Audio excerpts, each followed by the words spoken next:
Welcome to, quote unquote, actually starting. It screwed up my buttons. What the hell? Ahem. Actually starting BFA. Now, I'm not actually 100% sure if what's about to happen is what should happen, but if it isn't, I've got a backup plan. I'm just going to plan this by ear for a second. But first, I just want to say, thank God the Chiefs lost. Okay, we're good. Okay, moving on.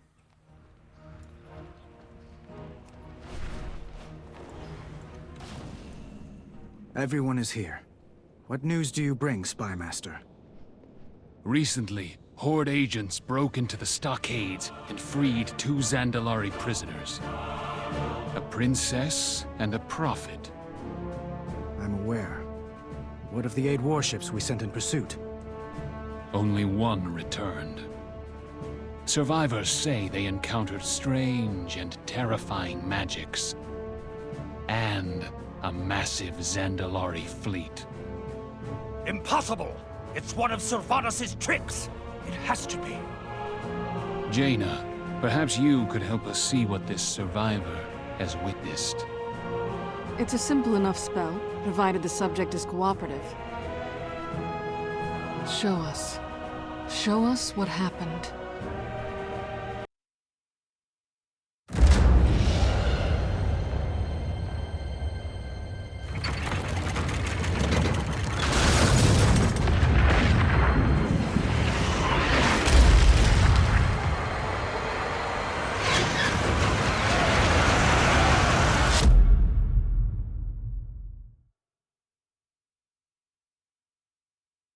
If the Horde makes allies of the Zandalari, we won't have the power to stop them. Then we must make allies of our own. My people command the most powerful navy in all of Azeroth. If I could bring Kul Tiras back into the Alliance... Jaina, you're the reason they left the Alliance. And dealing with that is the only hope we have of bringing them back. I believe it is. And I believe you can. It will be difficult. And dangerous. I will return with the fleet. Or not at all. Be careful, Jaina. Light be with you. Buddy, I don't think the light was ever with Jaina.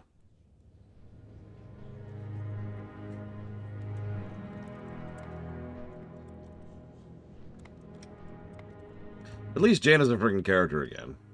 Finally. Ahem. So yeah, this is all very excuse plotty.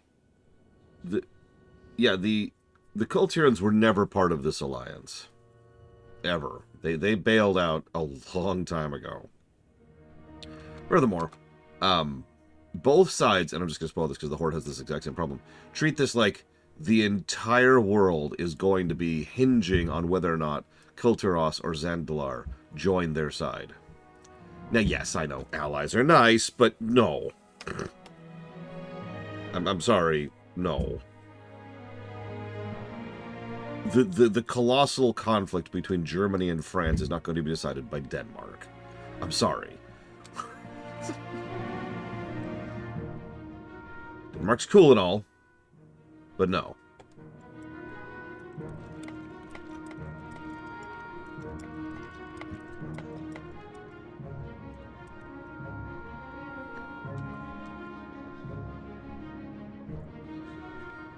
Here.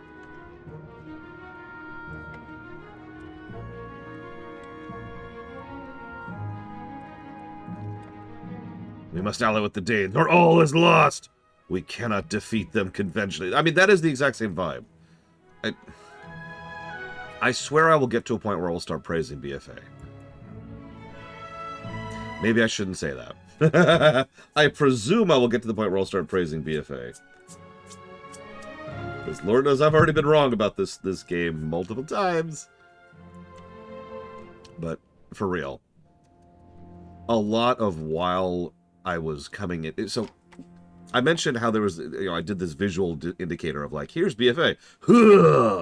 And then there's another one. And then it started getting better in the patch content. Yeah, that's where we're at right now. We're at the right now.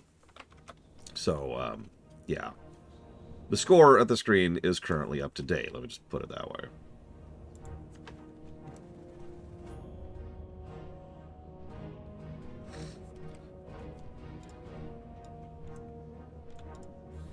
Stormwind honors your service to the Alliance. The Horde have forced our hand yet again, for they are pure evil. Be vigilant. So, I have actually used Jaina Proudmoore's arc in this game as an example of bad storytelling in WoW. But hang on. Before you throw your torches and your pitchforks at me, let me try to explain that a little bit. So, we're gonna. So she's here. We've already seen part of her arc, technically, because we saw the vignette, which was really, really good. She's being crushed by guilt. Even her actress is getting across. She is not handling any of this well right now. So, oh yeah, I need to write down slanting. So she's like, okay, fine. I'm gonna go back. Okay, fine. You can throw your pitchfork. Not pyroblast now. And she's like, okay, I've got to go home and I've got to make amends for all that I've done. And this woman, who I remind you is one of the most powerful mages walking around in the setting. In fact, at this point, I'd say the third or fourth most powerful mage in this, just walking around the planet right now, willingly goes along with a bunch of people who don't even have character levels and allows herself to be condemned to what is effectively hell because of the guilt she feels. Now, that's powerful, and it's a great character moment. Then the player goes and does 3 full zones worth of content, and she just leaves the narrative. When BFA was new, this was, days, weeks, or in some cases like over a month of, okay, fine, we're gonna go ahead and we're just gonna do all the other content before we could finally get to the point where we could get back to Jaina's story. At which point we would rather suddenly and abruptly get back to Jaina's story. And it's that colossal gap in the middle that I want to draw attention to. Because BFA has that problem a lot. And I know you could say WoW in general has that problem, but having gone through it recently, I would push against that. Usually WoW does a pretty good job of laying a brick, and then laying a brick, and then laying a brick, and kind of building up to stuff. But yeah, Jaina's story is pushed to the end game. It's max level content instead of anything else. So it's just this colossal gap of, huh?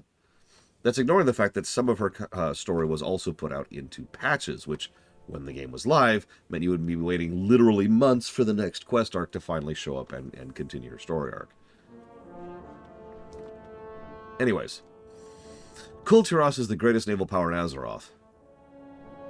Okay. And a former ally. Not really true. But we've had little contact with him since Jaina's father was defeated at Theramore. Yeah, that was during Warcraft 3. Like, 20 years ago, at this point. Many have criticized Jaina's decision that day, saying she believed so deeply in the promise of peace between the Lands that she betrayed her own father. Perhaps she feels the time has come to atone for this. Jesus Christ. Loath as I am to put Jaina in harm's way, Kul Tiras must join the Alliance. You are always welcome in Stormwind. In universe, Ben one eye. Champion, meet me in the harbor when you are ready to depart. So, Gen, how are your sea legs? Steady as ever. Take a 7th Legion vessel along as an escort. Secure a base of operations in Kul Tiras. Our plan must not fail. And please, look after Jaina. As you wish. Actually, I agree with you, Takata. Something I praise WoW for consistently is the moment-to-moment writing, especially of some of the dialogue. In fact, I have gone on record saying that when WoW was written well, it is written better than FF14 in the moment-to-moment writing and dialogue. A statement I stand by the way. It is immediately apparent that that quality is absent in just the one quest we just saw.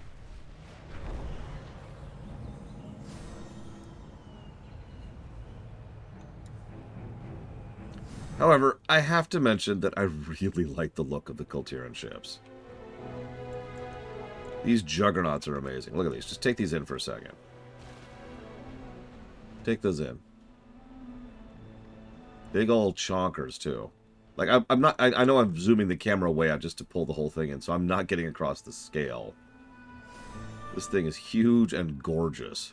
Look at that. Look at that.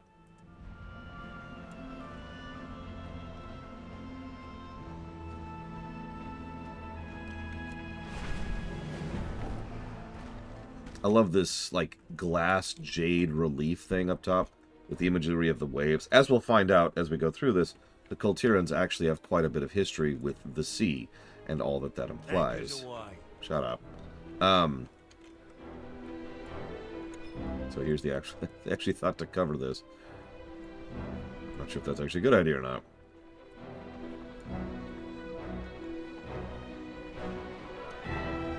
I mean, this is basically the Juggernaut unit from Warcraft 2. Oh yeah, you see that? No, that's exactly what it looks like. I meant what I said. The Kul Tiras have a long history of communion with the sea.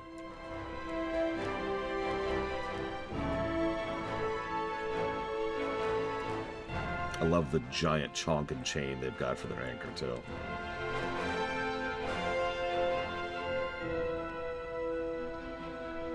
Yeah, I was actually weirded out that I couldn't go into this one, but whatever. Let's go talk to Miss Proudmoore. A long road lies before us.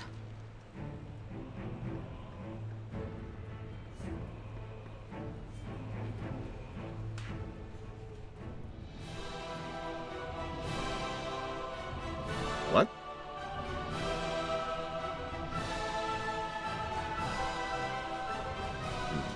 Okay. One moment.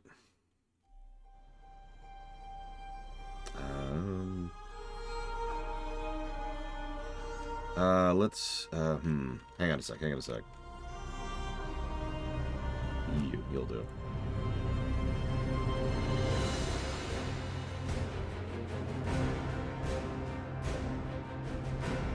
See, this is what I was suspecting.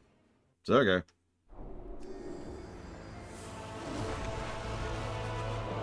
Where are we going today, Grandmaster? To the past. Again? That's all you do. Why don't you do current content? Why, hello. This is a little bit more accurate. Champion! Magni Bronzebeard needs your help. Azeroth is dying. Before this war, a massive demon called Sargeras, who was not a demon, stabbed the planet with a sword. Boy, that's a summary. Our planet cries out in pain while the Horde and Alliance fight amongst each other. Yeah. Magni believes you can help heal the planet wounds. Meet him in Silithus. He set up camp where Sargeras' sword impacted our world. Champion! Azeroth cries out for your aid. Come to Silithus. There's something you need to see.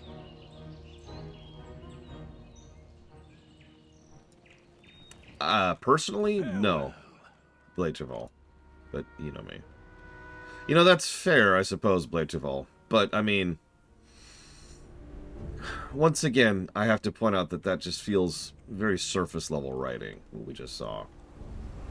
There's going to be a bit of that. Like... Let me use a specific example of surface-level writing, because I just ran into this in Voyager recently. So, the Voyager crew have entered into a nebula of doom, which is bathing them in radiation. So the crew is being, they're falling, oh god, they're in so much pain because of the radiation.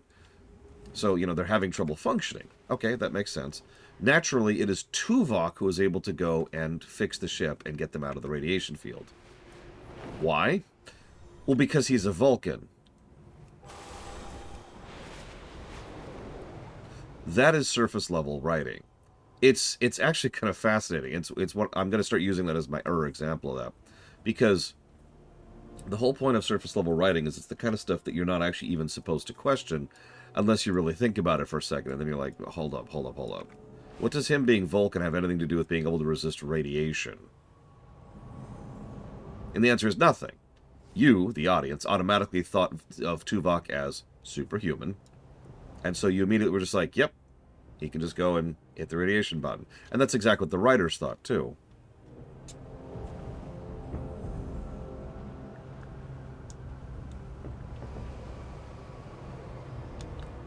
Yeah, Vulcans just have immunity to cell decomposition. But you get my point, right? That's surface level. There's no actual real thought put into it. Instead, the only thought put into it is the presumption. In fact, I call it surface level writing. What I could call it is assumptive writing.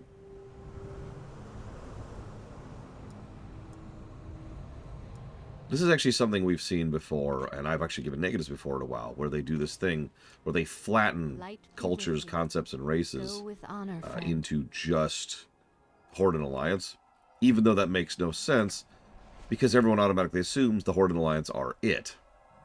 Right? I mean, everyone knows. There's the sword, by the way, for a bit of scale.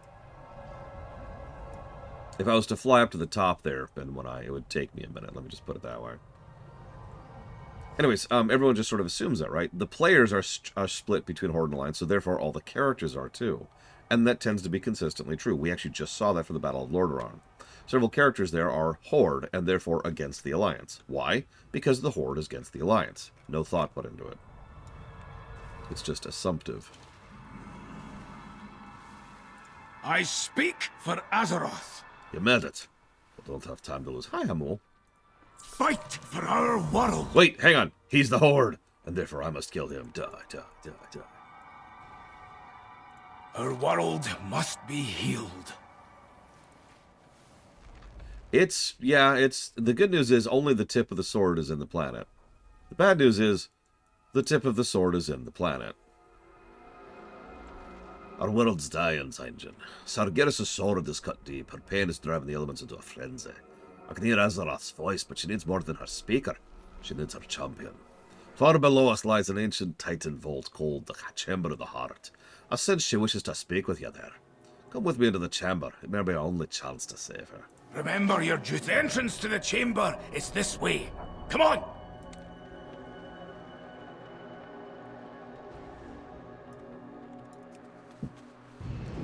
I'm a bit too dry to do Dwarven. I'm so dry lately, God. Oh, this chamber is in ruins, champion. It won't hold together for long. So, Azerite. We'll get more into that. Unfortunately, I can't give as many negatives to Azerite as I would like to, because some of the total nonsense of Azerite is not in the game, as is so common for this era of WoW. But yeah, Azerite, it's plot.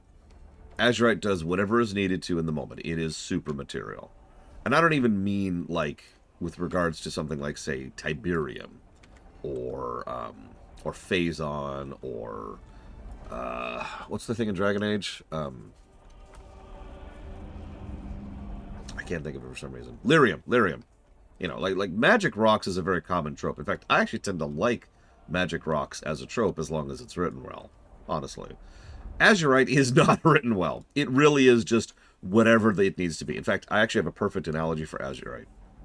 If you've seen the Black Panther movie, that. I'm not even joking.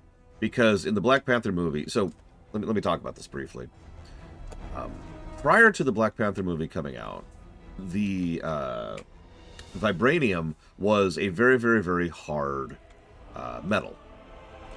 Cool. It was basically their adamantium. And you know what? I'm with that. Yeah, I like Tiberium. Probably my favorite overall. Tiberium and Phazon are probably my two favorites.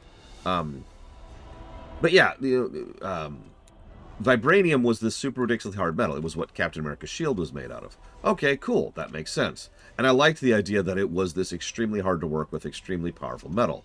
In fact, that even was true in Avengers 2, where they tried to get some supply of vibranium in order to be able to make, the device necessary to accomplish the villain's plans.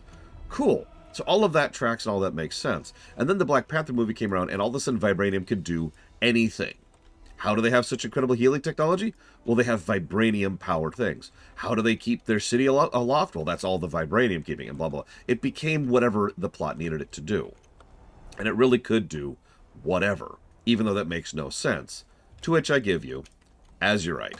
The examples Brakeman just gave, I'm going to say out loud for those of you not reading chat, because they are not a joke. Azerite can regrow hair, repair machines, reconcile marriages, explode really hard, explode a little bit. It can also empower. So like it's like a beefing up power up thing. Because again, it's just magic rocks. In the more traditional sense of the word. All it does is whatever the plot needs it to do at the moment. Now, in the interest of fairness, a decent chunk of that is not in the game, thank God. But in the book, it is one specific book that really goes into this. It is whatever the hell it needs to be. I will also say in the interest of fairness that more recently, War Within, Azerite has been used much, much better as what it probably arguably should be. But here, no. And if I could just give one small little minor irritation, personally. The other problem with Azerite is that it's described as Azeroth's blood. Now, the thing is, we know what Azeroth's blood looks like. We've already seen it. It was the Well of Eternity. Azeroth bleeds arcane energy. That's not what this is. Now, I know. Retcons, blah, blah, blah, blah. I don't know, Euro, what do you think of the colors of Azerite? Hi, Dragon Player. Like, I guess my overall point here for Azerite is that it could have made sense. There's a degree of logic they could have put into making it make sense. If it really is Titan blood adds pure arcane energy, yeah, that could do a bunch of things. Among other things, it could be a freaking fuel source. But then, once again, we go back to the fact that everyone in this setting, and this is why I'm probably going to give this a negative, I've put it in question marks because we'll see how bad it is actually in the game, treats this like this is the game changer. The analogy, don't want to reference Voyager again, the analogy is, this is oil. But the problem is, they've basically just discovered that this is oil. I'm explaining that long, but let me try that again. Imagine if in the middle of World War II, someone suddenly discovered oil, like for the first time. And both sides just start all sides just start scrambling for this brand new oil thing. Yeah, I know, Dakota, I know. But like I said, this falls apart immediately. This completely falls apart because the writers are trying to push this like this was some huge setting changer. Spoilers, it is not. The fact that Azerite came back at all in War Within was honestly surprising to me. Uranium would probably be a better analogy, but you get the overall point. Anyway, sorry. I apologize for ranting. Moving on.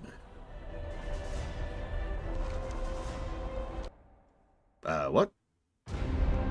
You have Oh, hey! Your cutscene is over. children of Azeroth. So we've seen this, so moving on. Well met! Okay, so Azeroth calls to you, champion. She offers a gift. One born of her own essence. The very heart of Azeroth. which we still have canonically, by the way. No, I'm serious. It's referenced in War Within. That's going to be our new thing, isn't it? The such and such will come back in War Within. With power, it might be the only way to save her. I'm with Yura, by the way. The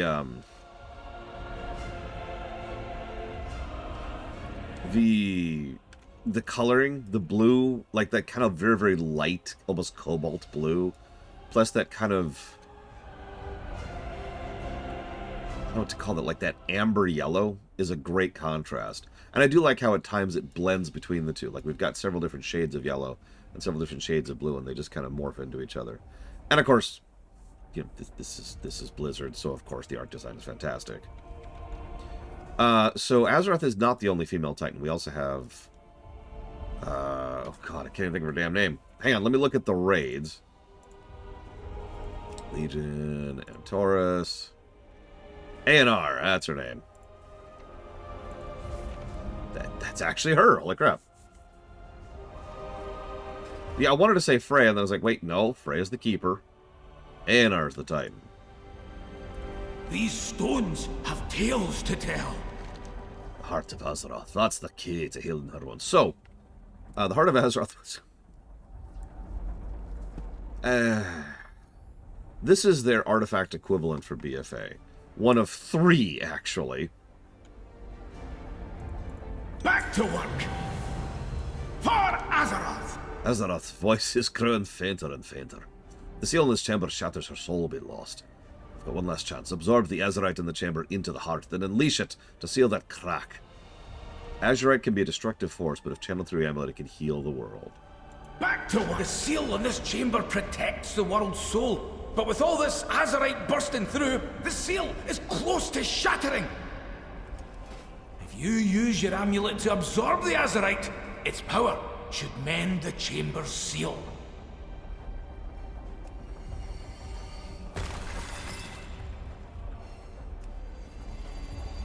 I'm actually not sure if Azerite armor will retain. We'll find out, hopefully.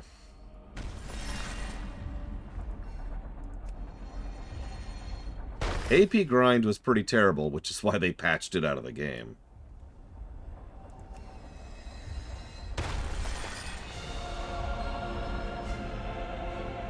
Azerite armor was worse. I'm just going to say that. They did... I kind of liked what they did with the necklace, and we'll show that off at some point. And I loved what they did with the corrupted gear. But the Azerite armor can go directly to hell.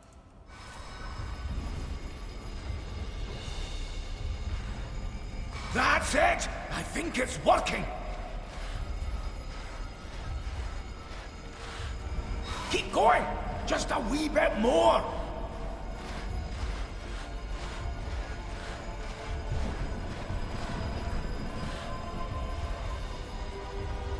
No! The seal is shattering! Hold on, lass! Please, hold on! You did it, champion! The chamber is secure!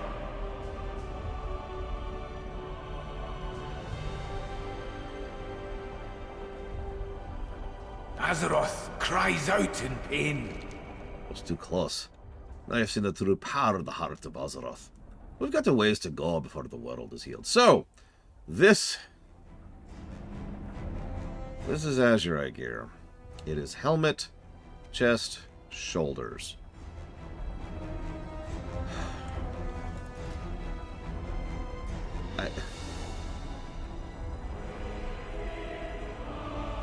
It's hard to even put into proper words why it sucks so badly. So let me try it in simplicity.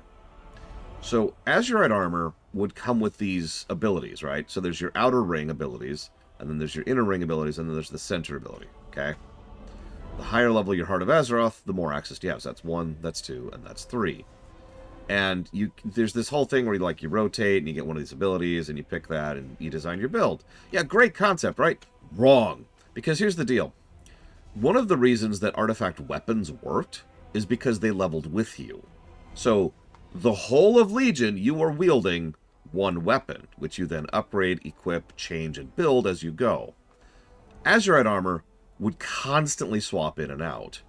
And a lot of these abilities would fundamentally change how you would play, and some of them wouldn't. And then some of them would be completely useless. And so you'd bounce around between all of this gear constantly. And I do mean, it would just be shotgunned at you. And so it sucked while leveling. But you know what? Nobody cares about gear while leveling. How was it at endgame? Even worse. Because the thing was, there was such a huge... Pretty much, Blade Trawl. Actually, that's a great comparison. And yeah, you were always constantly... So once you got to endgame, there was pretty much a definitively best-in-slot piece. And these suckers, these are random. I forget the specifics of the randomness, so please don't quote me on that. But I know that you had a chance to get the right suffixes, basically. And farming Azerite gear sucked. And so you were always chasing better gear. And when I say better gear, I don't mean it had 5% more damage. I'm not talking... We've talked before about min-maxing. And I'm not talking about min-maxing right now. I'm talking about, rather than a difference of this much power, more like a difference of this much overall power. It was a huge gap in between the bad Azerite and the good Azerite. So, there's... No, it's not Diablo 3 style, exactly. In fact, I honestly feel like this was someone's attempt to mimic Diablo 3 style farming who didn't understand it. Didn't understand why that works. Because, it was awful. It was so awful. And it was the really funny part, it was awful while leveling, and it was awful at endgame. So it was just kind of universally hated. You just saw in chat people being like, "Ugh, Azerite armor." It's one of the only systems in this entire game that I have heard universal hatred for. Now,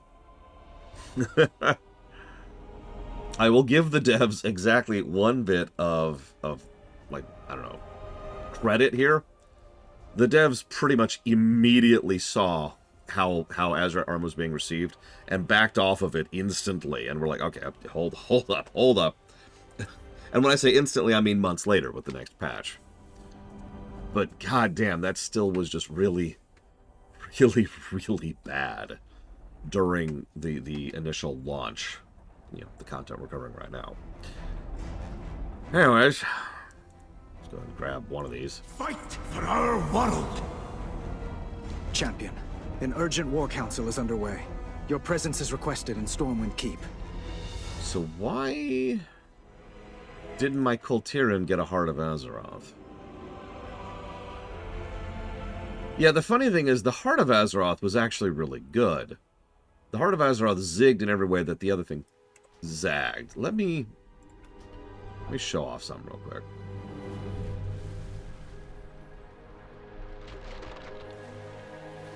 Also, this song playing right now, I'm not going to let play the whole thing. It's one of the most terrifying songs in the game, and I mean that. It's the only song that has legitimately invoked dread in me in this entire game.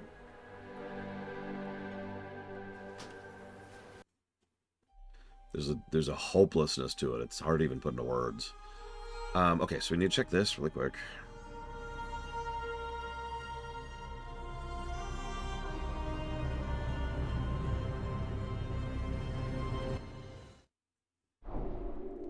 So, what's this? I've always dreamed of adventure. You gotta be kidding me. Kul Tiras. We're skipping the entire intro? Kul Tiras is made up of several major houses. They were unified. We are, under the actually. Proudmoore's Wow, okay. Tragedy changed after his defeat at Theramore. Okay. Hang on. Yeah, it's Sargeras' theme, but very dreadful. It's horrifying. It really does feel like there is no hope. It's the hopeless song. I don't know how else to put it. Let me hop on my main. So I can show you something.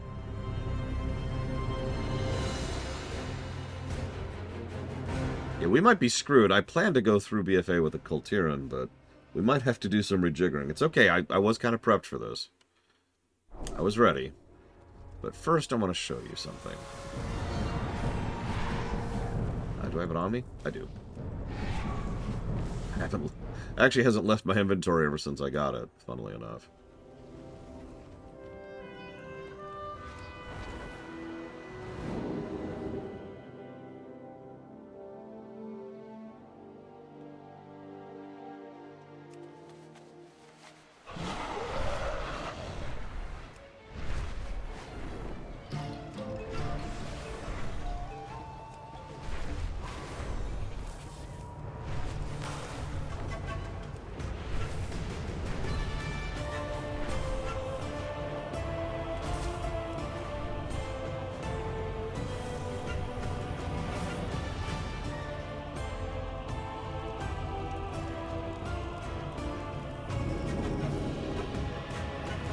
No, the prison break's on the Horde side.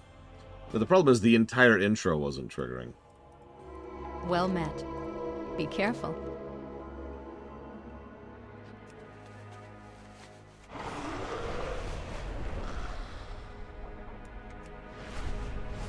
What I find vaguely interesting is how much time and effort they've spent on emphasizing how devastating this attack was.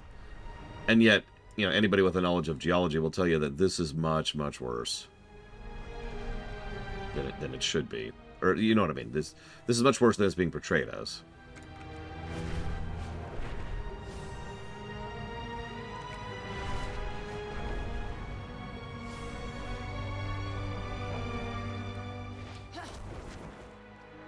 So, I don't even know if the game's going to get credit for this. Yeah, you notice it's a little different on my main. Ignore those people over there. I just wanted to show off the Heart of Azeroth. So this is how the Heart of Azeroth actually works. The actual heart itself. This was a cool system. Let me explain. You start off, and you've got your center slot. Whatever you slot in there, you get its majors and its minors. I'll explain what that means in a second. You get a node as it levels, which increases your stamina. And then a second thing where you could put in a minor slot. More stamina, another minor slot, more stamina, and a third minor slot, okay? So you get a major and a minor in the middle, and 3 minors on the outside. Make sense? So what it was slotting in, my warrior actually has a higher level one, I forgot about that, but whatever. So these are your slots. Now, you get a few of these, like, by default, just doing the quests, but a lot of these you get from all over the place. And I actually really unironically like the various things you can do to get these. You'll notice, by the way, it actually says right there in the tooltip where they drop from. For example, the next one there drops from the reputation of being at friendly with Rust Bolt resistance. It even tells you the specific vendor and how much it costs. And, this one is Season 3 PvP. This one is the Eternal Palace Raid with this particular boss, etc., etc. So that's some great info in game telling you exactly where to get the heart pieces, right? But the heart pieces themselves. So here's our major power. It gives us an ability called Reaping Flames, which allows you to burn your target with a bolt of Azerite, doing X damage. If the target has less than 20% health, cooldown is reduced. It also has a minor ability, which is your spells and damages have a chance to do a proc damage. Boof. It also increases your corruption resistance. It's unrelated. And a lot of these are cool, interesting, fun stuff. Usually specific to the class. So, for example, this one actually increases my Fury generation rate, which is my secondary resource, by double for 12 seconds. And I really like this system a lot. Me and Pax both bothered to get a lot of these and really focus on the heart and try to play around with it, because there's a lot of cool stuff. But my personal favorite, and I'm not actually sure what the name of it is. You'll have to give me a second to find it here. It was basically the best in slot one and everyone used it, but it was still a cool enough idea that I kind of don't mind. You'll have to give me a second to find it. Or I don't have it? Maybe it's a minor ability. Did they get rid of it? It's not here?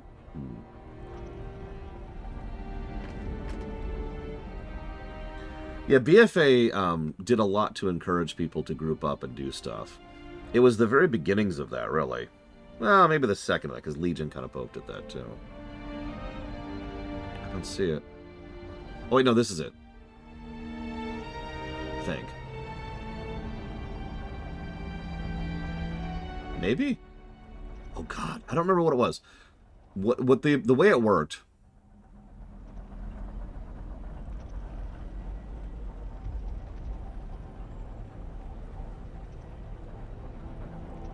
I think this is it. World Vein Resonance. The way it worked out is there's a lifeblood shard. You and any other ally also using World Vein Resonance gain primary stat while within 8 yards of a shard. And the passive is every so often, every 18 to 25 seconds, pops a nearby lifebound shard. I think that is it. I think the resonance is it. So the reason I liked this so much is because it was very Guild Wars 2 in design. It passively encouraged players to help each other.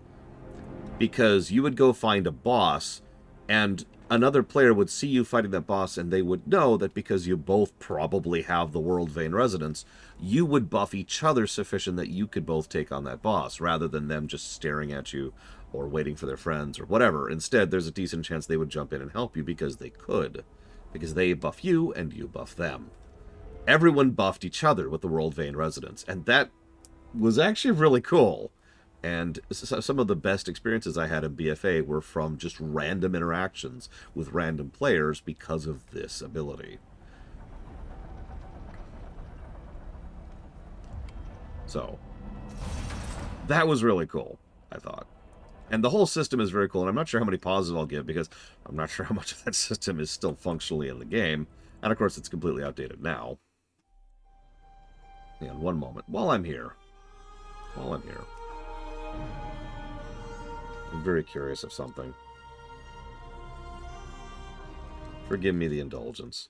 I know at some point I'll actually have to do BFA. We still haven't started BFA. We're never going to do it. We're never starting BFA.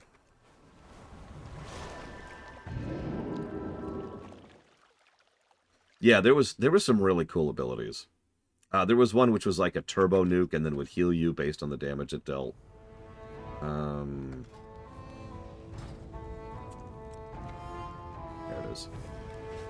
Yeah, I actually still have my rank 12 Ashrakamas on me. Which I know rank 12 isn't super impressive, but I'm pretty proud of that, damn it. And there's my Heart of Azeroth. Looks like they completely unequipped everything. Whoop, whoop, whoop. Where am I? Where am I? I am downstairs for some reason.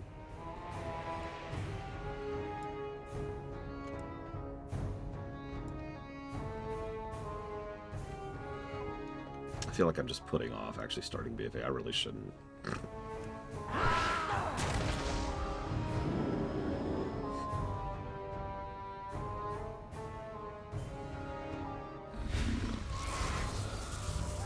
Oh man, 5 mask runs were fun. Mean as hell, especially if you weren't ready for it. I'm not sure how much of the visions still exists in applicable content. We're going to try it when we get there.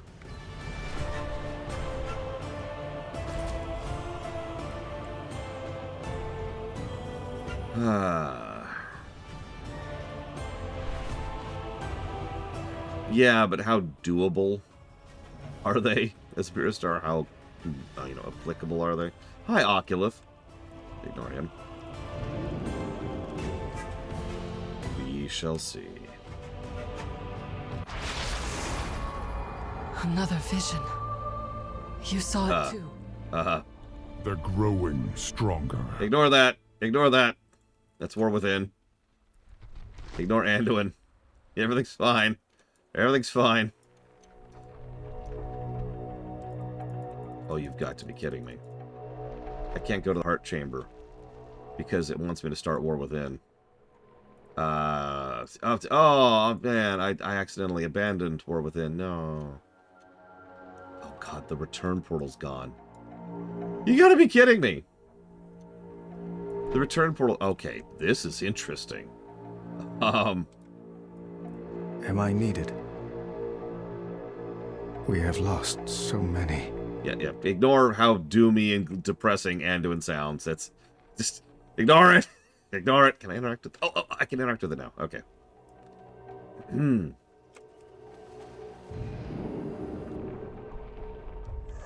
Hey!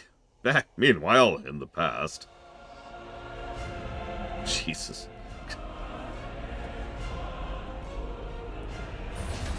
So, here we go. Yeah, I actually had a rank 4 Crucible of the Flames, which I don't even really have a good reason for. It was just something I was really pushing. I actually have several rank 3s as well, including World Vein Resonance. There it is.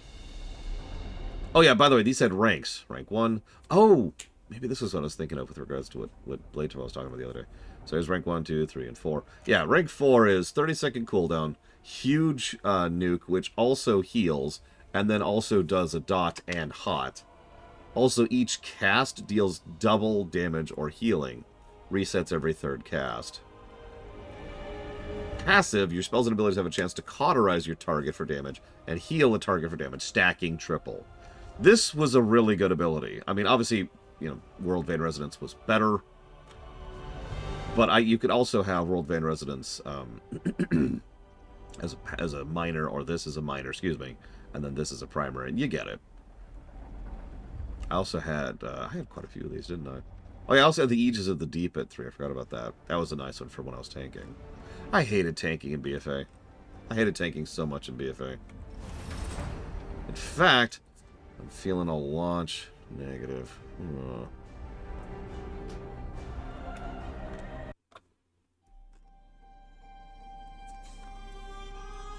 No, for real. Let's talk about that launch negative really quick, and then we'll go do this really quick. So, BFA is when they slowed down the global cooldown.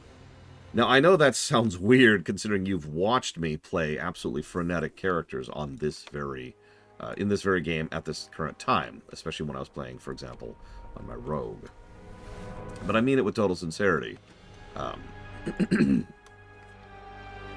They decided to basically copy FF14's global cooldown in BFA. Now,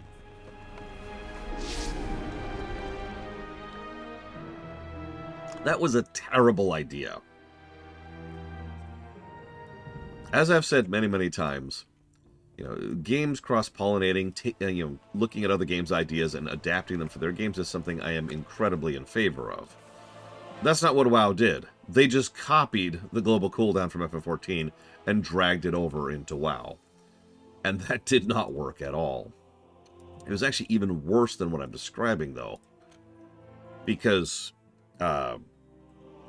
yes, Blade Travel, but also it was even worse than that. Because they changed how haste interacted with the global cooldown, which was a huge sea change for how a large number of specs valued haste. And then on top of that, they did the worst thing they possibly could have. I've actually complained about this many times. Now, thankfully, they have since undone this, which is why this is a launch negative. But the idea here is they decided to change around which abilities were on or off the global cooldown. Like, now, OGCDs is nothing new to any kind of game like this. WoW and FF14 both have lived and breathed OGCDs since both of those games have existed. Come on. Skip cinematic. But the specifics really sucked. The example I will always and continue to give is they decided to go ahead and make it so that, for example, if you are a tank and you want to use a live button, that live button is on the global cooldown. Please think about that for longer than 5 seconds, because the devs didn't.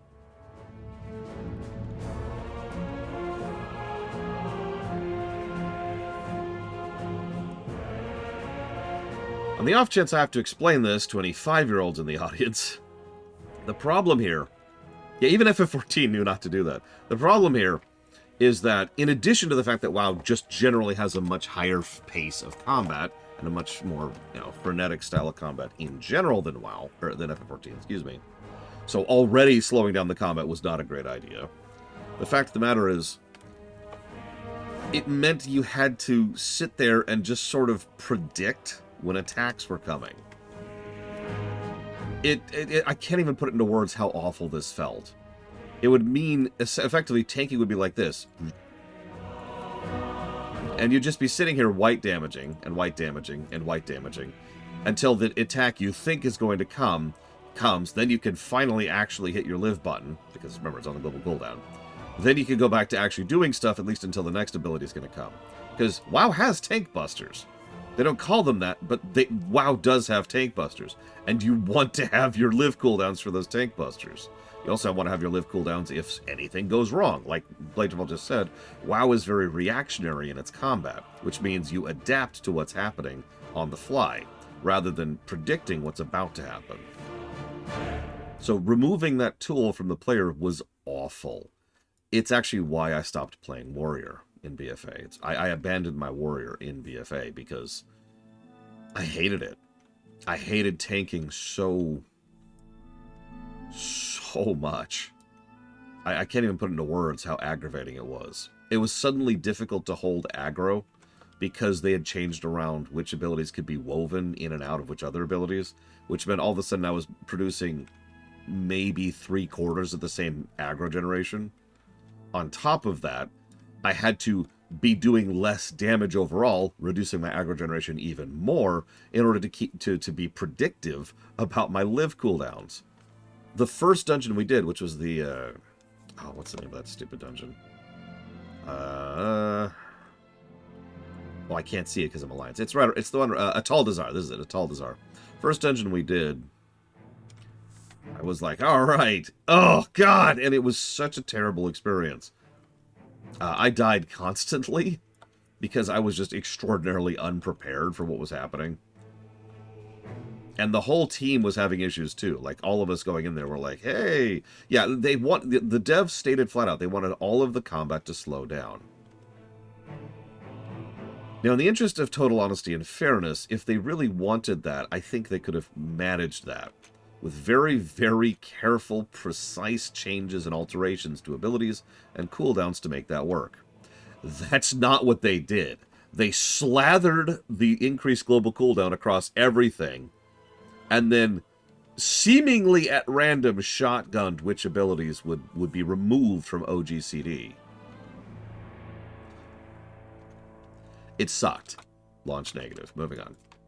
Okay, so let's see if this cutscene actually plays this time. What would you ask the daughter of the sea? Be careful who you trust.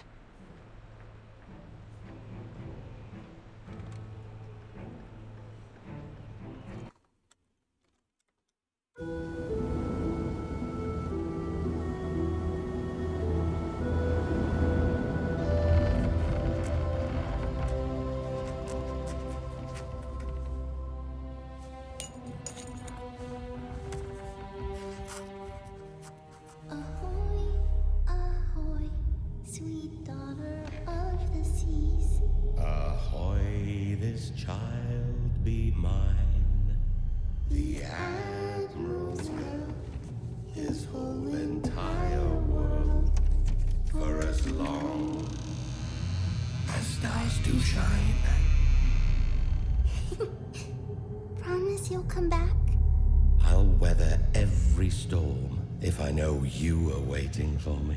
Time to go, Jaina. I love you, Papa. Come topside, sweetheart. Your loving mother will never forgive you, murderer. Lady Jaina, we've arrived. Thank you, Captain. Yeah, in case the vignette didn't get it across, she is just being crushed right now.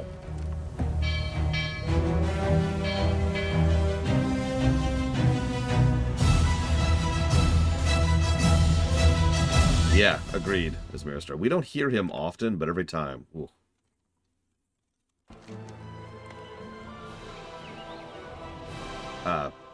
Sure. The way forward will not be easy. Home again after all this time. The Alliance will endure. They're not letting us any closer to the keep. We'll have to walk from here. Returning to Boralus has stirred memories I left behind. Feelings soothed away by years like stones in the tide, and yet it all feels raw again. I do not know how this will end, only that we must try.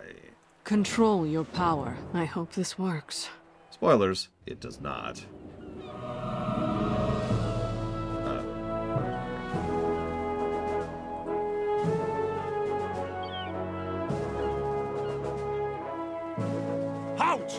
State your intentions! I am Jaina Proudmoore. I have come for an audience with Lord Admiral Catherine Proudmoore, my mother. We're taking you to Catherine, all right. You'll answer to her for your crimes against Kul Tiras. As you wish.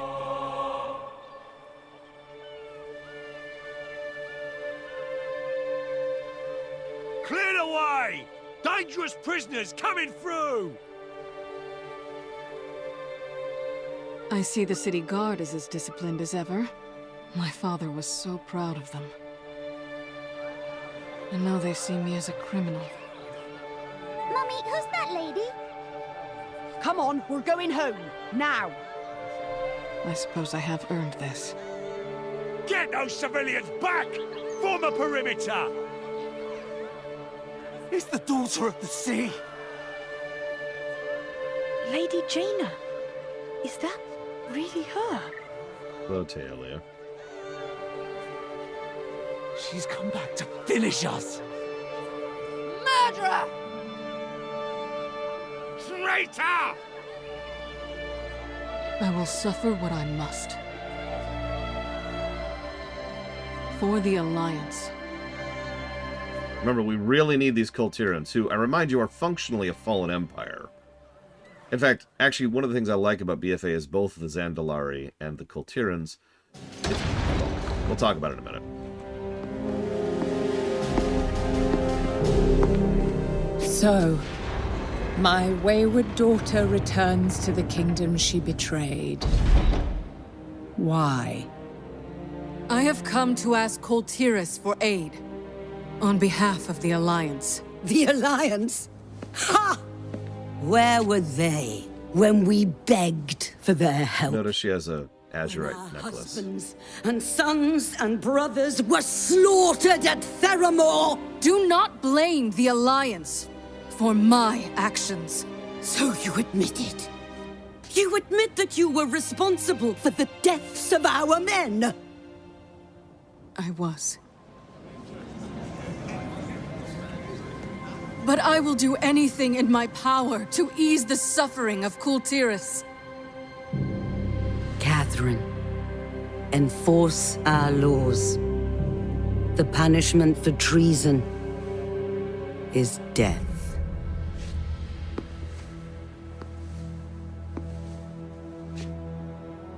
Do you accept the judgment of your homeland?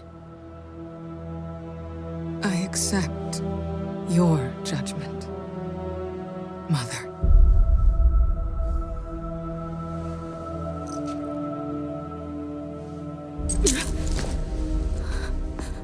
You are no daughter of mine.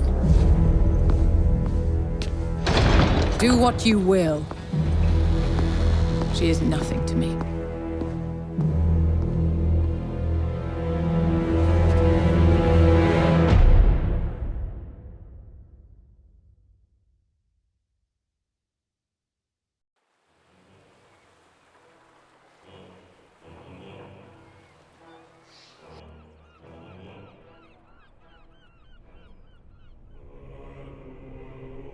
Oh yeah, and then they imprisoned us.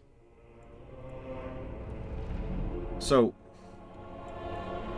Hey, look who's finally awake. There's actually something I want to discuss, but I would like Huthor to be here for this, just because he tends to disagree with me, and I want to have differing opinions on this matter. But let's just say that BFA is officially when the player stops being a character in the narrative. We will poke our head in briefly periodically in Dragonflight and War Within, but for both BFA and Shadowlands, we are functionally non-existent. Which I know is funny when you consider Shadowlands, and we are actually the chosen one of Shadowlands, but it's still, weirdly enough, true. Yeah, we are here, exactly, we are here to just, we have become a passenger of the story. And I'll admit, that irritates me. But it's not necessarily a bad thing, as weird as that sounds. Execution matters, right? But we have to talk about it conceptually. Obviously, the execution in BFA is pretty bad. For example, I am going to give a negative right now for the fact that we allowed ourselves to be imprisoned here. Why? Some of you probably have heard me say, look, I've been to space, yo. But allow me to explain what that meme means. I kept saying that because, you know, it's very Stormblood. I kept saying that because when I was streaming BFA for the first time, we just kept being pathetic in BFA. Like right now. Just allowing the city to capture and imprison us with their dinky guards and their terrible polearms and their bucket helmets. And there's just several examples. It's on both sides, by the way. It's not just the Alliance, although the Alliance is worse about it. There's several examples of where we are just sort of really, really pathetic and let the game just kind of run over us. And I kept being like, I've been to space! In a medieval fantasy setting, I have been to space on a spaceship. I have done so many things as of this point in time. Canonically, I beat Lei Shen without external aid. I killed a Titan with help.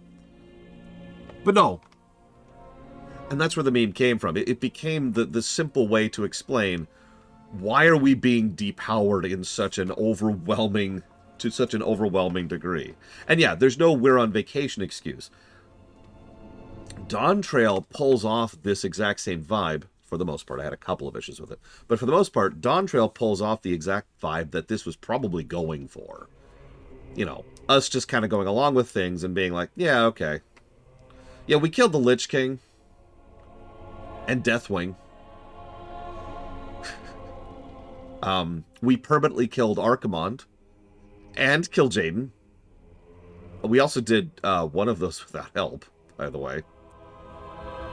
I do get the fact that we have been depowered, so I myself am fine with the idea that we have been the strongest we've ever been during Legion because of those artifacts. It was actually a narrative point. I was pointing it out during Legion. We kept pouring more and more and more power into our artifact weapons, and it was putting us way further up the power tier. That's why we could punch so far above our weight class in Legion. Now, at the end of Legion, we lost those weapons. All of that incredible power we'd been gathering across the expansion was poured into that giant-ass sword you just saw back at Silithus in order to prevent it from killing the planet. I'm actually with that. No, not the removal of the artifact weapons from the game, but I'm with that narratively. That makes sense. So the weapon, you know, was poured into the sword, and so that power level was brought all the way back down to still being the people who defeated Deathwing, and Lei Shen, and Archimonde, all of which we did, oh, and the Lich King, all of which we did without the artifact, by the way.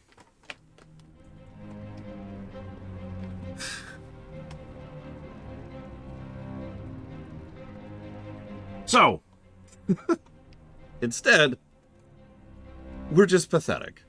And even in things like, say, Dragonflight, which is an expansion I overall praise, this problem still exists. There's actually a specific scene in the Onderan Plains I've never forgiven for how ridiculous it is, where we just stand there and watch a cutscene happen right in front of us. And I picture us sitting back there with the corn servant, you know? Munching on popcorn. Oh no, he's dead. Here, pass the Diet Coke. There we go. I saw Ross. Like, and yeah, I actually agree completely, Blakewell. That would have been very cool. They hadn't even started using the term yet, but there's a phrase, excuse me, there's a phrase called evergreen.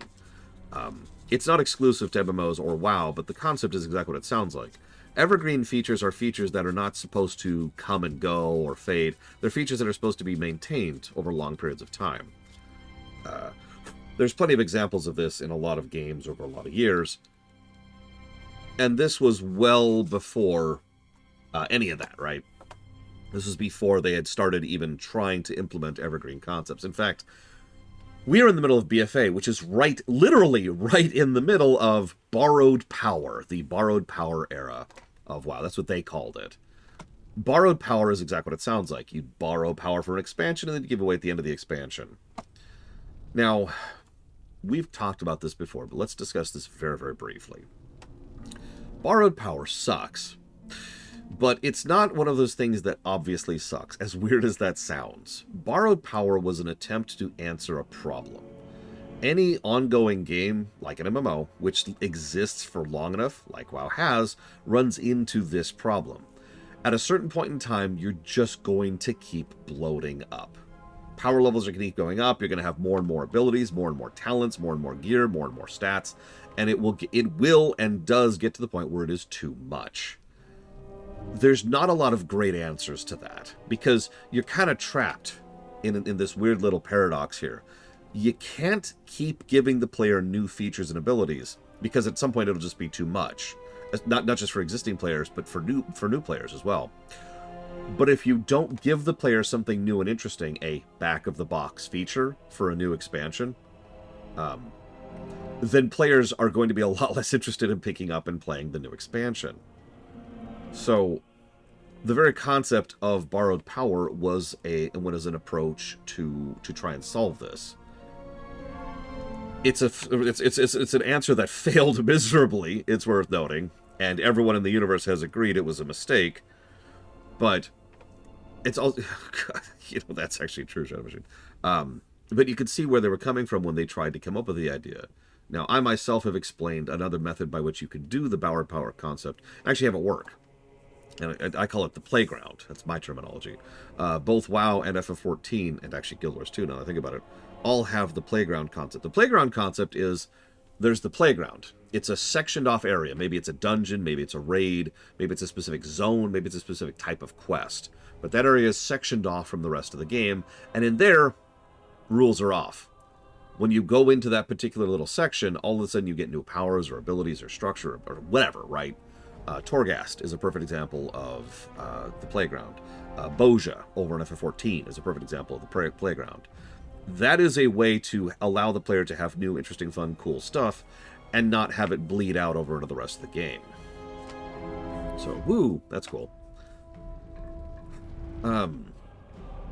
But the approach they have taken nowadays is to try and have more lateral movements of power rather than linear movements of power. And we'll see where that goes going forward, because, again, this is a problem every MMO faces, and every MMO must come up with a solution for it. If I might be so bold, FF14 hasn't solved this problem yet. I am eager to see what solution they have, because they know it's coming. There's no way in hell the developers of FF14 don't know that this problem is something that they're facing. And ability bloat has already been a problem, past tense, for FF14. So it has been 100% proven, yes, Equalitas. Player figures and numbers prove in basically every MMO's case. If you don't have some kind of new feature or system, incoming onboarding goes down a lot. I should mention everything I'm saying right now is not opinion. This is all stuff we have proven at this point.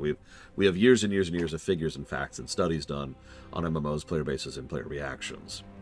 Now, my opinion is that they should lean more into the playground concept. It's worth noting they have. It's been working very well. And they should try to lean more into very, very precise evergreen features. Dragonflying is a perfect example of what I'm talking about. It's one new feature, just the one. Doesn't really increase your power level, but fundamentally changes how you interact with the world around you, and it's fun. That's a good example of something that should be an evergreen feature. Thumbs up. By all accounts, housing is going to be an evergreen feature. Good idea. Another good example of something that doesn't necessarily improve your overall power level, but gives the player something else to do and something they can invest themselves in long term, which is exactly what evergreen feature is supposed to be. So, stuff like that, thumbs up. But that's my opinion. Anyways, sorry for going off on a tangent here. But anyways, negative to story, moving on.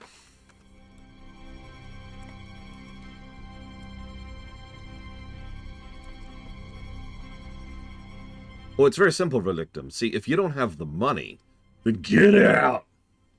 It's okay, you can go spend more money that you don't have in order to pay it off over time. So in other words, if you can't pay the bill, you can pay a larger bill just over a longer period of time.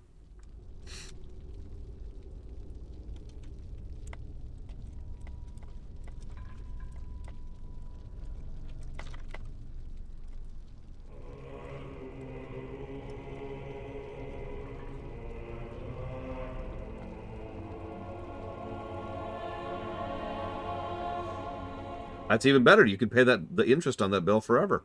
And pay much, much, much more.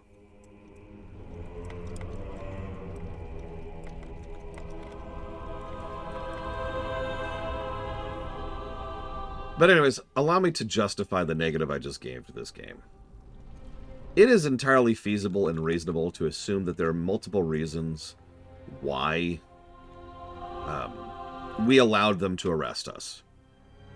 The game did none of those. No justification, no acknowledgement, no nothing. We're just in prison. Literally, we see Jaina, and then we're in prison. Yeah, I actually kind of like the idea.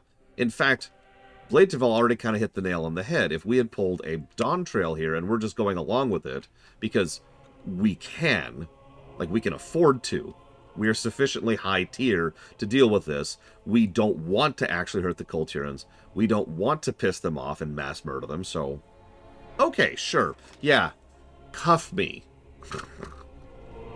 I would even love it if there was just some casual scene.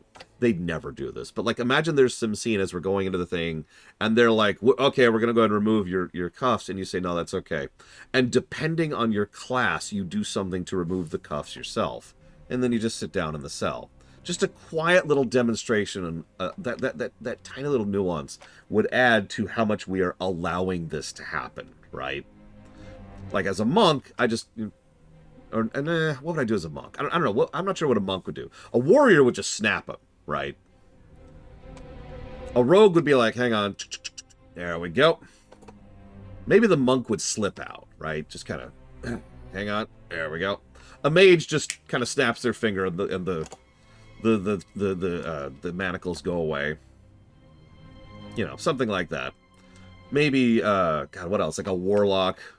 There's just green flame, and then the manacles are gone, you know. Yeah, druid just kind of shapeshifts into cat form, and the manacles just clatter down onto the ground. You get it. It wouldn't take much. Just a tiny little scene like that would smooth over any of my issues with it. And that is BFA in a nutshell. BFA launch, excuse me. The biggest problem I had with BFA launch is it wasn't a Blizzard game. Let me explain what I mean by that. For all of the many, many, many issues that Blizzard games have had since the beginning, one thing they have been consistent on, one thing that has been called the Blizzard standard of quality since the 90s, is the level of attention to detail and polish, unnecessary polish, that they have been putting into the game. Stuff that you don't need to put in the game. Extra details, extra layers, extra nuance. We were just talking about that yesterday when we were showing off some of the War Within stuff. There's a lot of extra stuff they did not have to do. That was unnecessary, that they did, that makes it better. That's the Blizzard seal of quality, and always has been. Except here. BFA just stumbles over where those things should be, right? Yeah, you know what? That's a great idea, Gowry. Imagine rather than there just being this giant freaking hole in the wall, there's like an interactable here. For those of you who don't know, each class actually does have a specific animation for interacting with something. Like Demon Hunters do the eye beams, or I think monks do the punching thing, right? I forget what all of them are. And so they could have made this an interactable where Flynn's like, hey, is there anyone over there? Could you come over here really quick? Okay, no problem. And now there's a hole in the wall. Yeah? Can I help you? How did you do that? How did I do what? Just casualing it, right? Little details, that level of polish, would honestly smooth over a lot of my issues of BFA, because I know I'm going to get some hackles for this, especially from Bragwin. Please don't hate me, Bragwin. But I think that a lot of the bones of BFA are actually not just fine, but actually good. But the execution stumbles hard and often. And it makes sense. So many of the core team had left the game by this point, and several people had been gutted out, and good riddance to them. And the entire company was going through essentially an existential crisis right now. In fact, a lot of us were predicting back in the day that this was actually going to be the death of Blizzard. No, not BFA, just all the crap that was going on in the office at the time. So, yeah, it makes sense that the game stumbles hard and often because the office was stumbling hard and often. I digress. This is Flynn. A positive to story. I'm all ears. Inosians, thank you very, very much. As always. Yeah, actually, we need to get the Kul Tiras on our side. Why? Because we just finished fighting the Legion. We need an organization that has resources and material. Maybe we need their fleets not to fight the Horde or Alliance, but because we need fleets. We need cargo transits, right? Like, we need shipping to get resources from point A to point B because the world is a mess right now. To me, that would be a substantially better and more interesting thing, and it still leaves the base core. We need to get the Kul Tiras to join us. We need to get the Zandalari to join us. Boom! We haven't changed the plot at all. We've just smoothed over it a little. Automation. Tunic, FTL, FTL. And yeah, keep in mind what I just mentioned. As I think Lord Harrowmont mentioned earlier, this is fallen Rome. Both Kul Tiras and Zandalari, as I was in the middle of saying, are dying kingdoms, right? As we'll see going throughout the course of these quests, both kingdoms are on their last legs, and they are falling apart pretty much at a day-to-day level. They need help. And that would also be a great thematic thing to have immediately in the wake of Legion. These people are falling apart. The whole world is shreked, thanks to the Legion invasion. So we reach out to them not only because we need them, but because we can help them. Mutual cooperation and understanding to try and establish something better going forwards. Instead, we need them to go fight the other side. For one patch. Alright, so... Excuse me, that's not true. 2 patches. Excuse me, 2 patches. Hope you had a nice nap. You're gonna need your strength. Don't look back. I'm relieved you woke up. Having to carry you would have made this job less appealing. Name's Flynn. My client in Boralus is paying me a king's bounty to break you out of here. You, my friend, are incarcerated in Tol Barad. Used to be a legit prison. To the Ashvane. Ashvane. It's not... I keep thinking in my head it's Ashvane. I think it's because the druid thing is called Ashvane. Hang on, it's Ashvane. There we go. Sorry. Ahem. Yeah, don't have Talanji and fricking Stormwind. God's sakes. Sorry. You're incarcerated in Tol Dagor. Used to be a legit prison until the Ashvane Trading Company bought it. Now it's Priscilla's personal fortress, riddled with scum on both sides of the bars. Wasn't hard to bribe my way in, now we just have to get our way out. Oh, don't worry, I have a plan. Alright, here's the plan. Okay. Hit me. Come on, hit me. Are you sure? Oh! Oh, you brute! God! God! Help! Oh! Hey, what's going on in there?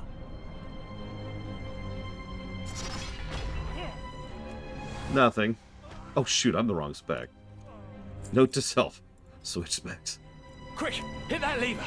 Hang on, let me stop being a healer for a second. What? There we go. Attention, do not pull. Riot, boys! Give them hell! What?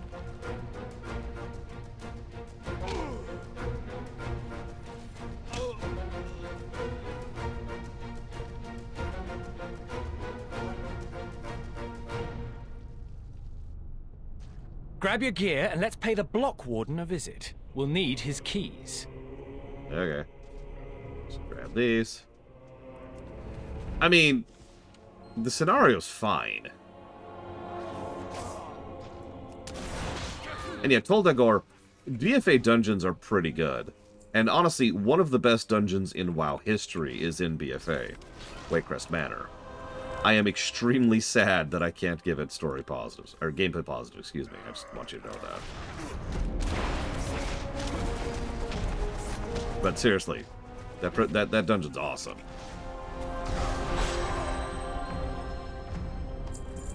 Damn! The keys are ruined. That was some serious fire. Just what kind of powder is this? Hey, help me grab some of this stuff. So.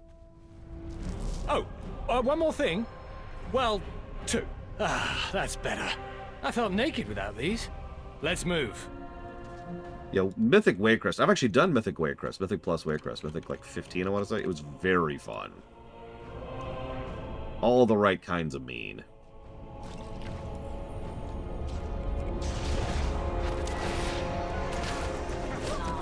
Also, Wakecrest Manor is, I don't want to say random, but it's kind of random. I don't know, we'll show it off when we get there. Hey, Kraken's son.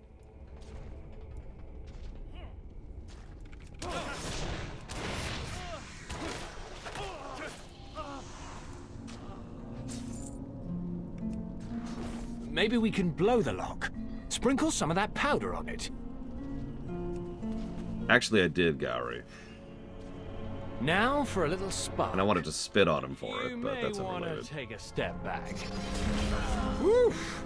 That stuff packs a punch. Flynn? Get down to the lower levels and find a way out. No. I did Mythic plus this in Dragonflight, Bragwin.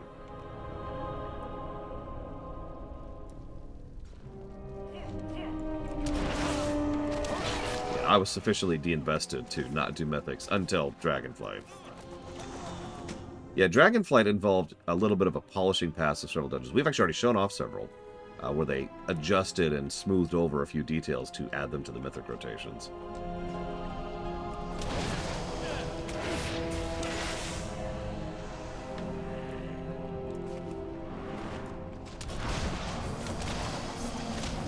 Good luck, Asmira Star. You're gonna need it. Not that I still, to this day, have done Boralus, because I still haven't. Oh, smells like a freebooter's hammock. My sister was actually making fun of me last night for that, because she's done Boralus yesterday. It's in the current rotation. I still haven't done Boralus. So if you do a Mythic, correct me if I'm wrong about this, anybody, but I'm pretty sure the way it works is you do a Mythic, a regular-ass Mythic, which is functionally heroic. And that gives... touch my leg! Flynn. That gives... Wait, no, it was just my other leg. We're good. Flynn. That gives you a key, depending on how well you do. I'm actually not sure if Mythic 0 gives you a key depending on quality, or if it just gives you a key, period. But that gets you into Mythic Plus one way or another. So you do a Mythic 0 to get into Mythic Plus. That key then gives you, say it's a key +2 or whatever. So you go do a +2 of this specific Mythic, and depending on how well you do, that gives you an upgrade of a further Mythic, and so forth and so on. Okay, so apparently it gives you a key, period. So you get a level 1 key out of Mythic 0. See, I got band-aided in because my sister used a Mythic Plus key and just junked me into, I think it was a +5 or something like that, and that was my first Mythic Plus, was a +5. I didn't even do Mythic 0, back in Dragonflight. I just jumped in. You! Stop right there! Okay. No! Are you... Oh my god. Are you okay? He does not look okay. Okay, he's gone. Yeah, I'm officially done with this place. Come on, our ride should be waiting for us just up the beach. Yeah, let's get out of here. So allow me to share a funny story with you. So BFA is when they started... So I mentioned in Legion there were a few solo-only things. BFA has a lot of solo-only things, which really pisses me off, by the way. It's very FF14, in a way I do not like. But more irritating than that is that at launch they were bugged. So what would happen is Pax and I would be there, and we'd be in a group, and we'd go do a solo-only thing.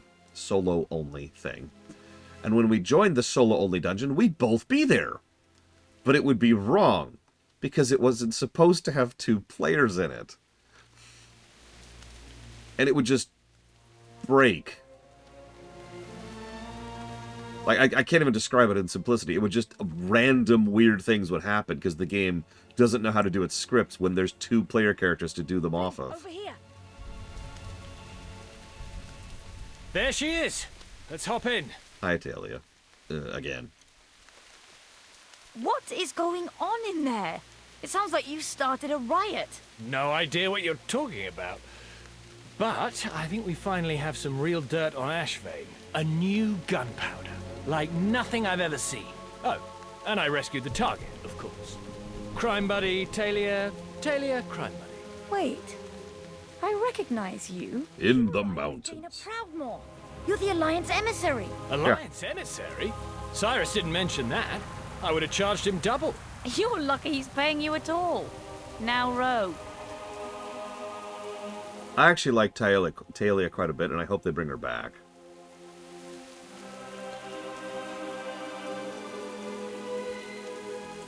Here we are, Boralus Harbor. Aside from Proudmoore Keep, it's the most heavily guarded part of the city, and the only place most visitors ever get to see. Looks like another Alliance ship has already docked. Hopefully they got a warmer welcome than Jaina did.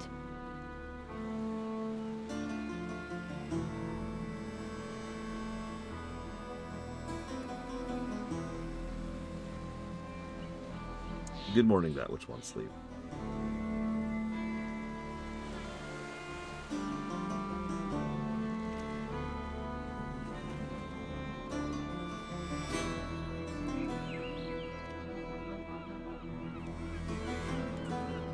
Thanks for the lift, Tay. I'll report to the old man. I've trained my whole life for this.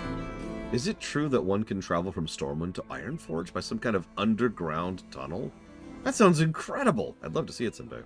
Serve with honor. Is that the new powder Flynn was talking about? I'll just take that for safekeeping. We can do this. It's hard to believe the Lord Admiral would willingly hand you and her daughter over to Lady Ashvane. She must have had her reasons. Right? Stay on course. I think a proper introduction is in order. My name is Taelia, member of the Proudmoore Guard, squire of Sir Cyrus Crestfall. She salutes.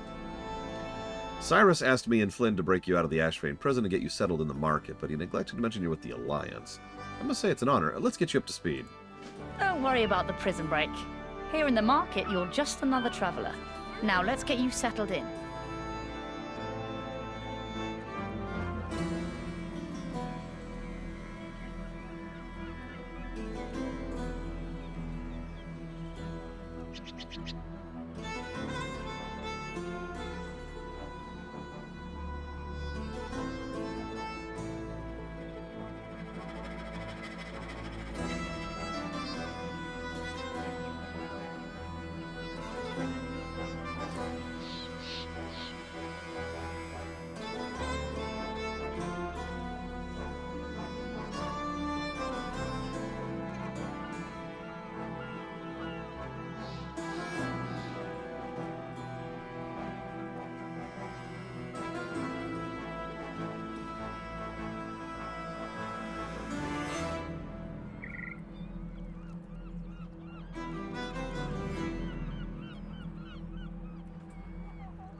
This ferry connects to stations all along the Sound's interior coast. You'll need a ferry pass from the harbour master. That won't be a problem.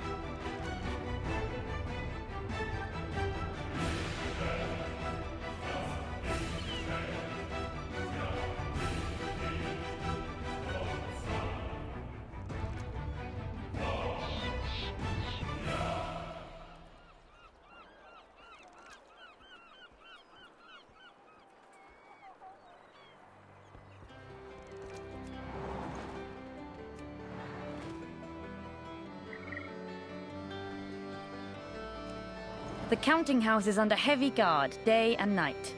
Feel free to store your valuables here.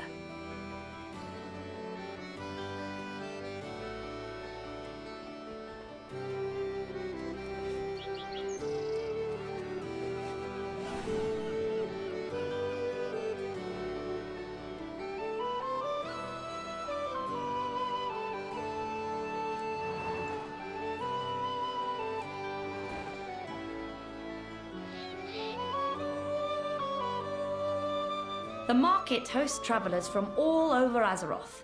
There are many taverns, but this one's my favorite. I spend a lot of time in here, pestering travelers to tell me their stories, especially folks from the Eastern Kingdoms.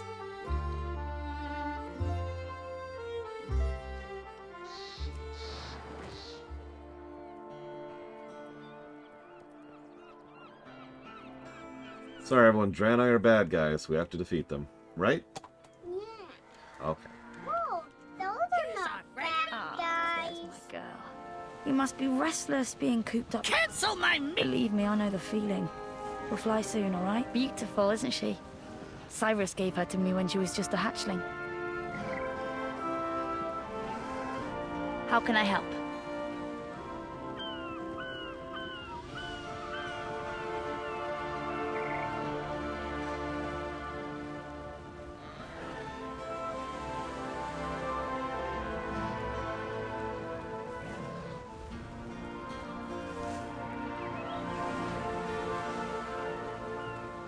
So, you ready to meet the Harbor Master? These days, Cyrus is Harbor Master, but used to be one of Dalen Proudmoore's most trusted knights. That's not as ringing of endorsement as it sounds. I lost my mother when the Scourge hit Lordaeron. My father sent me here to be raised away from the war. I don't know much about him, just that he was a Stormwind knight who gave his life fighting the Lich King. Dalen handpicked Cyrus to raise me and forced me to take a desk job. The only reason he wasn't as Theramore. He's probably on that other Alliance ship. Come back with the story. You'll feel at home here in no time. Now, let's check in with Cyrus. You like the eagle?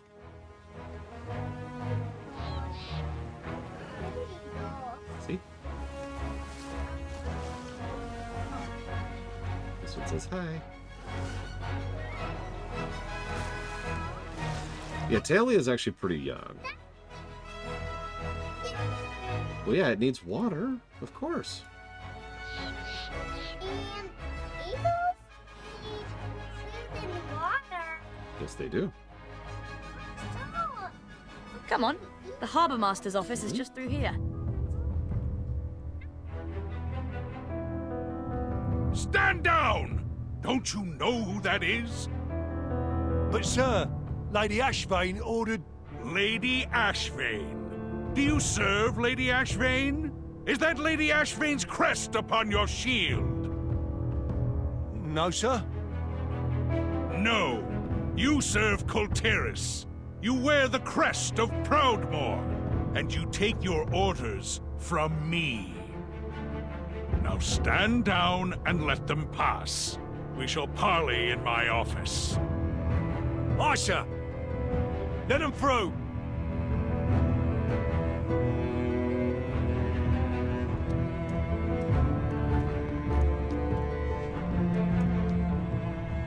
King Greymane, it is an honor.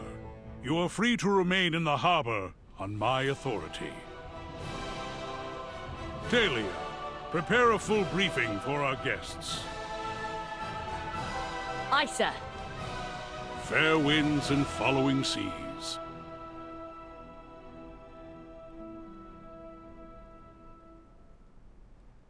For the Lord Admiral. What's the situation? Farewell, friend.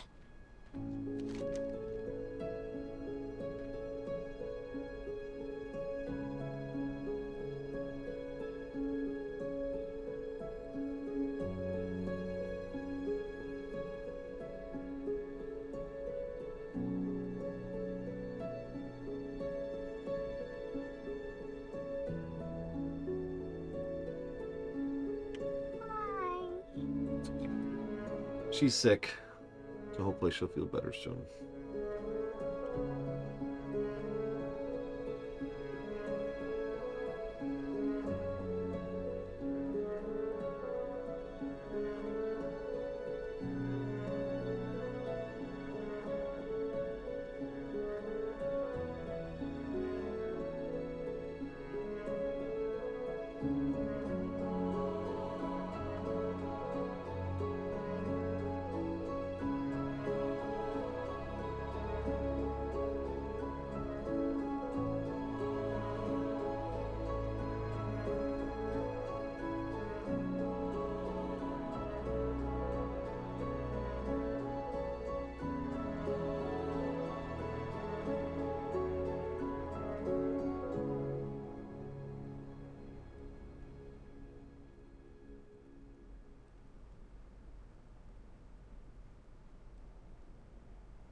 So this is Cyrus. He extends his hand warmly. I shake his hand. Remain vigilant. Catherine Proudmoore turned us away and had her own daughter cast out as a traitor. Why would you help us? Humor an old knight for a moment, would you? I was in a battle many years ago. It was the Second War? Tough to keep them all straight. An Orcish juggernaut struck our transport. Splinters from the gunwale ripped across the deck and tore into a friend of mine. Should have been his ticket home, but he was a stubborn one. Refused to leave before the war was won. So he patched himself up and told the healers he was fine. A few days later, he woke up screaming and drenched in sweat.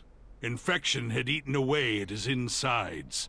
My friend never saw another sunrise. By the time he asked for help, it was too late. Kul Tiras still bears the scars of the Third War. No one feels this more deeply than Catherine Proudmoore.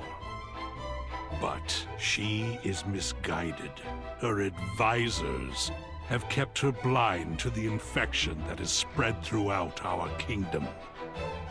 The land I love is falling apart, so I'm asking for your help. Kul Tiras needs the Alliance just as badly as you need us. I see. Then we shall prove to Catherine Proudmoore the same truth that I learned at great cost. In unity, there is strength. Well, we have to kill the Horde no matter what.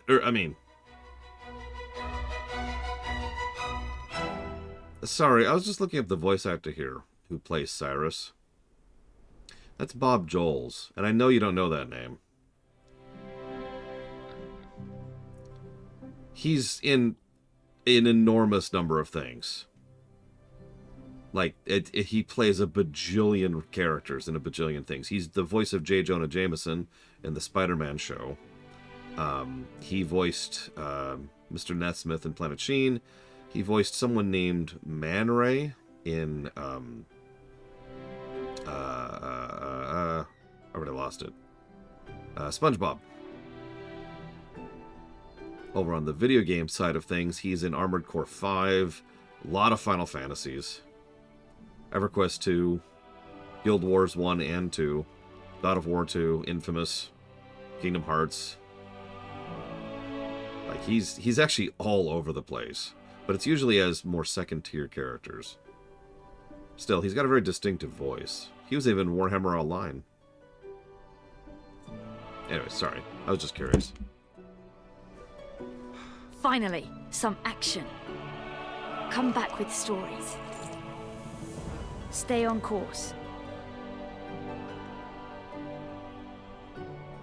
Duty calls.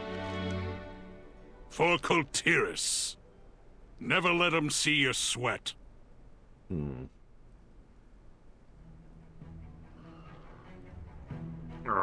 One second.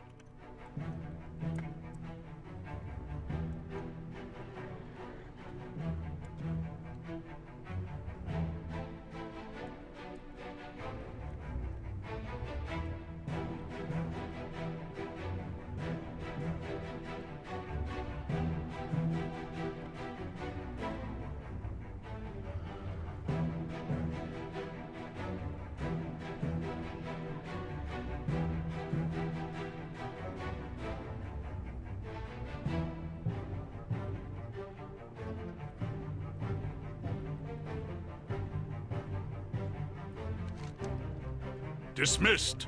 Cyrus takes an official-looking document from his jacket, signs it, and then offers it to you. Here, this will give you access to the ferry system. Honor guide you. For Kul Tiras. Sounds like you'll be working with us for a while. Cyrus will charter a naval transport between here and Stormwind, but I expect you want to use something a bit faster for day-to-day use. Head back upstairs and take a left. You'll find an old study where the Tide Sages conducted magical rituals. Surely your Alliance mages have already sensed its power. Farewell, friend. Dismissed. Never let him see you sweat. Okay, I'll work with that. Listen off the deeper end. We need Kul Tiras, okay? They're dicks. Just... How are you? The local authorities have given us permission to open portals, which is good, because they're already open. Safe travels. Wait, it's not actually the Kul Tirans' dicks that are huge. It's their ships. Notice we still haven't even linked up with our Kul Tiran equivalent here. The situation report is ready. Excellent. Hero, Talia will get you up to speed. Well met. Serve with honor. So there's nation divided. We can do this. Interesting. I love, by the way, it's like, hey, here's your Azerite gear. It's level 58. So we're gonna gamble a little bit here. No, the jailbreak was there. We just finished it. Go back to Xylom.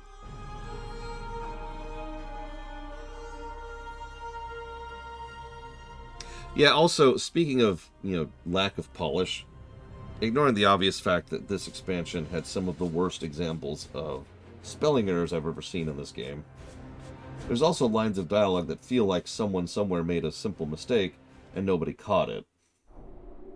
For example, Cyrus just talked about an incident during the Second War, and then he started talking about how Kul Tiras suffered greatly during the Third War.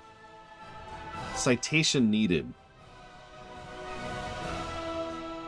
What exactly did Kul Tiras have to do with the Third War at all? What's the situation? For Kul Tiras. Duty calls. Kul Tiras is made up of several major houses. They were unified under Dalin Proudmoore's leadership, but that gradually changed after his defeat at Theramore. Lord Admiral Catherine Proudmoore now rules in his place, commanding both the military and the guard.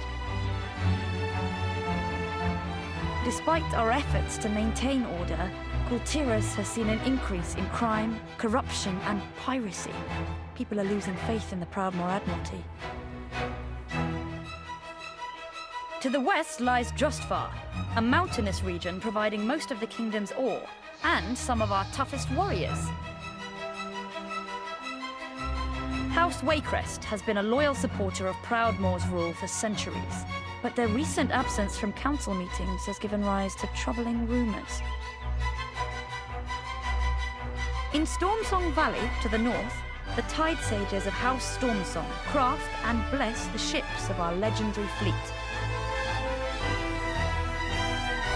But nobody's heard from the fleet in months. The Tide Sages have withdrawn into their cloisters and seem uninterested in finding our missing ships. We must unite the houses beneath the Proudmoore banner and locate the missing fleet. Otherwise, Kul Tiras could fall apart before this war even begins.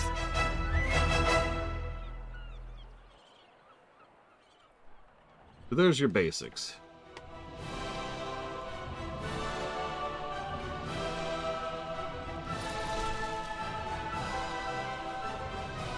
I guess we're doing Tiragarde Sound first.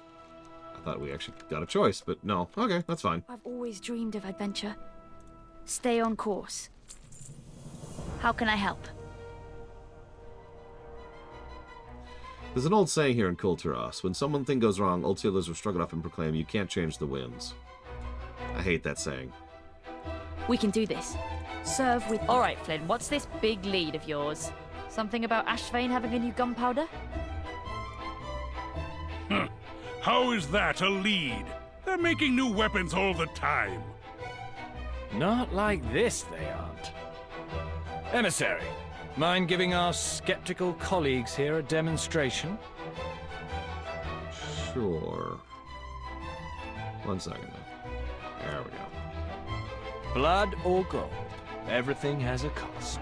The Ashvane Company doesn't know it yet, but throwing you into Tol Dagor was the biggest mistake they've ever made. That new powder we swiped could be the key to bringing them down. First, how about we give everyone a demonstration of how powerful this stuff is?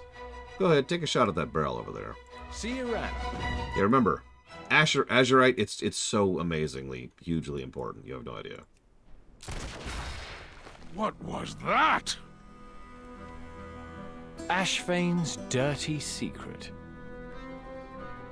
And that was just a pinch. Imagine how much damage they could do with more of this stuff. Jumping ahead a little bit, one of the things that irritates me about Azerite is they keep saying that it super turbocharges weapons. Like, makes them super powerful, right? But it totally doesn't. Every single gun or weapon or mech or whatever that uses Azerite is just the same as any other thing that we've seen in the entire game. Like, I'm sorry. Thank you, TSP. Happy Monday, by the way. I'm sorry. We've seen giant fell-powered mechas as far back as BC. Azerite is like, and the thing that irritates me is not the fact that it's like, okay, it's another source of explosive that's easy to harvest, which might have been with, you know, maybe instead of being a new source, you know, a new resource, it's just a more convenient resource. That might have worked. But instead it's treated like, oh my god, it's a game changer, technology has changed forever. And yeah, it did, it's just really, and yeah, Blade Travel's absolutely right. It's such a super amazingly powerful thing that we were just able to use it indoors right next to a bunch of people with no consideration. I'm sorry, if you fired a gun, plain ass gun in this room, people would probably literally have bleeding ears, especially if you did it right next to them. And one eye or 2-point campus. Daggerfall Unity and Railway Empire. Thanks much as always, and one eye.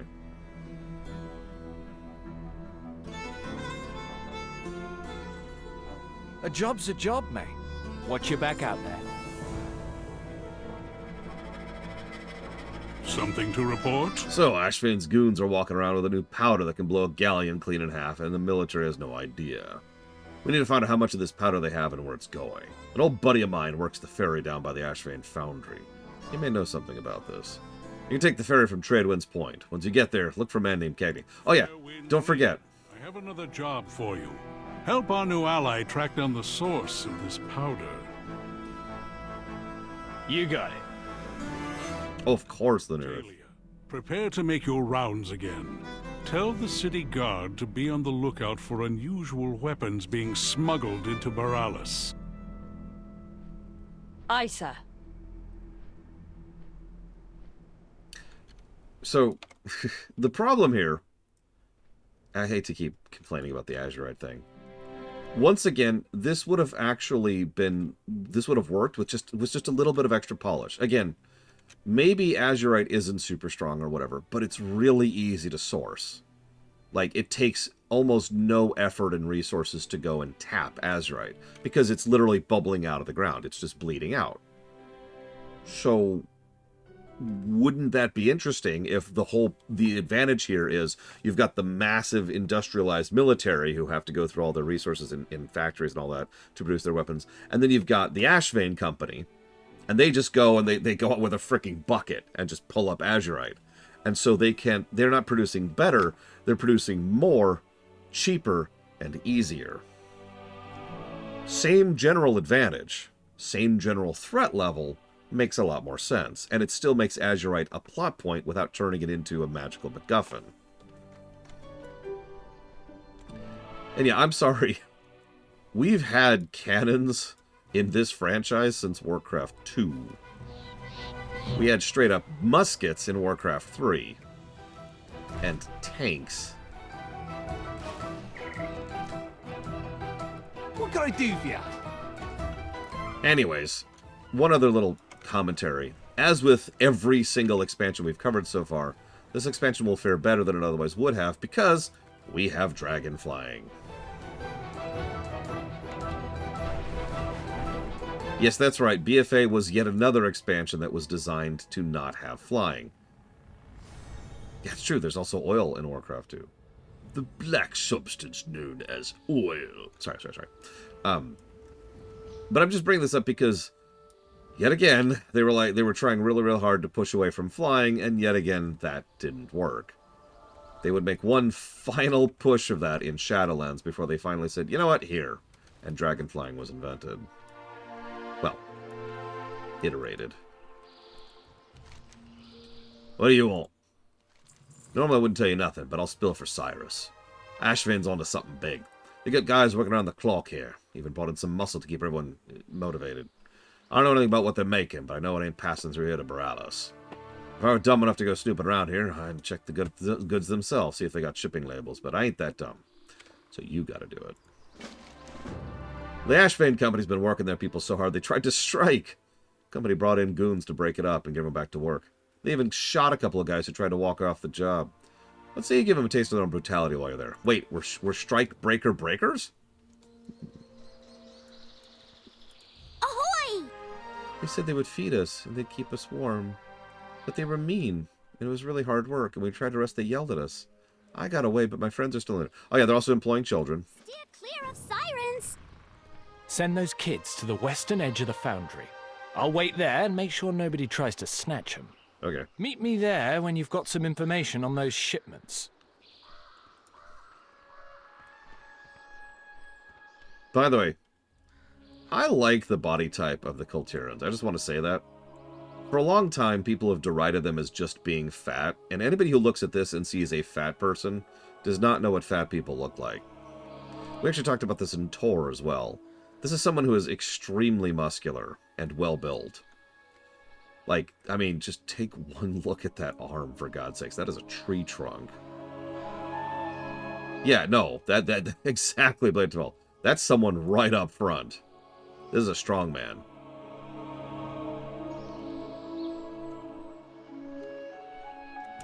This is right about when this body type was becoming a little bit more acceptable in fiction. Just a little bit. And maybe that's just me. Maybe I'm just the one who noticed it that way.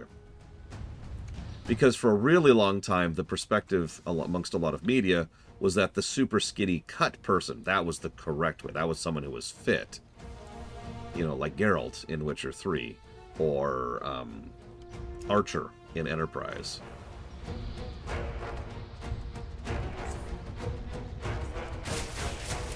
I just wanted to comment that briefly, because I honestly thought the Kul Tiran appearance was a nice breath of fresh air. Oh, speaking of which.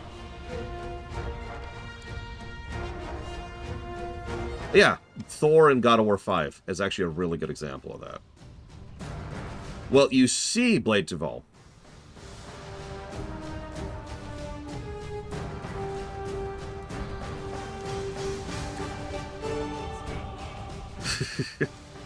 This letter from Priscilla Ashvane to her employees appears to be posted all over the foundry.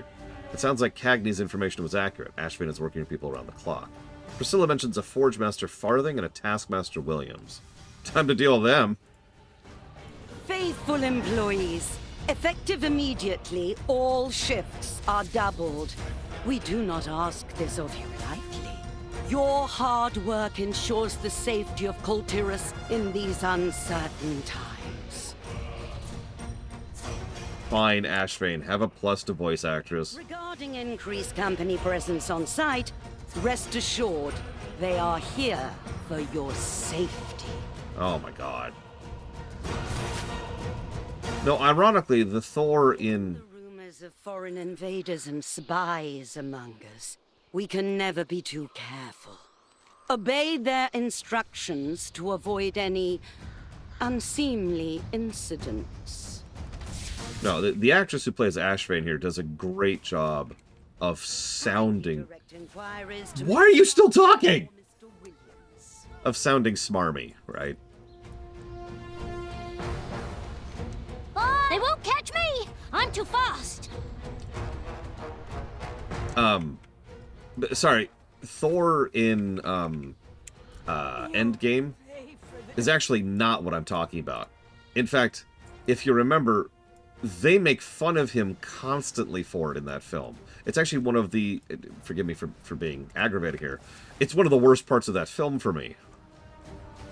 Like, they mock and belittle someone who is going through severe PTSD and has clearly fallen apart emotionally as a result of that. And all they can do is crack jokes about how much of a frickin' lard-ass he is. Rats! No, Thor in God of War 5, that's what we're going with here. Listen, Lunarith, we haven't been to space. It's okay. It's okay. Ugh.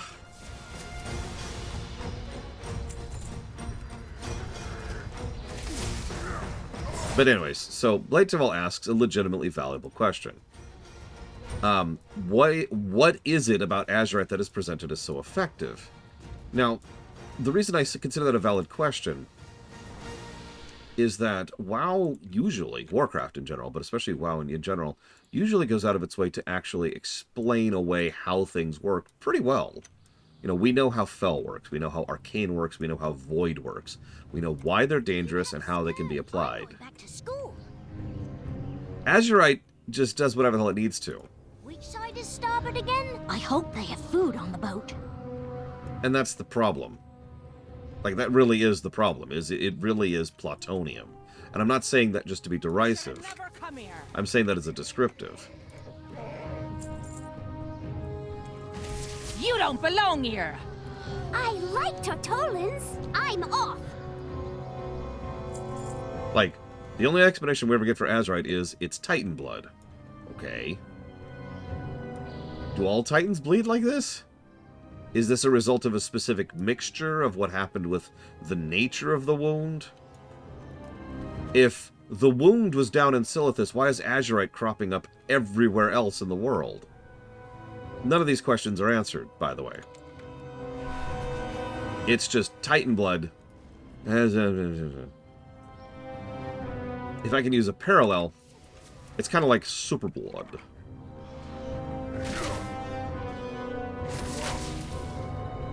Oh, I hate that, Ross. But for a much more personal reason. Suffer no insolence from the soot-smeared rabble. Make examples if you must. All that matters is that our clients get their supplies on time.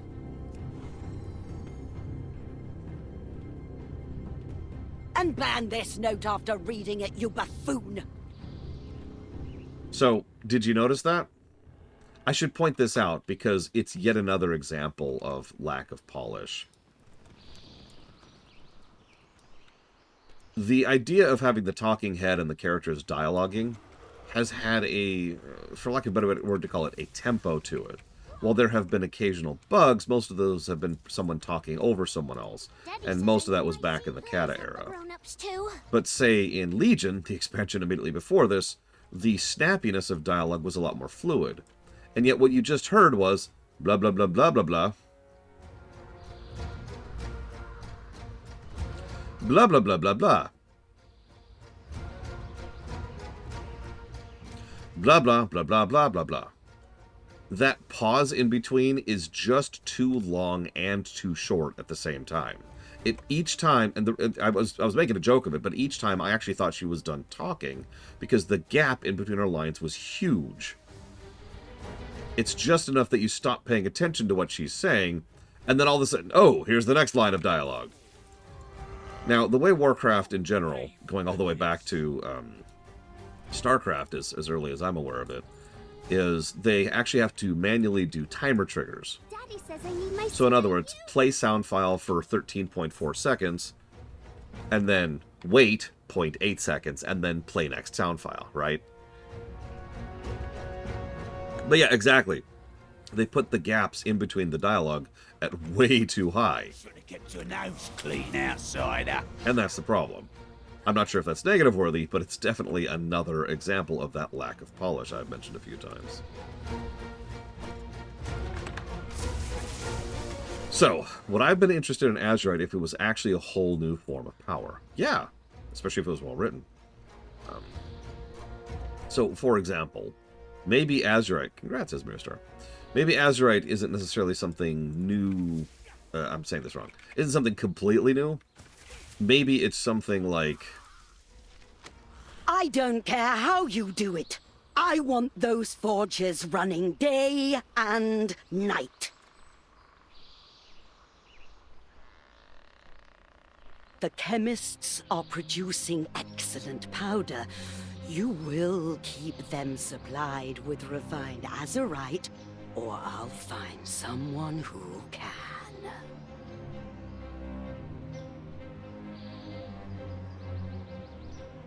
Okay, we're done. I have to count to 5 to verify that she's done talking. Jesus. So it couldn't... Maybe it wasn't something got completely new to the setting. Maybe it's a combination thing. maybe something combined with the freaking sword, which Sargeras shoved into the thing, is combining with the arcane energies of Azeroth and turning it into whatever Azerite is. Maybe what we're seeing is like a combination of Fel and Arcane, which would be interesting. If you remember back in Legion, we already saw that kind of a combination thing. We saw Nature and Arcane combined to make the Arkandor, and that was fascinating. It was also emphasized over and over how difficult and punishing it was to fail if you don't successfully get that combination just right. There's a reason why it required expert druids and expert mages in order to make that work. So maybe Azerite is this whole new combination thing which isn't working just right, and it's causing problems. I don't know, I'm just spitballing here.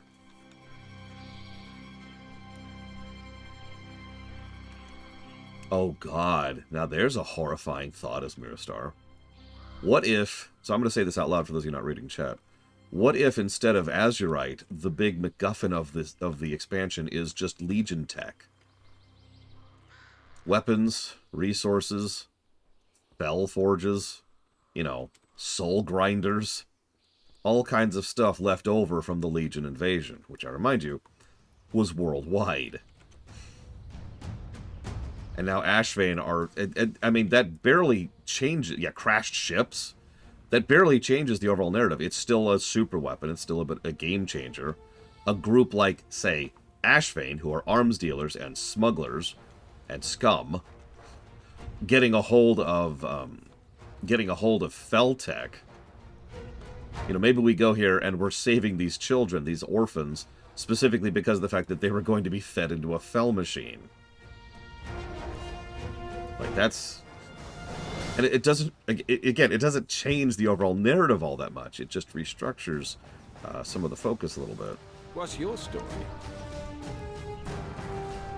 Let's get paid. Sounds like they're making a ton of this stuff and keeping it under wraps. That's bad. Keep your powder dry. Next round's These kids are going to have it hard enough without being under Ashvane's thumb. Thanks for getting them out. Eyes on the horizon. Find anything useful?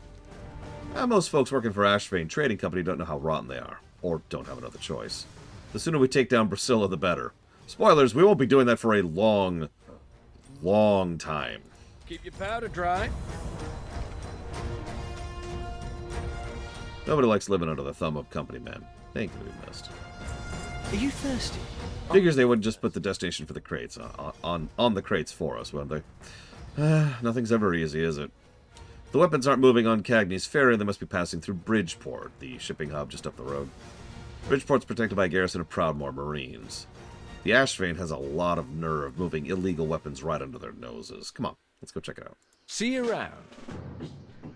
Cagney, get these kids on a ferry back to town. Talia will make sure they get placed into a shelter. Mate, I'll see you up ahead.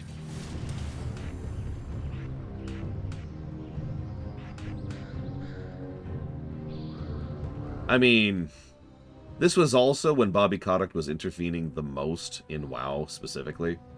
Obviously, he had had his fingers in Blizzard since before Warlords came out. Again, we can track the timeline pretty linearly. But by this point, he and his cronies were definitely interfering with WoW, so... And yes, Ross, I've had that happen several times.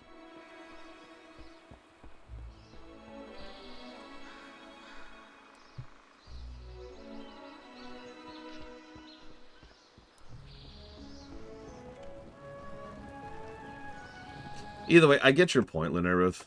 I'm going to go ahead and disagree, because I think a 5-second gap is just too high.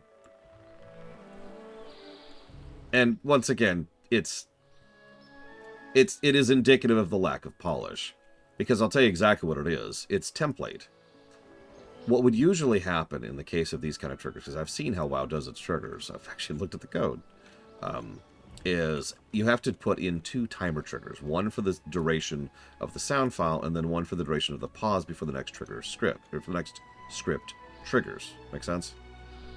So, rather than do all of that, just applying 5 seconds unilaterally as a template, and then putting that to every dialogue is substantially easier, takes less time, and involves much less polish. Is that supposed to be bronze? It's kind of turning green. I'm not sure. Because it's up here, too. It's a lot easier to see on that. Anyways.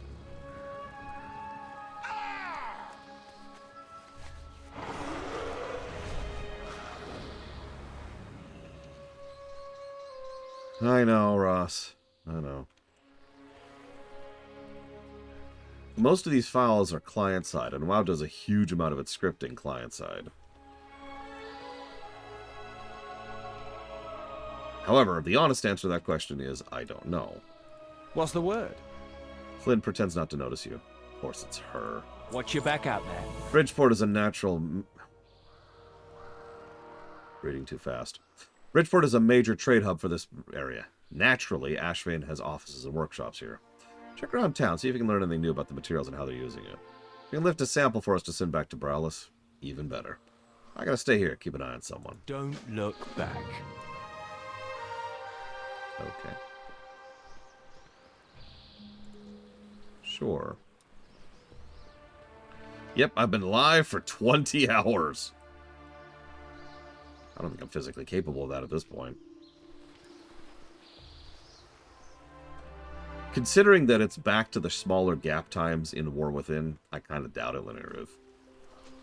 It is also possible that this was an attempt to solve it, as you describe. I am not that generous, so I will not give them any credit for that, but it is possible. I suppose I should actually do my job. Ugh. Let's go talk about Boralus, shall we? So, first of all, Boralus and Dazar'alor share one weird commonality in that there's the city, which is all of this, and then there's the actual town hub, which is this. In both cases, it's actually a really smart move, in my opinion. Remember, when it comes to the gameplay axis, having a hub be big is almost universally bad. You want everything to be relatively quick, easy to access, and easy to navigate from a gameplay axis. So this area right here, this is the hub. This one square. And so you've actually got, you know, you've got the inn, which, nope, it is ahead of me. Not playing a monk lore. There's the inn, which is your hearth spot. You've got most of the profession traders. You can actually see them on my minimap because I'm tracking them for some reason. Stop tracking all of that crap. There we go. Transmogger, because this was still back when people didn't really have the yak very commonly. Valentine's decorations, very important. Part of the aesthetic, obviously. Most of the basic vendors are down here. You've got repair vendors all over the place. You got the ferry, aka flight path, right down there. And, of course, you've got the portal hub, which is right here. All pretty snappy and all pretty much right next to each other. Oh, and the actual main hub, as in where the quests go, is right through this doorway up here. Not too shabby from a gameplay axis.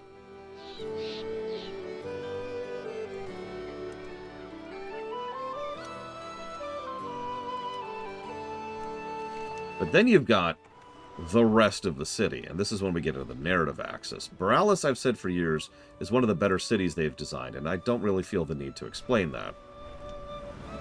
Which is why I'm going to try my best to explain that. First of all, we've got several large-ass districts, and each of them has a very, very different vibe and tone to it. Let's start with the royal area over here, shall we? The royal area is best typified by, well, everything in this area. Nice, big, wide, open, clean, well-painted, fresh. You've got the banner of the Proudmoore banner all over the place. The Kul Tiras Marines, stuff like that. We've got cadets, officers, tide sages. Big old cannons on display. I'm still not sure what's up with the green. I hope so, Linear Ruth. As in, I hope it works for you. Oh, here we go. The Ambassador. This heavy cannon, designed and forged by the Ashvane Trading Company, fired nearly 2,000 rounds during the Second War. Actually, yeah, Blue Boy Rose, I agree. Whole bunch of NPCs roaming around. But you can see the general vibe and tone. There's even a freaking moat. Although, interestingly enough, the moat is very much out of repair. Anyways, they even have a hedge maze, for God's sakes. There's the off-duty cadet down there.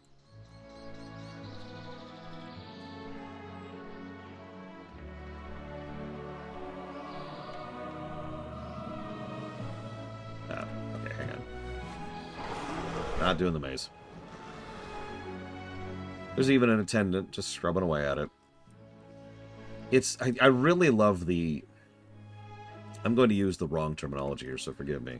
Maybe Yura can help me out here. The earthy tones. It actually looks like a perfect combination of earth and sea. You know, it's got that kind of that aqua green going on, and the clay of the stone. That's not actually gray. That's kind of a dull brown. Really good color usage. Really good color usage. It helps make it pop from, well, actually, what I should say is it does the opposite of makes it pop, but it makes it distinguished from something like, say, Stormwind. Stormwind is very, very stark, you know, white, blue, gold. And yet Dalaran is a freaking floating city with big, strong emphasis on purples and glittering. This place looks like it's been sitting next to the sea for 100 years, which is appropriate because it has. There's even just chunks where there's just collected water on the ground. Even in the rich district up here. I love the music. Strongest human kingdom at this point? So the problem is, there really is only one answer for that. Stormwind. Because there's only one human kingdom at this point in history. Stormwind. I mean, I know, there's Kul Tiras, but that brings us up to a grand total of 2.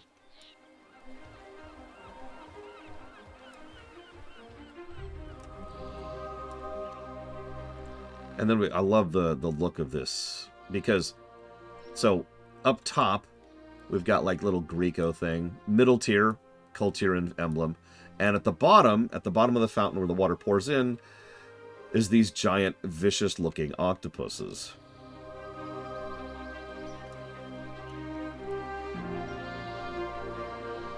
And oh my god, the doodads.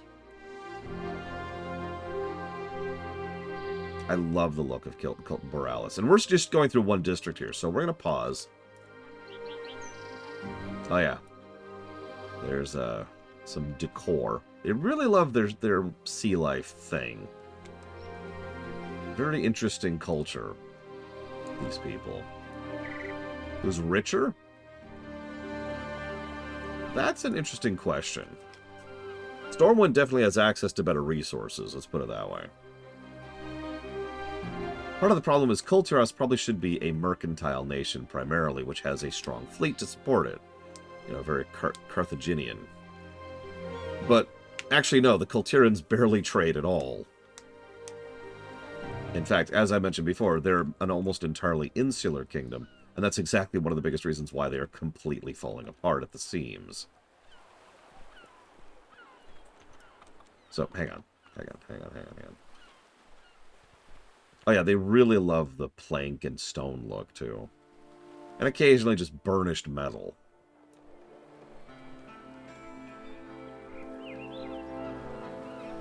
Yeah, it's another thing. There is every zone in the game has a color filter over it.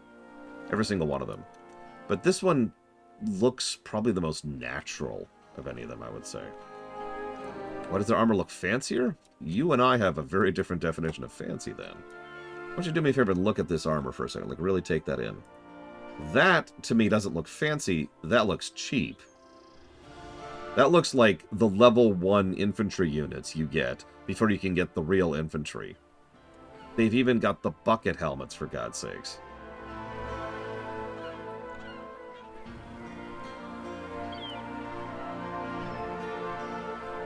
Like, scooch, you dumb bird. Don't mistake me, I like the aesthetic, but it's very clear they don't have much in the way of soldiery. Like, there's a reason their primary military force is naval and marines. We'll see more of that as we go forward.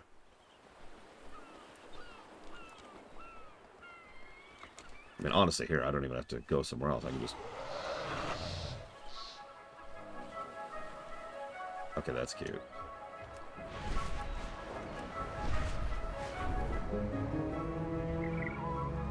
Let's just scooch over here. So, to contrast, this is what the Stormwind armor looks like. Now, I know what you're about to say. Yeah, no, that's fancy armor, right? Like, that's not very useful armor. But once again, you can tell which one of these groups has the more wealth. It's the guys who can afford to put gold... plating? The gold surface stuff, right? Yeah, it's made-up armor, exactly. The Kul Tiras armor, appropriately, actually looks like it might function as freaking armor. But that is overall part of the aesthetic. In a setting this fantastical, what that means... Filigree, thank you. What that means is they are more grounded. Yeah, down to earth, exactly. Don't mistake me, I'm actually with you. I'm just saying, no, Kul Tiras is actually a poor nation, as we will see more and more of as we go through this.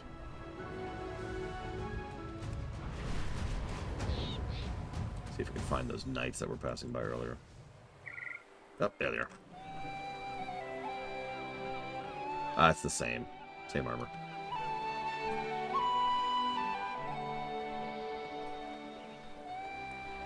Yeah, exactly as Mr. Anyways, I need to get positives. Hang on.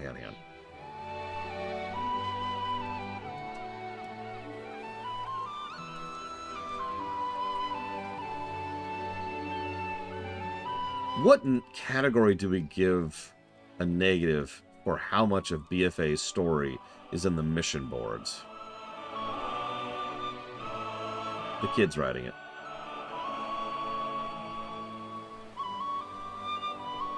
Yeah, that'll make more sense later. Surprised it's even there during this particular layer.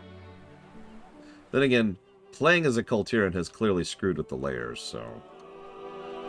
I've already regretted doing this, and I might regret it in the future, too. I've been sincerely debating just going ahead and switching back to Zynjun and abandoning my Kul Tiras. Because I'm going to give it a negative. For those of you not aware, BFA actually has another story. The war story. No, not the war campaign. That's a series of quests that follow the MSQ. The war story is the story of the Banshee War. And it's going on in the background and actually has substantial changes and effects on quite a few zones because it is a global war.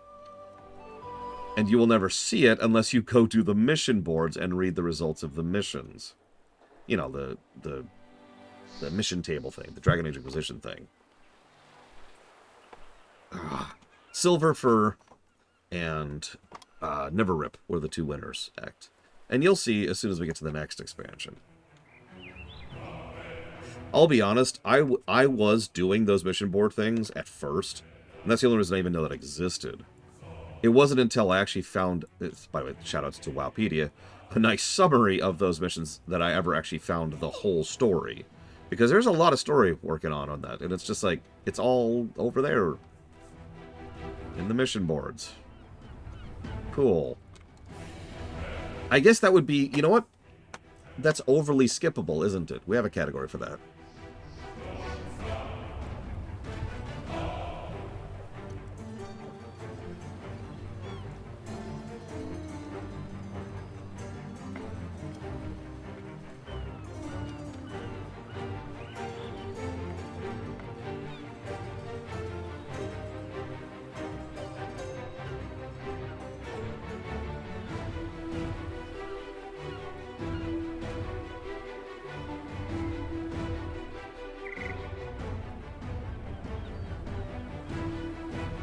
Yeah, it's another thing. Most of those mission boards, just like they were in Legion, are hours at the low end.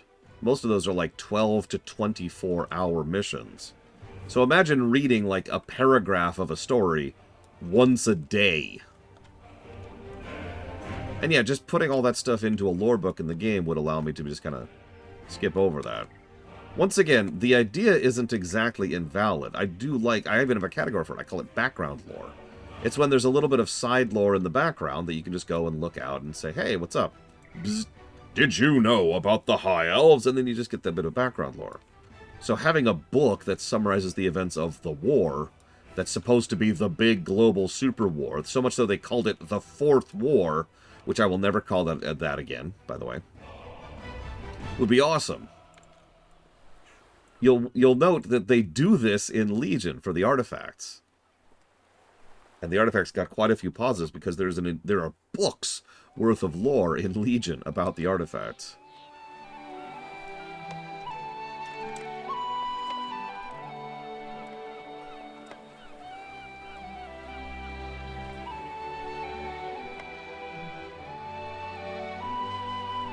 If I'm dreaming, what would be even better is if you could just pull up a menu option and be like, boop. You'd be like, I would like to read about the such and such events of the Battle of Hillsbrad. And then there would be a narrator who actually reads it out to you like an audiobook. So you could be listening to the story of what's happening in the war in Hillsbrad while you're running around questing. That would be extremely cool.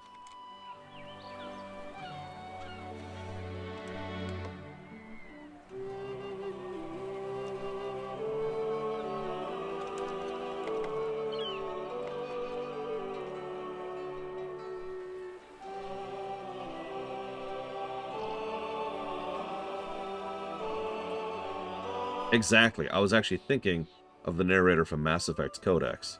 Although, something you could fire and then close the menu on, so you could listen to it while you're doing stuff.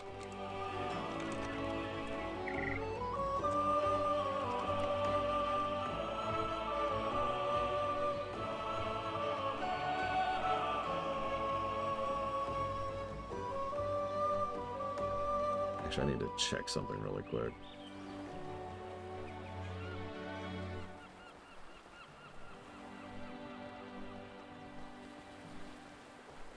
That's what I thought.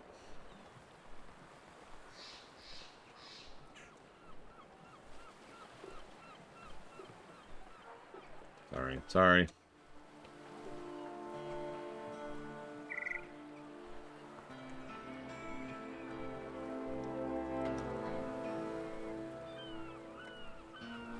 Easy PR points. Won't affect anything, Act.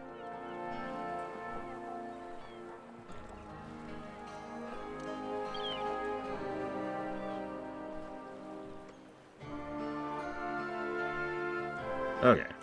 Got that. Okay, so. Oh god, how do I even put this? Okay, so.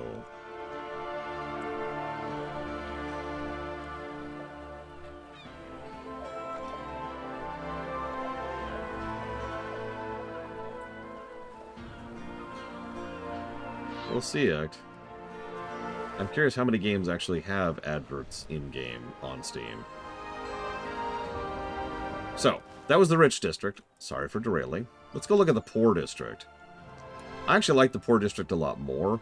Probably because the density of the details is way higher. First of all, there's actual quests over here. Probably one of the reasons why there's more stuff over here. But you can just immediately tell these people are poor off. First of all, and the most obvious and efficient indicator that this is the poor district, the ground isn't even fully paved. I love it. Like, just to show the immediate contrast. This is what the ground's like over here. And this is what the ground's like over here. Whoops. Love that. A lot more people over here, too. Which makes sense. You're going to have more people in the poor district. I don't feel the need to explain that. Lots of NPC set dressing. That's another one. Probably is Miristar.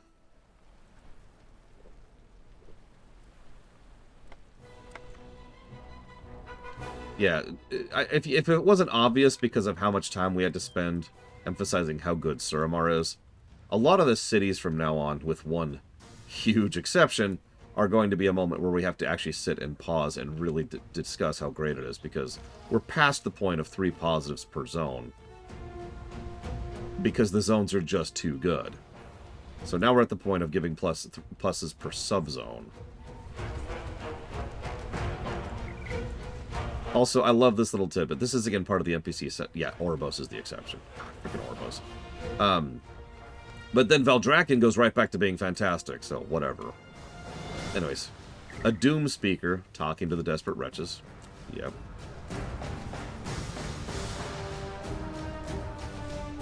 Cloth, tattered in rags, holding up, like, bare hides. Tons of poor people. Lots of cargo absolutely all over the place. I like the vagabond. Have you noticed, by the way, they started doing this thing. This is actually the undead model, but they meshed it with skin to make a skinny human. In other words, an emaciated-looking human.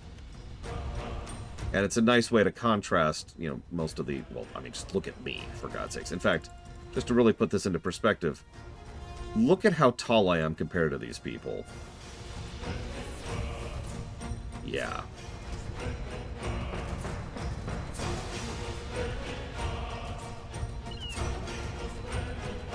I don't want to roam too far because there's a lot of stuff here. And we'll actually be back here later, but... Last mistake you'll ever make. Oh, man, let me just kill this person. Okay, excuse me. Are you dead? Damn it! Oh. I'll take that as a yes.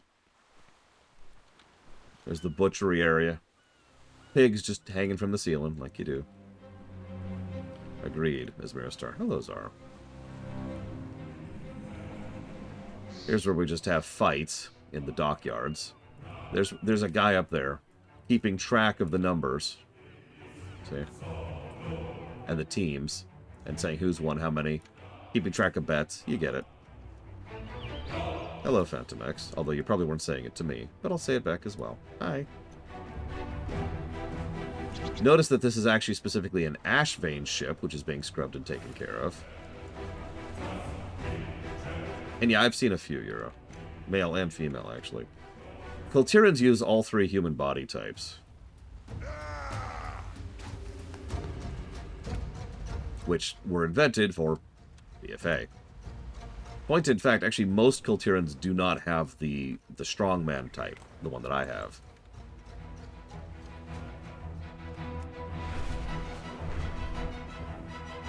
Yeah, actually, Dishonored is a good vibe. I actually pointed this out earlier. They're just straight up hanging people, you know. Also, I love the contrast between, you know, the people being hung and the person who's reading out their sentence. Also, the letter just kind of dangles because this is when they figured out physics, finally. Here's the actual storehouse area. For some reason, I find it amusing just how much cloth they keep on hand. And of course, the bounty of the sea, gotta have that. Yeah, no. So, while the brickwork isn't arguably quite as impressive as the rich district, the doodad work is through the roof for the poor district. Ditto with the NPC set dressing.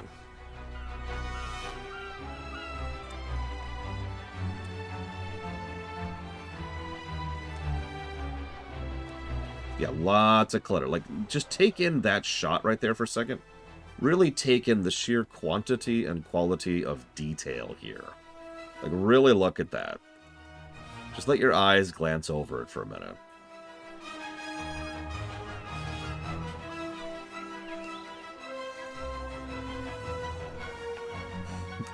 The computer just suddenly goes in the background. My favorite little detail?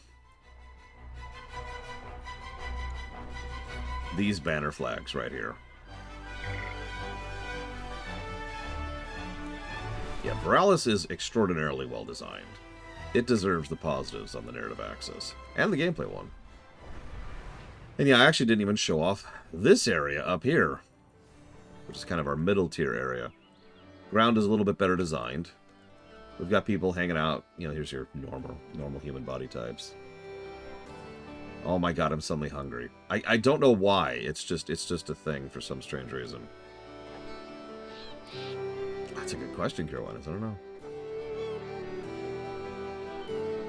This is clearly your hub area, too. Blacksmith down below. Lots of ore, lots of blacksmithing going on. Oh, that's a good point, Master. Oh god, yeah, it's all seafood. I love their fire pits. Kind of town crier, couriers, stable hands. Lots of eggs for some reason. Yes, it does, Mr. Floyd. Sorry, but I remember that because actually one of my favorite spots in Dazar'alor is the restaurant.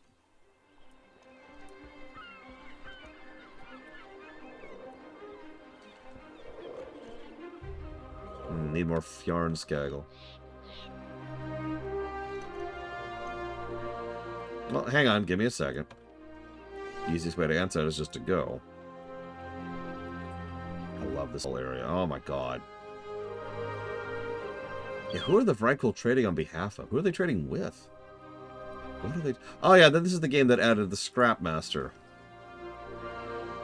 Moving on. Actually, wait, shouldn't I be able to... Oh, I don't have it on this character. Yes. Kuropatwa. WoW is probably the best new player MMO out there as of this moment in time. Appreciate your patronage. It's worth noting that's actually a relatively recent recommendation. As of this expansion, they have substantially improved the onboarding experience. God.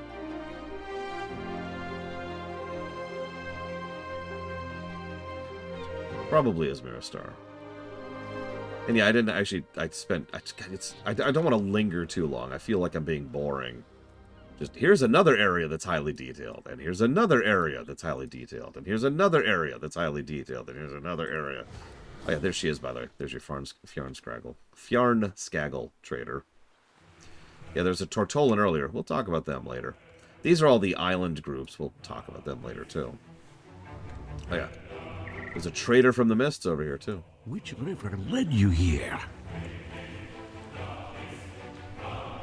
This is kind of the trade. This is the public market where outsiders are allowed, which is why all the expedition people are here.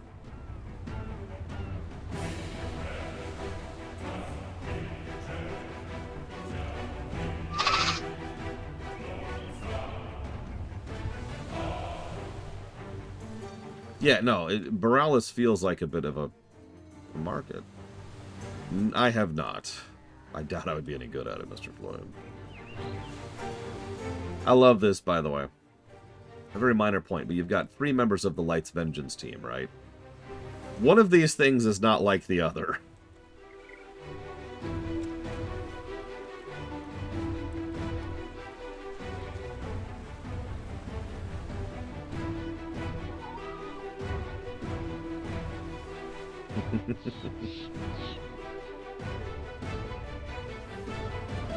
Okay, so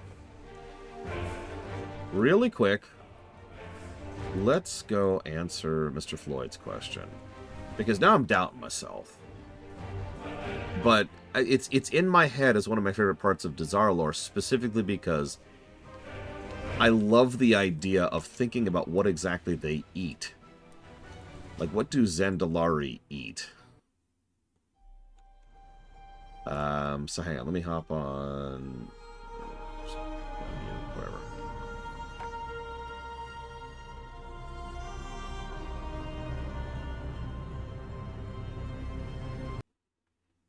It's gonna be a small trip here. What is that quest? Hang on one second. Greetings. Together we will defend our world.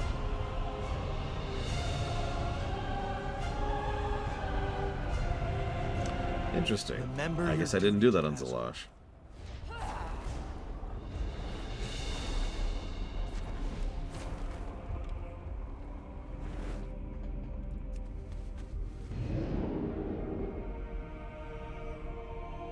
As I mentioned, BFA is when I transitioned from Warrior to Demon Hunter. Yeah, that was Marithra. Someone who probably don't even know who that is unless you've played Dragonflight. So here's the other city. We're not going to go fully in depth here. I'm just checking something for Mr. Floyd. How about that skybox, by the way? Check that out. Yeah, Warrior just took it in the pants in BFA. It's in a better place now. Fury is pretty legit. But... yeah, here it is, here it is. Right here. Check it out. Big ol' honk of food. There's actually another layer to this, which I'll show off in a second.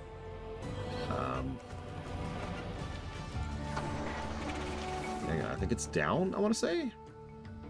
Give me a second. Maybe it's over here? I think it's over here. Well, there's the Tortolan expedition.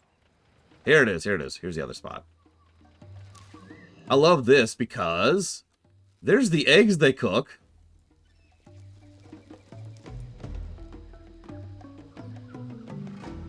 And, of course, the meat. I want to eat here. I'm sorry. I want to go... The name of this place is Taste of Zandalar. It's actually up there in the upper right. And I want to experience what Dino Tail tastes like. You know? Also very Mesoamerican kind of things. In terms of the cosmetics of the food down there.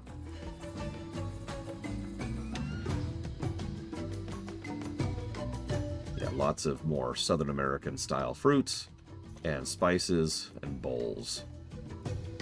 Combined with the fictional, you know, giant lizards. Yes, please. I happen to really like, I don't know what to call it. I guess Mexican food? South American food? I don't know how to categorize that, because there's actually a whole lot of different types, but I tend to be into all of it, you know? Brazilian, Argentinian, Chilean, Mexican, you know. And yeah, that makes sense for Zandalar to have food from this general area, because look at the place. Very clearly aesthetically connected to it. Anyways, sorry. Let me get to a place where I can not be having a long enough time. Oh, Wuklamot would love this place, 100%. We'd lose her. That would be a fun quest. Wuklamot's like, I found a portal to another world. And then the whole quest is just trying to catch up to her because she's racing through Dazar'lor, tasting everything.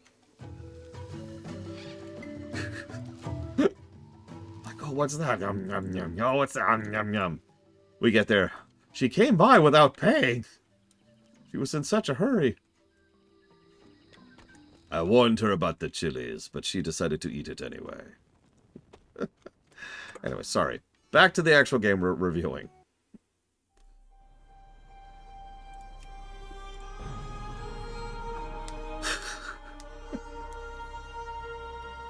One of these days we'll actually finish a zone. I know, it's my fault. I'm sorry.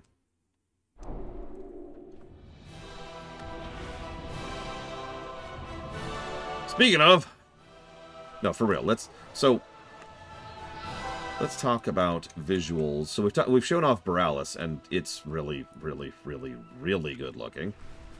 Let's go talk about the first zone, which is Tiragarde Sound. So, it's not super impressive, which really says a lot about how jaded I've become about WoW visuals.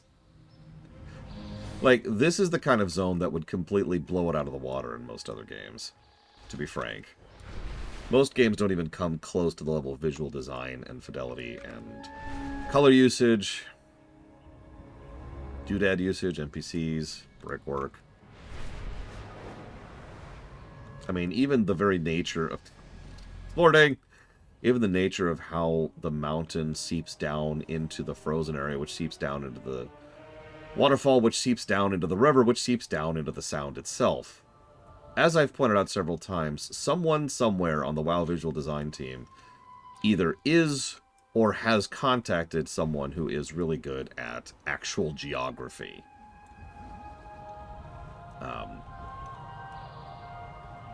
I feel like geography is actually the wrong word, but you know what I mean, right? Someone somewhere has actually studied landscaping and knows how it should work and does a really good job with it. Let's go with that. Most of this would fall under traditional brickwork, the overall layout and design of the zone. So it still absolutely deserves positives for that. Yeah, actually. Another good example off the deeper end. We even see, I'm going to roam the sound itself for a second here. Because there's actually multiple types of ships out here, as you can see. So there's your typical skipper. I think that's actually a galleon? I'm not sure. And then a more medium frigate. That's this sucker. And there's the Juggernaut. The monster ship.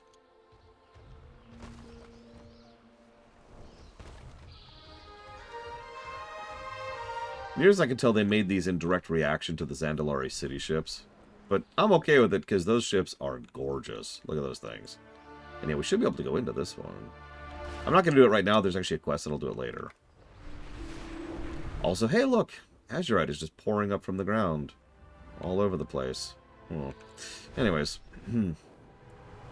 There's just these fell devices left all over the place.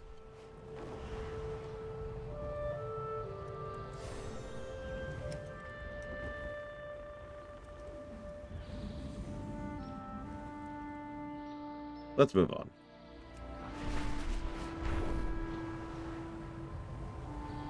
The one they made out of rock and roll. Blue Boy Bliss. Oh yeah, that would be here? Is it this one? Find out in a second.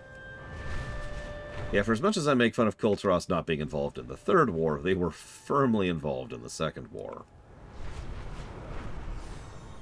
They took it in the pants during the Second War.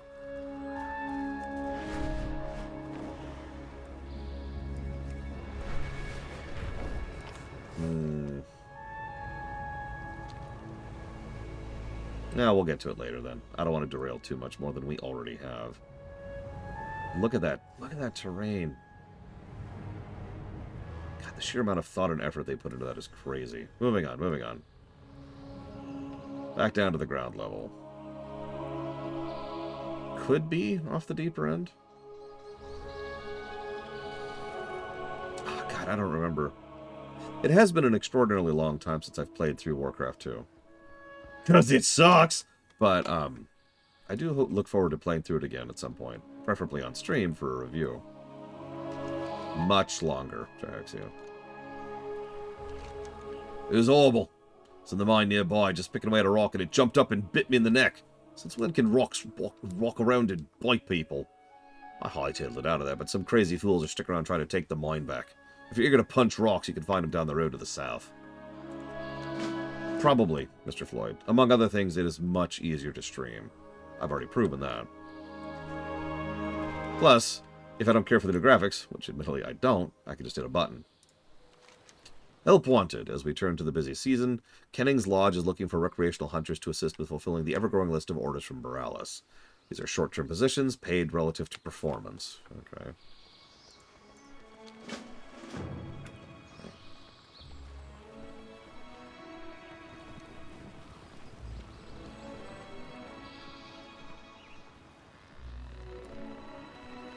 Just gonna take a sample of this here, don't mind me.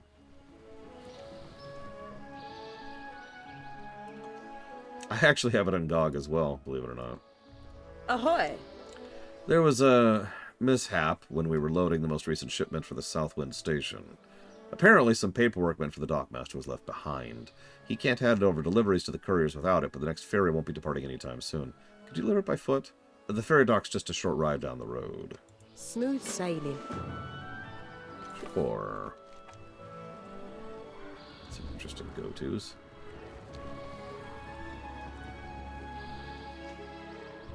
I believe Yura has Trihexia. I actually have not. Because I don't hate myself.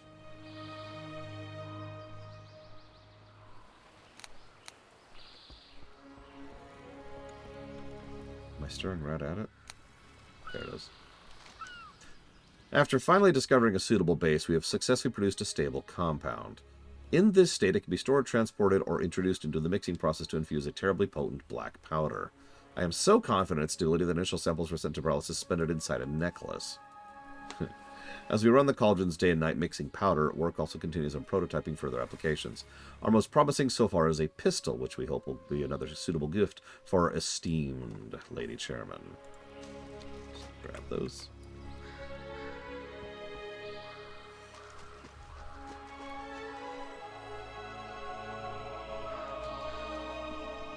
Oh my god. How was that drummer's foot after the end of that performance, Pillars of Snow? Ahoy! So, here's the notes, here's the sample. Let's get paid. Good, I'll hang on to these for now. I think I found our next lead. Eyes on the horizon. He lifts his collar to hide his face and speaks to you under his breath. You see that ship? I know that ship. Let's just say her captain and I have a little history. It's a smuggling vessel. Our illegal weapons are on there for sure. I bet my coat on it, and I love this coat. We need you to find out where it's going. How are you in tight spaces? You got any more business in town? Now's the time to do it. Let me know when you're ready to board that ship and go wherever the wind takes us. Nah, let's go and do our side quests first, shall we? Sweep it up a little bit. Also need to find a suitable pet. I don't know what kind of pet Xylom should have.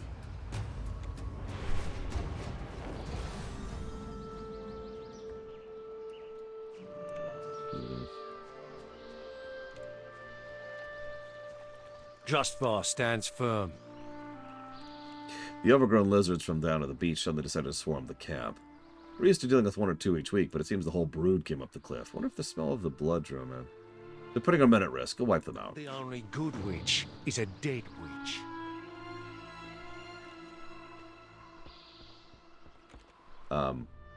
What are you doing to that mutineer? Clear for action.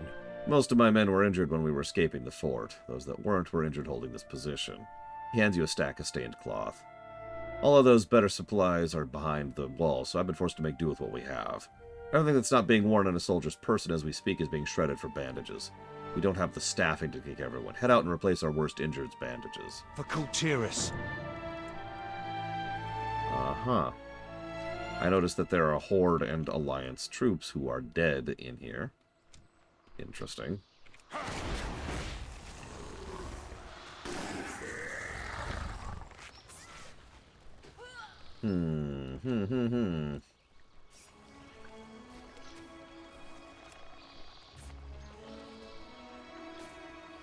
I think this might work.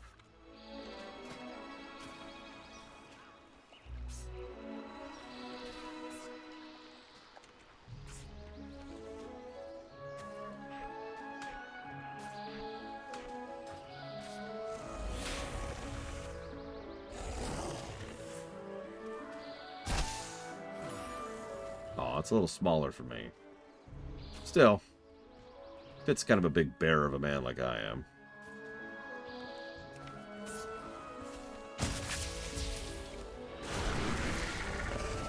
Yeah, they were really experimenting with quest structure in BFA.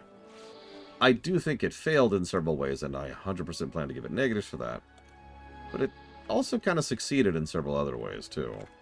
And I do like that they flat out say, hey, if you want to do side quests, now's a good time. Especially considering where I happen to know where this MSQ is going, so I'm with it. Yeah, River Beasts. Oh, that would be a good one. Might grab one of those when we see it. We're beast specs, so we can have both out.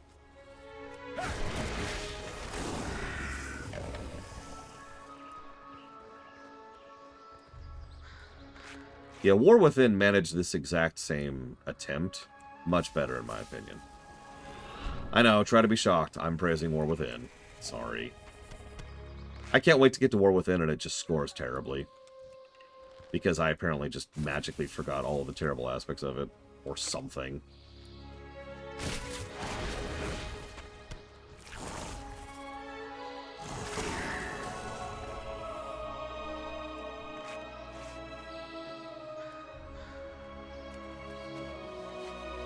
I lost a friend and my bird in the mutiny. That's unpleasant. My blade is ready. The Coven will fall. You're probably wondering what he means by the Coven. Don't worry about it. Underway. I know Fen is behind this. Tell me what you're trying to achieve. Fair winds and following seas. The instigator of this mutiny is a man named Fern, excuse me. He's always shown discontent with House Proudmoore and his position here, but to betray the men he works with, that seems beyond even my expectations of him. Go take him out. Show this mutiny the mistake of crossing truly loyal mariners. Keep a weather eye open. The men in the fort were once under my command, and so they are now my responsibility. Every one of them should have a badge we use for identifying individuals under certain circumstances. I would ask you to bring these number of these back as proof of thinning their ranks. These men are no longer soldiers of Boralus, and as such no longer deserve to carry the Proudmoore anchor. Gale sharp and anchor steady. If Talos honestly thinks that offing a few random soldiers is going to force us to give up Southwatch, he's in for a surprise. The reason we haven't chased out the sorry troop this camp is simply because we have more pressing plans.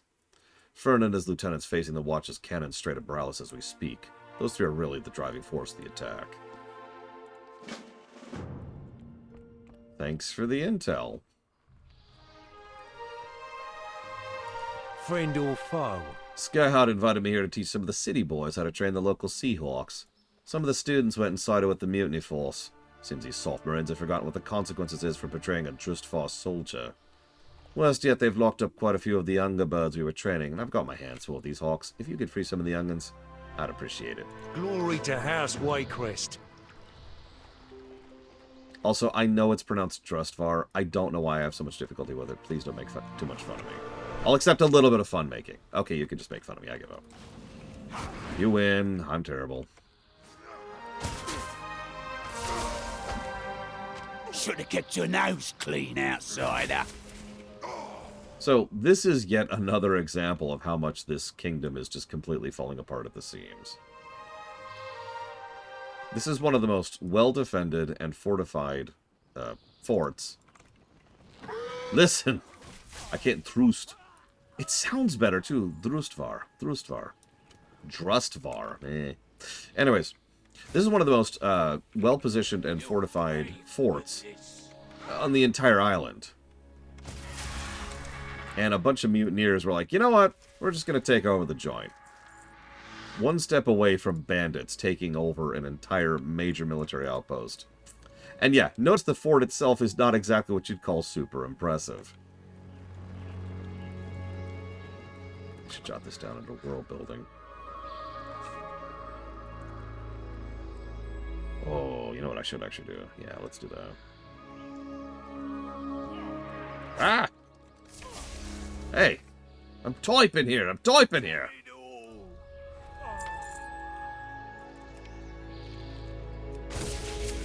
Oh man, that would be even better as Mirstar. But remember, Legion didn't happen. Damn it! Oh. Nope, Shadowlands is after BFA. It is in fact the next expansion we'll be covering. Hopefully within the week. I don't anticipate BFA will be super long, despite how long I've been taking so far. I'm sorry. If I'm being completely honest with you, the main reason I've been taking long isn't because I'm, like, delaying or doing it on purpose. It's because I've just been really tired. And it's actually kind of hard to get my brain in gear, you know? I still feel like I'm fog-headed right now. Yeah, we are looming closer and closer to the jailer.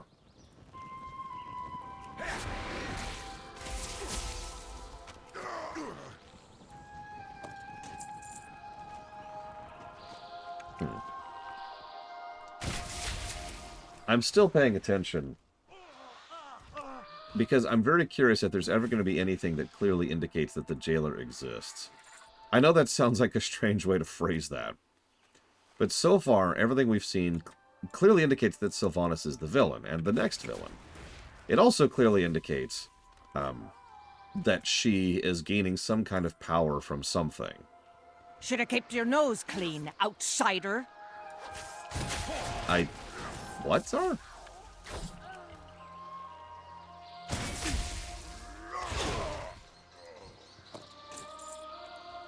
Oh, got it. That would be a parsing issue, I suppose, Czar. You're right, though. I haven't updated the bot since the short dark. I apologize. I will kill the bot immediately. Stab! Alright. Bot's dead. Your wish is my command, Czar.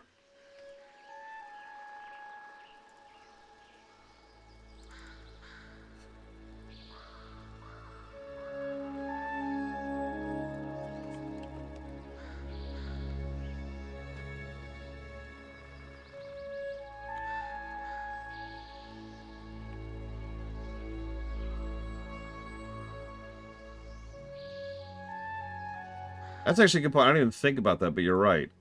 You shouldn't have come here, outsider. I'm a Kul Tiran.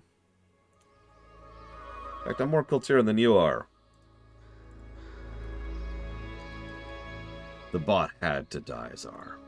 Although you did just remind me I didn't update the upcoming page, too. I swear I'm not just continuing to delay BFA.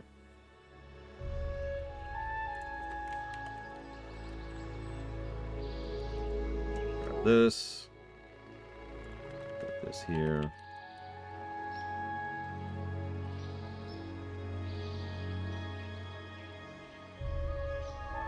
Well, this is going to sound like a strange question, Mr. Floyd, but can you define the word worship for me in this context?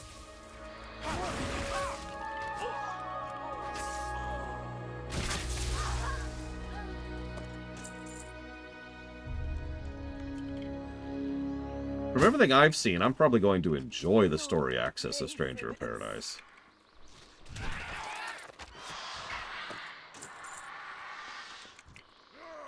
Now, it might be for all the wrong reasons, but I am looking forward to it regardless.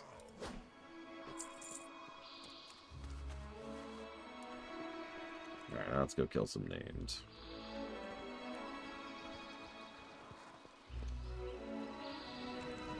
Wrong place at the wrong time, friend.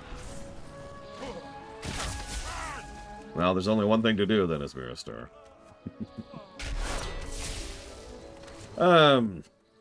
So let's see. Warcraft religion. Ugh. There's not really a lot of organized religions in Warcraft. There's a lot of faith, a lot of spirituality, but not a lot of religions. It's kind of interesting to me because the general impression tends to be that you can't really have an organized religion when the thing that you're worshiping is right over there, and you can just pop over and be like, hey, what's up? How are things? Yeah, things are good. Okay, cool.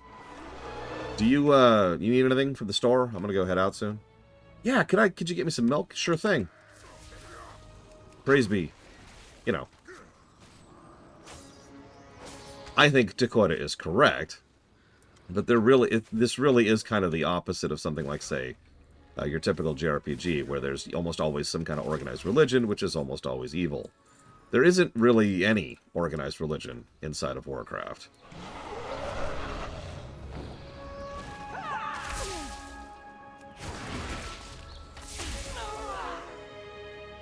So, as far as, like, faiths, it tends to be more transactional. Oh, hello. Oh, I see why. It tends to be more transactional. I will give you veneration and whatever it is you want. In exchange, you give me such and such, right?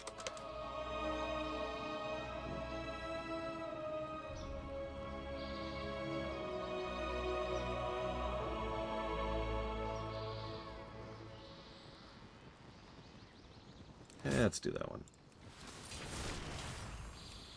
Yeah, lots and lots and lots of faiths. There's faiths in Loas. A Loa is any entity with a sufficient amount of spiritual energy in it as to effectively be another step up from a typical mortal. There's faith in the light as a concept. There's faith in the void as a concept. I understand how contradictory that sounds. Just bear with me. There it is. We've got some people venerate the ancestors. Some people venerate nature. Some people venerate the elements. Some people venerate Fel. Some people venerate the old gods. Like, whatever you want to pick there, honestly. There's a lot of options. And yeah, exactly. Like, the priesthood of Elune is not what you'd normally call a priesthood. Like, Elune's right over there, right? The Draenei actually directly draw power from the Naru and work alongside the Naru.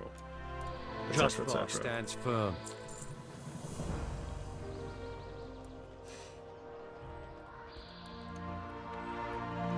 Aye. For Kul Tiras. Good work. That should be enough to help get my men back in the fort and manning it again. Fair winds and following seas. Keep a weather eye open. Is that everything? I think it's actually everything for this little side quest. Just a little hop.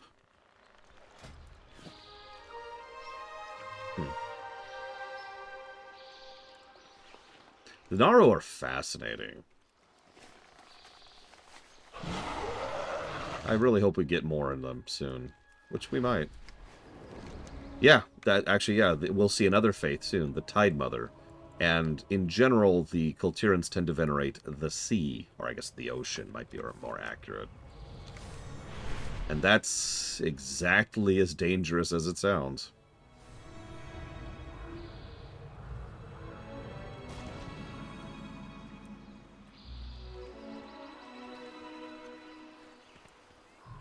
Lord Admiral's favor, friend. I was wondering what this was. Thank you kindly. Smooth sailing. A researcher at the resort up the hill was hoping to get a letter out to a group called the Explorers League. He claims they have a camp set up near some old Drust ruins on the other side of the Sound. There's no official station, so it'll have to be delivered by hand. If you happen to head that way, could you take it with you? Look always to the sea. Sure.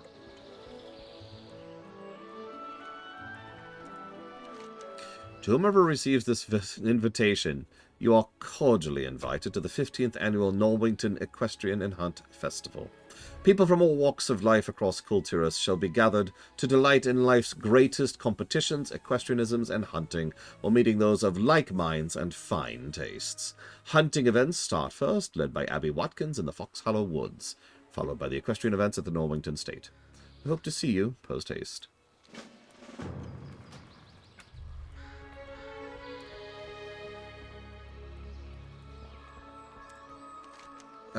You there! Do I have the most amazing opportunity for you? A gnome named Wolfred Fizzbracket is on the eve of a breakthrough and could use an intrepid business partner that's on the brawnier side. Yeah. Just follow the road east until you reach Fizzbang's Resort, the most fantastical wonder of nature. So, did you catch that? The quest design in BFA, the quest layout might be a better way to put that, in BFA is actually kind of strange. Because you've got your MSQ, which is actually relatively short. Believe it or not, we are actually already a little bit over halfway through the MSQ for this zone. But the side quests are everywhere, and they do this weird, like, branching thing. So we just got a side quest to go here. When we got here, we got 3 other side quests to go 3 other places.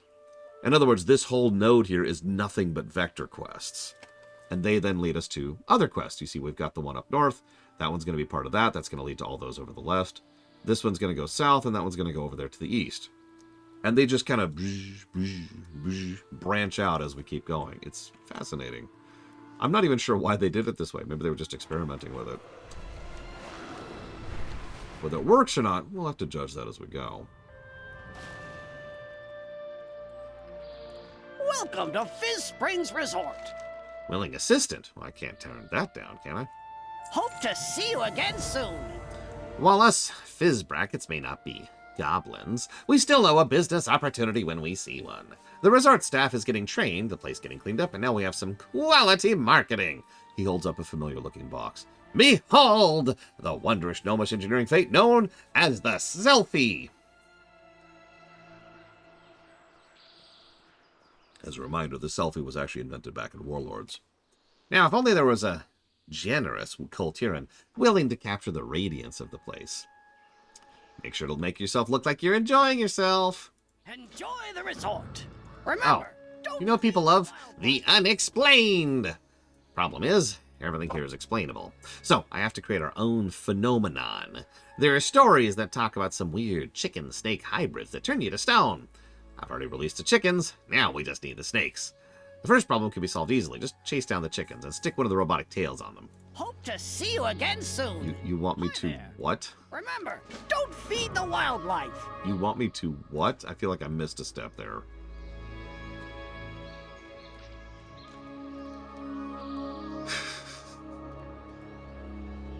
You know what people love? Money.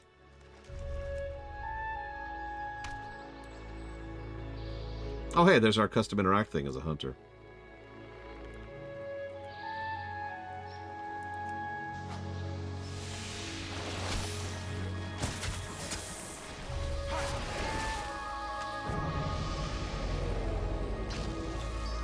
Yeah, you can tell I haven't been doing so many quests because I'm only level 14. Wait, no, I need a picture of you. Grr. There we go. That counts. That counts. Okay, now please stop killing me. Please. Please stop killing me. Please stop killing me. Oh god, why are you killing me? Why are you killing me? Okay, Chris all over again. Okay. Oh, right, I have to turn around. Ugh. Cameras, am I right? I definitely look like I'm enjoying myself.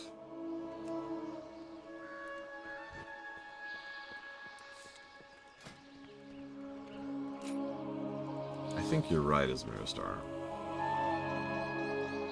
Come back here, chicken. No, come back. I've got to put this on you. There, it is now a basilisk. Technically.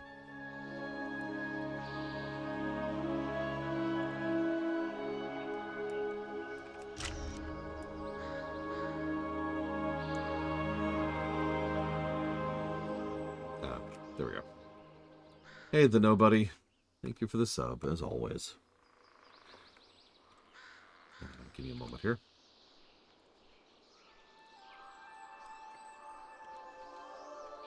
Dragon Age 4, Baldur's Gate 3, and Cyberpunk. I'm sensing a trend there.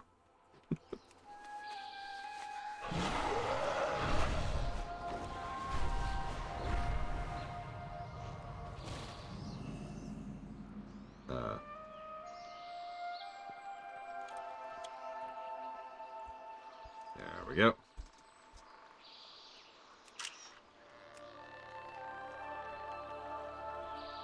Hello, can I help you?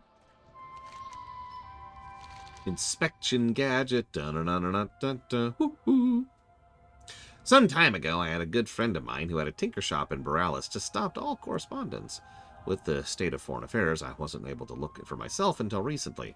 It's not just him. All the gnomes that were living in the city just up and vanished. I've decided to start my... Oh, wait. Hold up. We'll come back to that. I mean, no, we'll do it now. We'll do it now. We'll do it now.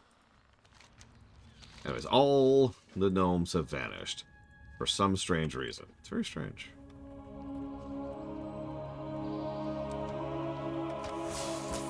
So, this is a new biome? I feel like a tile set? Junk.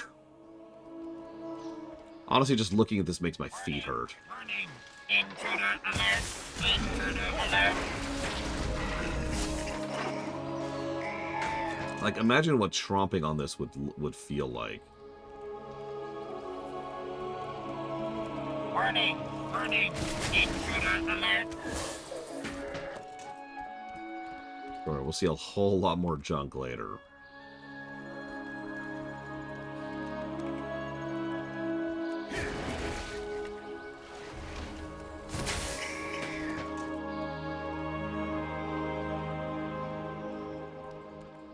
Yeah, this is the tetanus biome right here.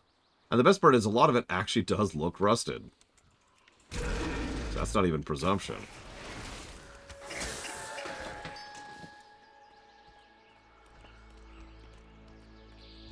Warning. Warning. Intruder alert.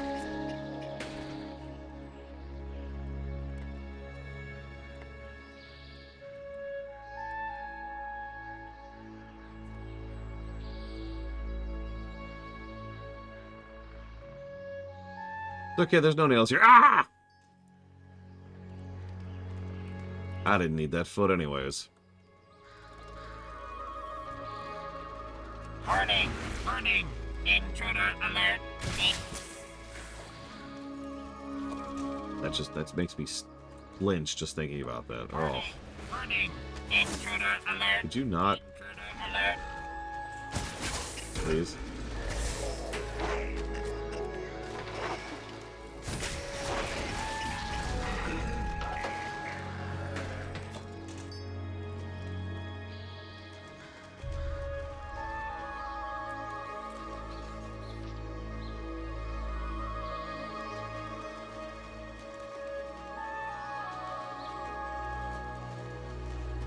Oh god.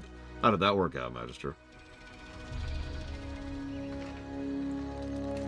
Yeah. Yeah, I got into the habit of hearing that voice and immediately being like, alright, crisis mode, crisis mode. It was worse in Stratholme Deadside because there's no audio file.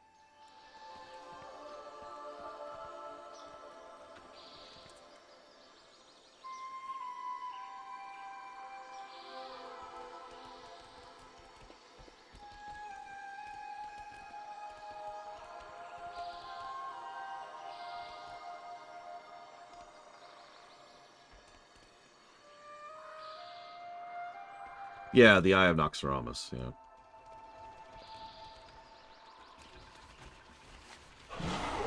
You just have to be watching for the text. And if you see, the living are here, then it's like, whoop! Because you have about 3 seconds to kill it before it starts summoning ads. Data is astounding. It'll take quite a while to go through all of it. I don't see anything here on first glance that tells me where my fellow gnomes went. May look at the information you've gathered. I'll contact you again if I find anything interesting. That's okay, Kennex Cow. Take care. Be well. And if I don't see you before you get into work, have a good day at work. Hi, PB Goodfate. How ye be? The living are here. I'll fix that. I'm having so much fun. I've got a very specific list of things I need you to capture in a shot. If they aren't clearly noticeable, I can't use it. Fine. How about this? Is it gonna have shot of the waterfall? No, apparently. Wow, okay. Let's try this. There we go. What's with these 15 pictures of your face? Yeah, it wouldn't get the waterfall for some reason. What?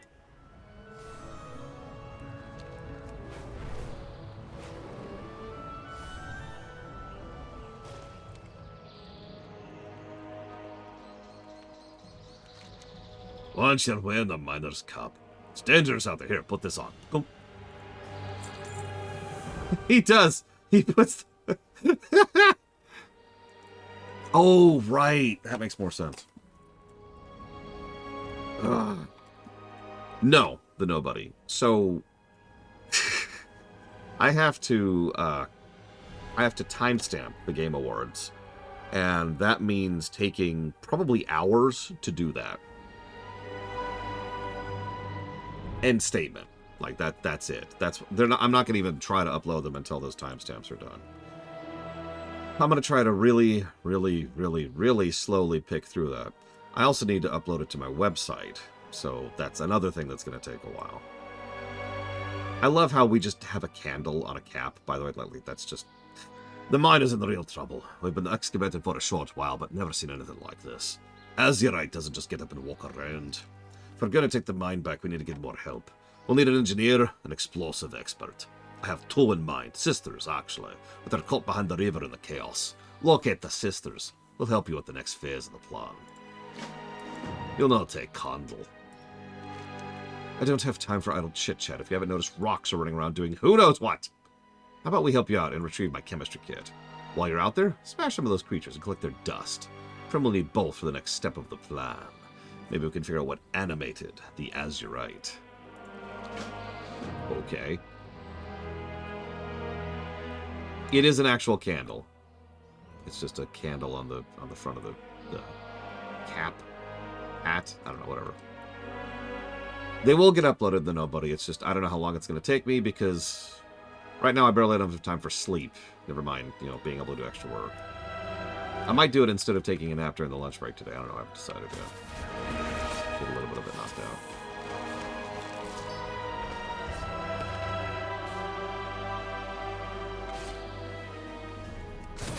Yep. We've been to space, yo. That's why we use all natural candles.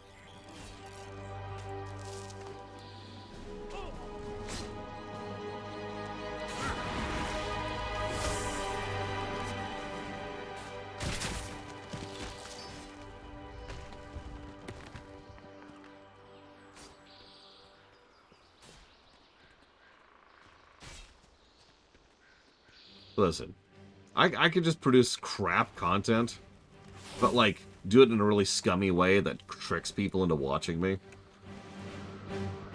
And then I'll start plugging for BetterHelp, because I have lost all ethical considerations.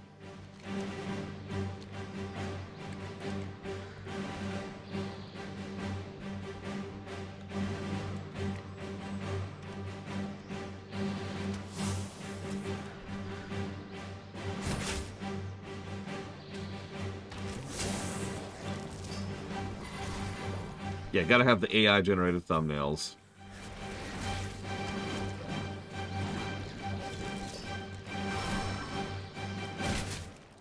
I once heard, oh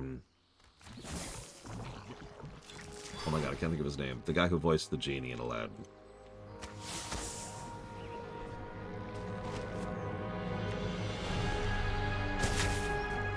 Someone help. I can't think of his damn name. Robin Williams, thank you. I kept getting stuck on Chris Williams. I don't know where Chris came from. Robin Williams once said something that really stuck with me. He mentioned that one of the reasons, at least from his perspective, that a lot of comedians and entertainers are so depressed is it's not that being an entertainer makes them depressed, it's the other way around. That they understand how it feels to, feel terrible, and so they have a more vested personal interest in trying to make other people not feel like they feel.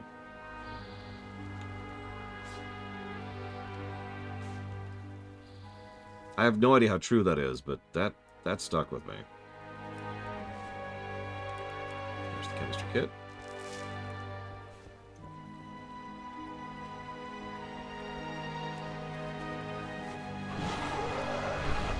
I can't wait to give Dan Castanella, a great voice actor, a negative to voice acting in Kingdom Hearts 1. That's gonna suck. How do I keep getting stuck on Chris? Robin Williams was legit. Everything I've ever read or seen about the man ever, before and after death, has indicated that he was legit. Nothing else to add to that.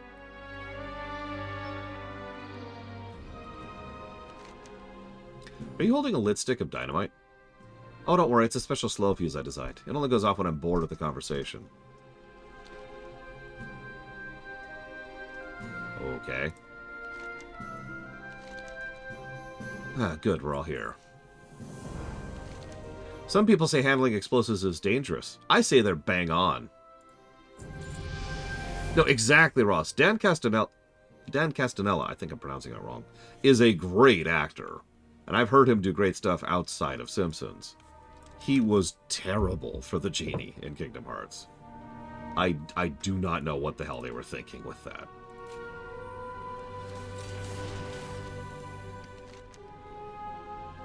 Yeah, no kidding, Barryontron.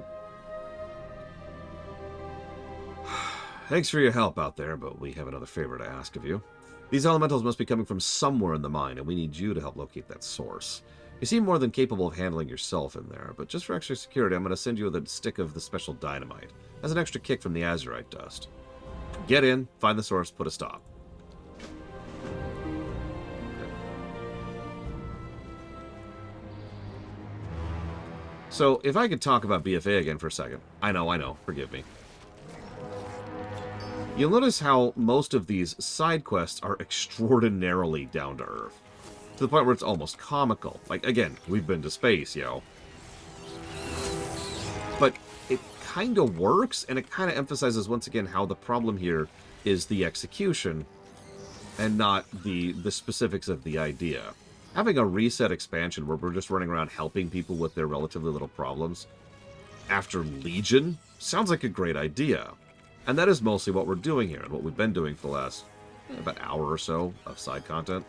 You'll also notice that this is much more, for lack of a better way to put it, old-school questing, right? In Legion, to use a specific example, Warlords did this as well, but Legion was really big about this. Most of the zones were almost entirely MSQ. Like, there were very, very, very few side quests, and the ones that were there were all directly tied into whatever the main plot of either the whole zone, the zone or the whole game was, right? Here, we've gone and done a little quest to help a gnome set up a local resort. We've gone and we've helped with a mutiny. at a local fort, which is helping with the world building of how bad of a state Kul Tiras is in. Here we're doing a side quest where there's lots and lots of nibblers, elementals, who have gone completely enraged thanks to the presence of the Azerite. So this is developing the Azerite story, and so forth and so on, right? All of this is little zoomed-in side quests, exactly what you think of when you think of secondary content. And that's good, in my opinion. Problem is, all of this is being done against a backdrop of the war, which is, I remind you, a global war between two major superpowers in the immediate wake of the third and final invasion of the Burning Legion, and also immediately in the wake of the total devastation of both the Undercity and Teldrassil.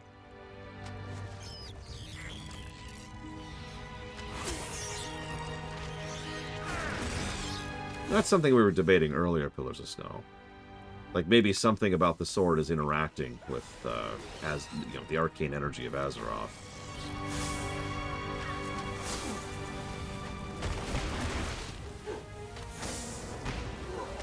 Either way, yes, I think that would be better. Yeah, the whole of Azeroth is dying, but no. HVA.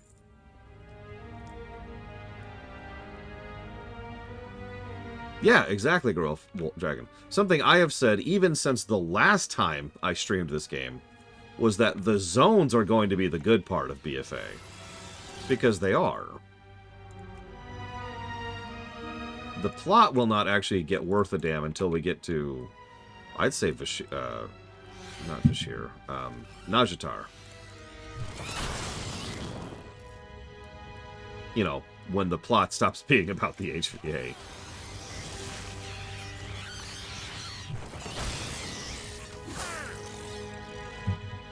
Yeah, we're not even into the fantastico-ness of the Horde zones, which are much better than the Alliance zones. And that's not me being Horde biased. That's Blizzard being Horde biased.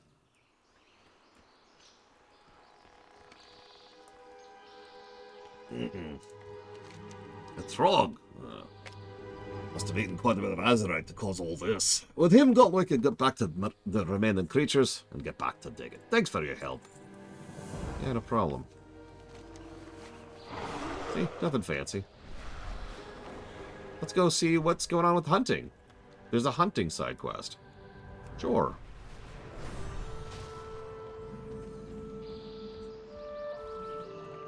I've often wondered. This is going to sound very strange, but just bear with me for a second.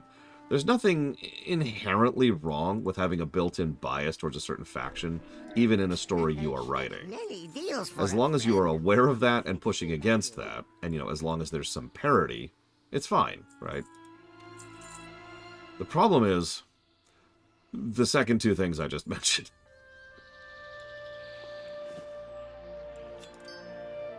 No, come on. There we go. Farewell, friend of the Grummel. Oh yeah, you want to hear something funny? I want to share this story on camera. I'm going to tell this during Dragonflight as well. So, you'll notice I've got the Fire Eater's Hearthstone. This is alright, but it's not actually the Hearthstone I want. The Hearthstone I've wanted for a while drops in the Emirdrassil raid in Dragonflight. Now, several times, like, God, I did that raid a lot, so 10, 20, 30 times, it would drop because it's a guaranteed drop. And I would be like, all right, I'm ready to roll. And I would roll crap or I'd roll garbage or whatever. And hang on, Bregman. Because I think this is hysterical. So one time I actually did roll 100 and lost it because someone else rolled 100 and there's like a secondary roll that happens if there's a tie. And so we were doing a test run of Emirdrassil to see how viable it was to do some of the Dragonflight raids. We're going to need a full 5-man, so that might have some issues. But we can do it. It's doable. Cool. So we get to that boss, and it drops. And I'm like, yes! And I roll really high. And I'm like, yes! And then Bregman rolls higher. No! I'm never getting that Hearthstone. Whenever we finally do that raid, someone in the group will need it other than me, and they will roll higher than me. And I'm never getting it. I'm never getting that Hearthstone. City's dangerous nowadays. You came from Bridgeport. Let's get you to working then. Steer clear of dark alleys. Oh yeah, I need to give dialogue positives. I just realized. Or dialect.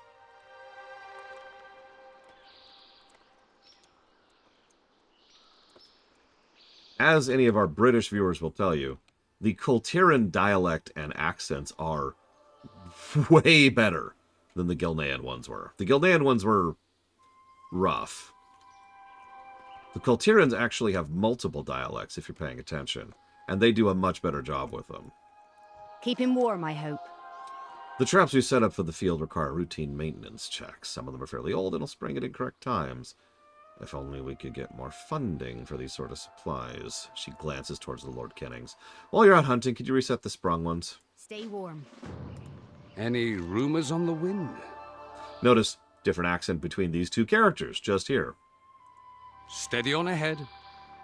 This lodge serves as the largest supplier of furs and leather to Boralus. He puffs his chest out a bit. And as a proprietor, it's my duty to ensure every request is met on time. With recent delays, I've decided to take a trip out here to see if the Holtons need my assistant. We could use any available hands. Take this knife. Bring back some pelts from the bears. See to your affairs. Before Alana sends us on our grand hunt, there's something that demands our more immediate attention. I'm absolutely famished. No good man can hunt on an empty stomach. There are hawks in the area, which means there are also hawk eggs. I'm not sure how well they'll do in an omelette, but I'm always one for a culinary adventure. Good hunter. Could you bring back a few before we get started? Keep calm and carry on.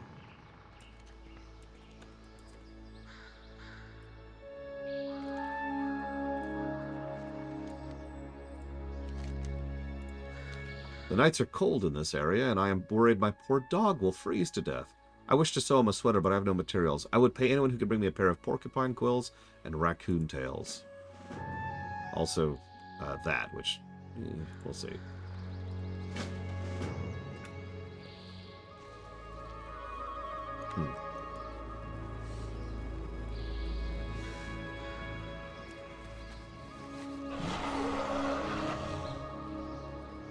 What do you mean, Suffocom? Sorry, I'm still trying to process what you said.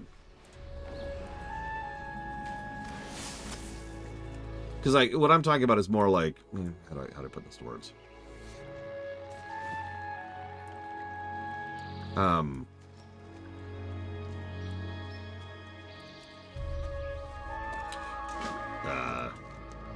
Dust falls from a scroll etching as I retrieve it, revealing an ornate case.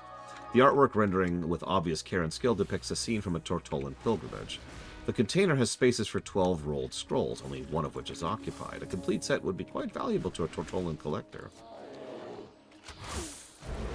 Oh my gosh. Where's all this coming from? Oh jeez. Oh jeez. Oh jeez. Oh jeez. Oh god. No, I'm sorry. I'm sorry for whatever I did. Ah! You came to the wrong neighborhood, punk. I actually do have a specific example. There's nothing wrong with being biased towards writing stories for example, Kirk. Kirk is an interesting character, and you can do a lot of good storytelling with him. The problem is when it goes at the complete expense of every other character, which, interestingly enough, that's exactly what happened in TOS. Some of you may or may not be aware, I think Savacom actually knows this, that I bothered to sit down and figure out how many episodes of each Trek show were focused on which characters. And most shows actually have a decent amount of parody. The only one which was particularly bad was actually TNG. TNG did have a fairly strong bias on Riker, Data, and Picard, big three. But I just lied to you just now, because actually, no, what's much worse about that is TOS. TOS, over half the episodes, half the episodes of the entire show are Kirk-focused. Then there are several which are Spock-focused, a few which are McCoy-focused, and that's basically it. Even if we really stretch the definition of focused to include, like, the one episode with Uhura or the one episode about Scotty, that still leaves Uhura with 1 and Scotty with 1. And everyone else was 0. That's kind of what I mean. There's nothing wrong with having an inherent bias towards writing a character or a faction or whatever, as long as you acknowledge it and do something with it, right? If you don't, now we have a problem.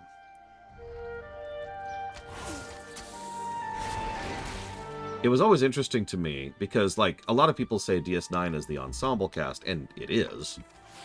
But it's also worth noting that Voyager actually is exactly the same ensemble cast. The only one with any kind of dominant screen time in Voyager is 7, which is funny when you think about it. But yes, Enterprise went back to the big three. In fact, only two shows that I've covered of Star Trek have the big three problem, and that is Enterprise and TOS. And that's a shame in both cases.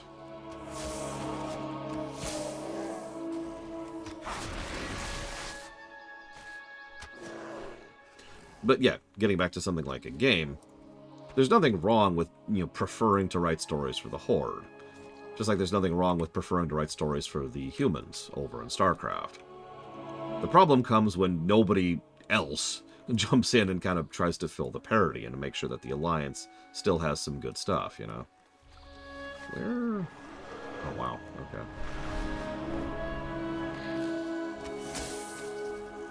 I agree with you off the deeper end. It's worth noting that TOS actually had a pretty bang-up cast.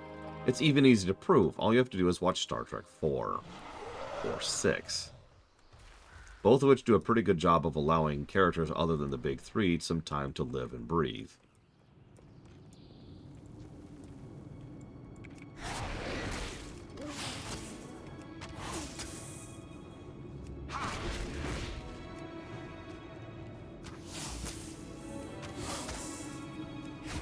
Ironically, FF14 also suffers from this less, but it still has had this problem. Ul'dah is just way, way, way better written, more relevant, and has more general quality and quantity to it than the other two areas. Gridania barely ever comes up, honestly. And Limsa Lominsa is better, but still not all that great. By contrast, Ul'dah is relevant, like, constantly. It is clearly the main character of the three city-states.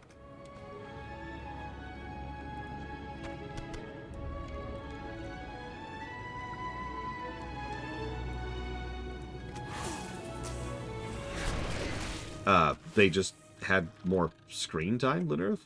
Unless you mean behind the hood, in which case I have no idea. I mean, 4 was directed by Nimoy, but then again, so was 3. So, I don't have a quick and dirty answer for you. Hi, Act. One moment, please.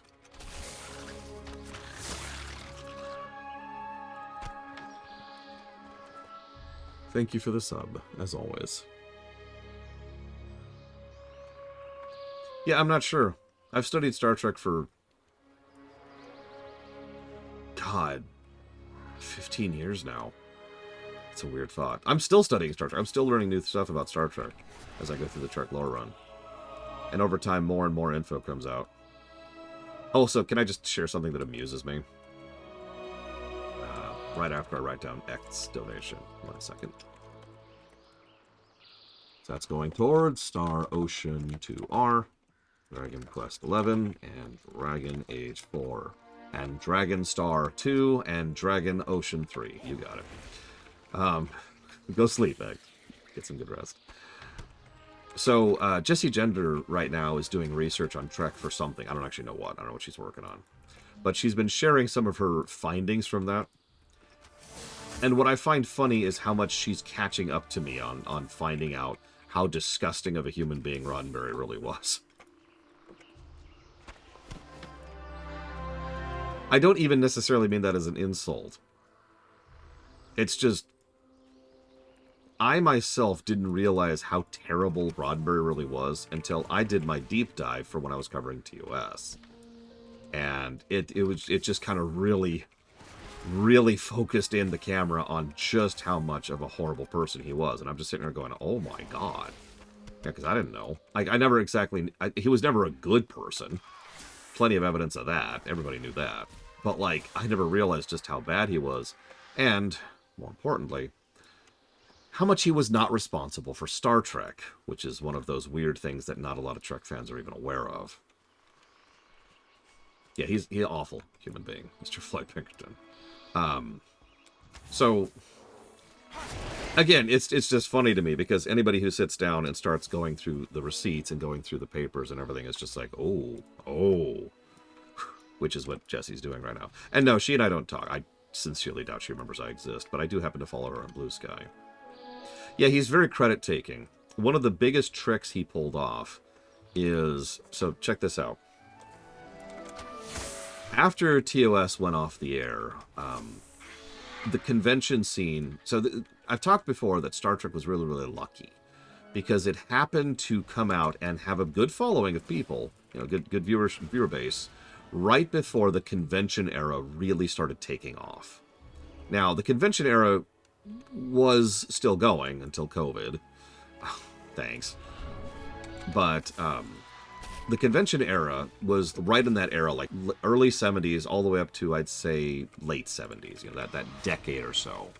And there was something called the convention circuit, which several actors, writers, creators, and producers would go continue to make money and, you know, afford a living by just becoming part of that circuit and roaming around. Quite a few actors and writers and creators from Doctor Who, Star Trek, and other shows I don't remember the names of right off the top of my head.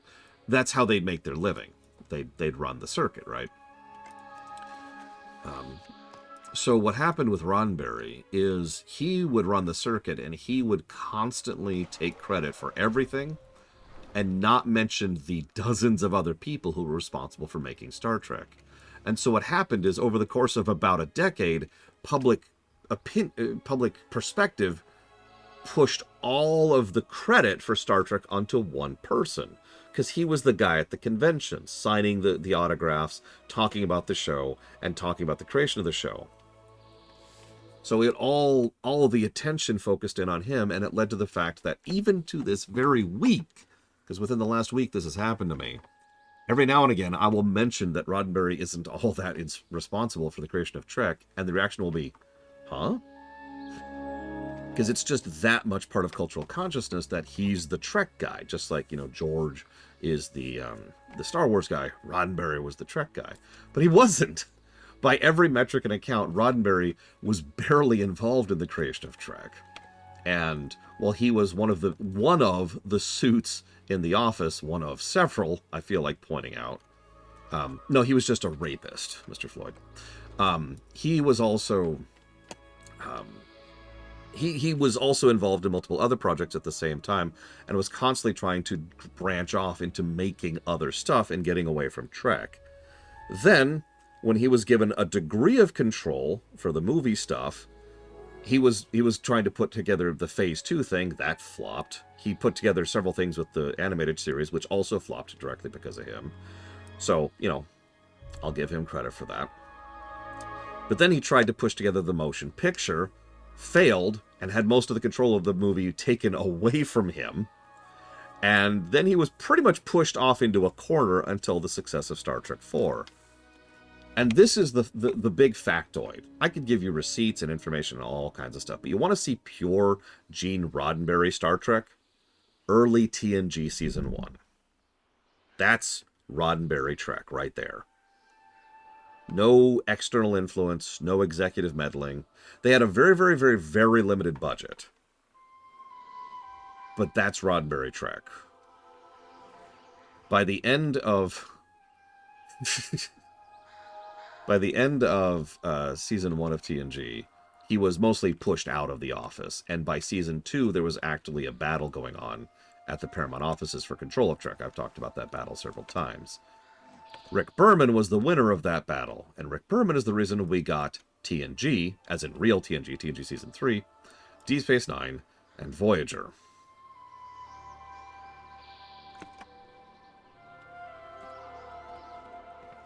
Hurley, Roddenberry, and Berman were the three people duking it out for that. Maurice Hurley, Gene Roddenberry, and Rick Berman. Have anything ancient to trade? Needs to be at least 2 centuries old. I don't think I own anything 2 centuries old. If you find anything exotic, bring it to me. If you find anything exotic, bring it to me. What if I find anything exotic? Yeah, Lucille Ball, excuse me for screwing up her pronunciation again, is literally more responsible for TOS being a success than Ronbury is. That's true, Monobret. So whether Rick Berman was the least bad or not is something that we'll never really know. That's kind of a judgment call. It is possible Maurice Hurley would have been better than Rick Berman. Like I said, we'll never know. Maurice Hurley basically left the industry after this. He was kind of drummed out. But the thing is, Rick Berman was an asshole in a suit. And that actually worked out well for us. Because it meant he was going to bat for his meal ticket, which was Trek. Oh yeah, I forgot about the Carrie Fisher thing. Honestly, Berman was good for Trek until he got too involved in Trek. He made the classic mistake of thinking that he actually knew what he was doing creatively, when really he should have stayed on the business side of things. So he started actually writing and executive meddling. If you ever wondered why Voyager has this problem, Voyager and Enterprise both have this problem of the entire thread of the week being resolved in the last 5 minutes, that's Berman. If you ever wonder why there's always a thread of the week every episode, even when it makes no sense, that's Berman. If you ever wondered why there's always a mandatory action sequence every episode, regardless of how logical it is or how stupid it is, that's Berman. Nowhere is this more obvious than in Enterprise Season 3. Do yourself a favor if you care. You really want to see the contrast between good writing and bad. Let me pull up Enterprise really quick here. Give me a sec.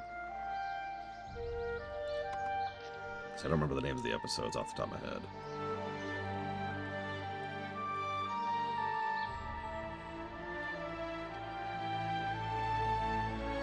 Here we go. So, the last 2 episodes of Enterprise Season 3 are, in order, Countdown and then 0 Hour. Countdown is written by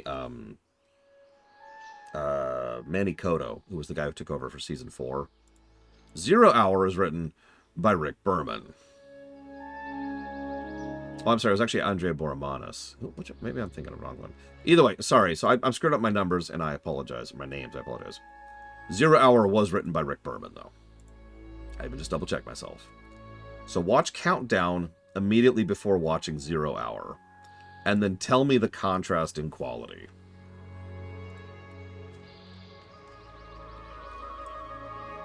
Charmed, I'm sure. Best of luck. Steady on ahead. How can eggs be gamey? How is that a thing? I'm not asking facetiously. That's a real question. Wind's howling today. Seems you have all our limbs attached, and I was hoping I could talk Kenningston into buying these traps. Fair work. Carry on strong. Stay warm. These furs appear to be in fine shape. Your skills should easily make up for the setbacks caused by accidents. Carry on strong. Steer clear of dark alleys. I'll let the hunters know they were beaten to the kill by a passerby. That should humble some of them. Carry on strong. There's a small camp to the west that could use... Excellent! Elk hunting is so much more civilized than trapping bears. And then he rushes off. And he's gone. I'll have to double the game warden's pay for the week. While I am loath to involve you in this any further, I don't have any men to afford for an escort for Lord Kennings. If he gets hurt, we're all out of a job. Make sure he makes it to the west camp. Stay warm. Hi, Diabepus. Thank you as always.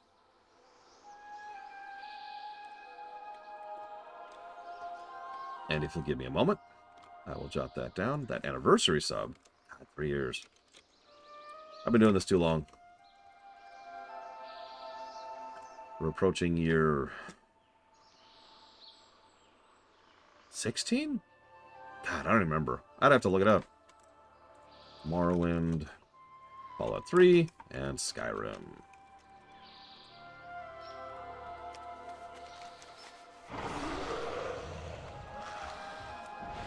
When was the WoW lore run? 8 years ago now, I think. 7 or 8, something like that. Pleased to make your acquaintance. Oh, you made it. I think we have more. That is Dorian. We have more pressing matters on our hand than hunting deer. Keep calm and carry on. This is the closest I've been to a dead body. How exciting. What do you think murdered him? Regardless, it's my duty to ensure the safety of individuals under my employ. With a combination of my wit and bravery and your practical skills, we should be able to track it down. This will be a hunt for the ages.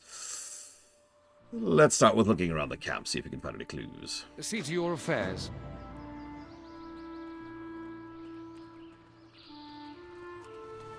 God, was it 9 years ago now? Jeez Louise.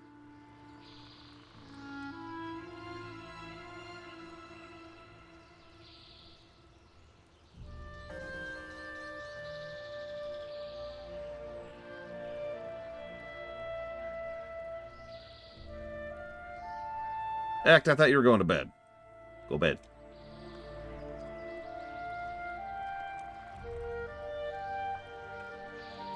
Thank you for the sub.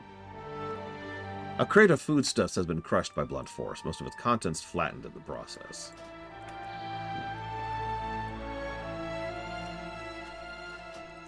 A pool of dried blood marks the start of a trail of crushed undergrowth. Something heavy and bleeding was dragged west of camp.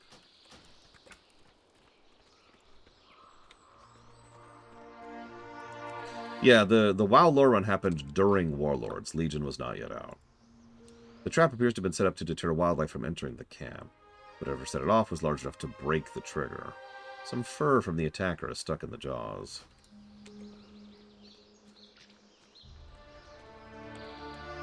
To what do I owe the pleasure? A trail, you say? Wonder where it leads.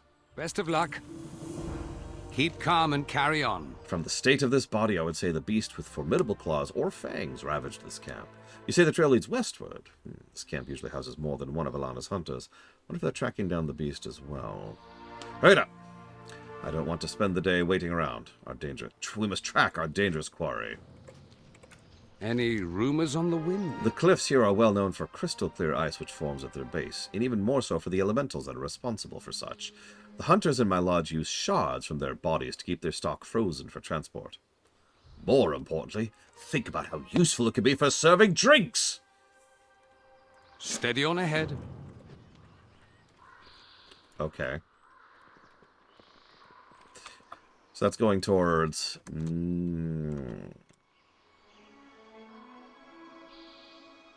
Halo SPV 3, Spider-Man 2, and Batman Arkham Asylum.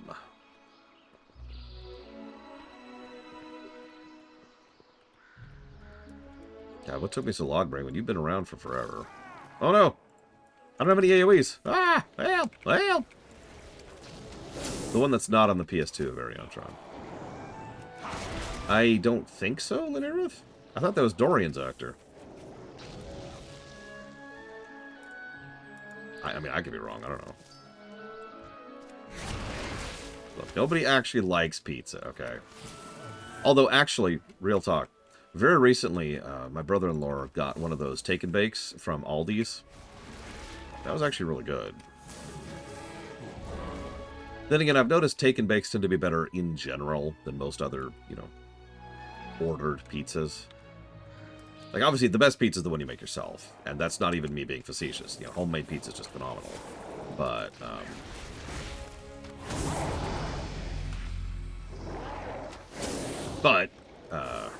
take and bakes tend to be much more legit in my experience.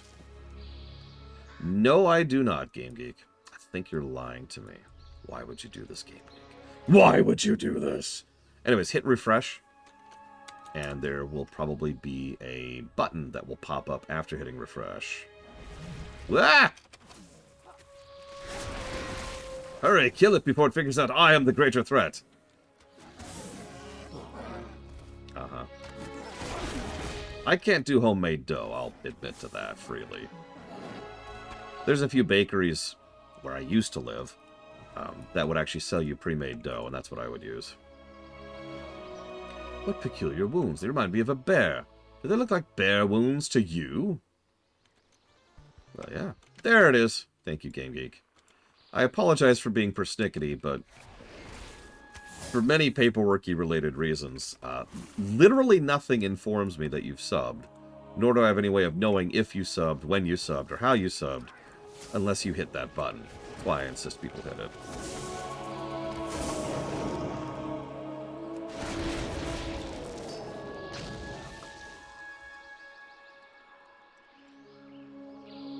And that is going towards 9 souls, Wolfenstein, and which one is Deadlock?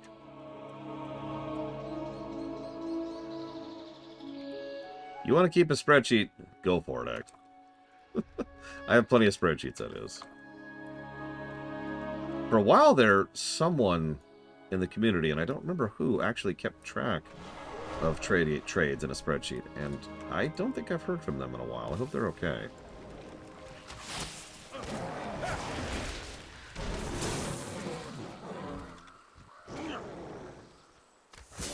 Those sound like extremely valid reasons to not be a fan! Exclamation mark. How was it? It was Pesnator. I haven't seen Pesnator in... I don't know how long. Mr. Red's fine. I mean, fine is relative, but he is alive. Holy crap, congrats, Lunaris.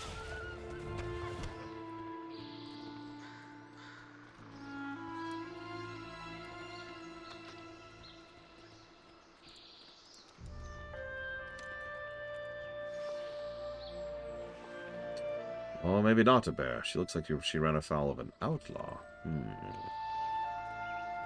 No, I caught it. Thank you. Wretched Clate 4. Deadlocked. One of these days, I'll see about getting a copy of Excel. I use OpenOffice because... Shrug. I don't have a good answer for that. Because...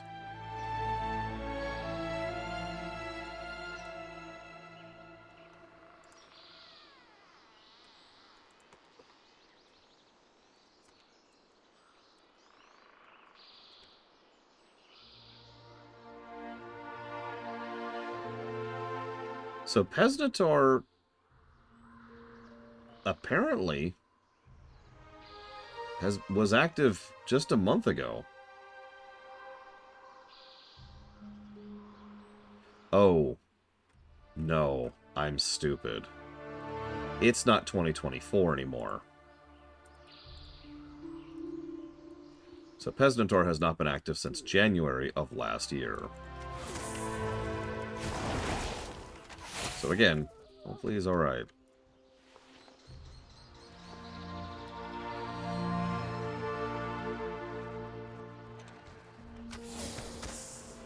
Yeah.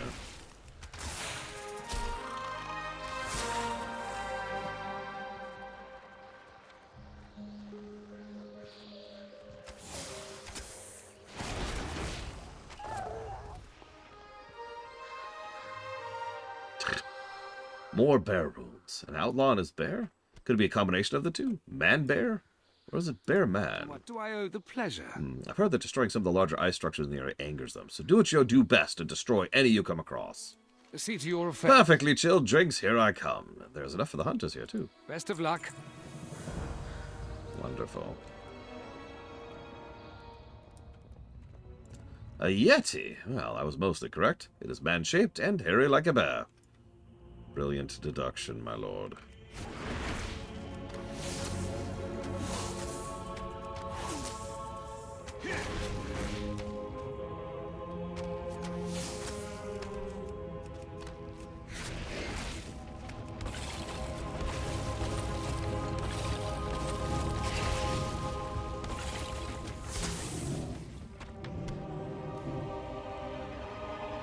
Hey, Spartan.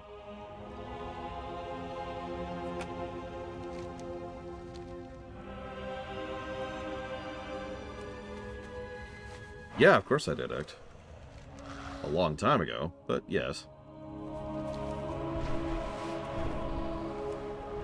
Hell, I even paid for my Corel. That's what I use for most of my graphics work. And then I deliberately didn't update it so I wouldn't have to pay a subscription fee for it, because I'm not paying a subscription fee for anything. City's dangerous nowadays. Thank you for dealing with the threat. I'll send the men off. I'll see that the men who died have a proper send-off.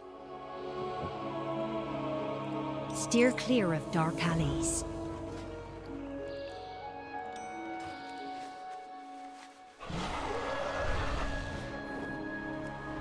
We're currently doing the side quests of the Tiragarde Sound, of which there's actually quite a few. I don't think we'll even finish this before lunch break. That's my fault, and I apologize.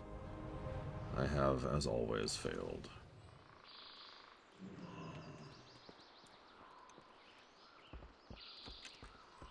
How do you do? Enjoy the resort. Hope to see you again soon. These are perfect. You look dashing. Now I need to figure out how to get these out to our target customers. Enjoy the resort. Good night, Act.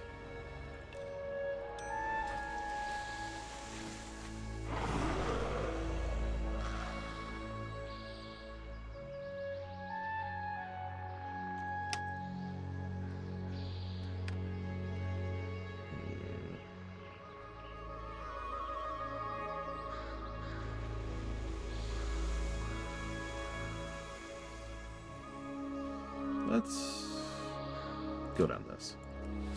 Sorry. Putting way too much thought into that. I apologize.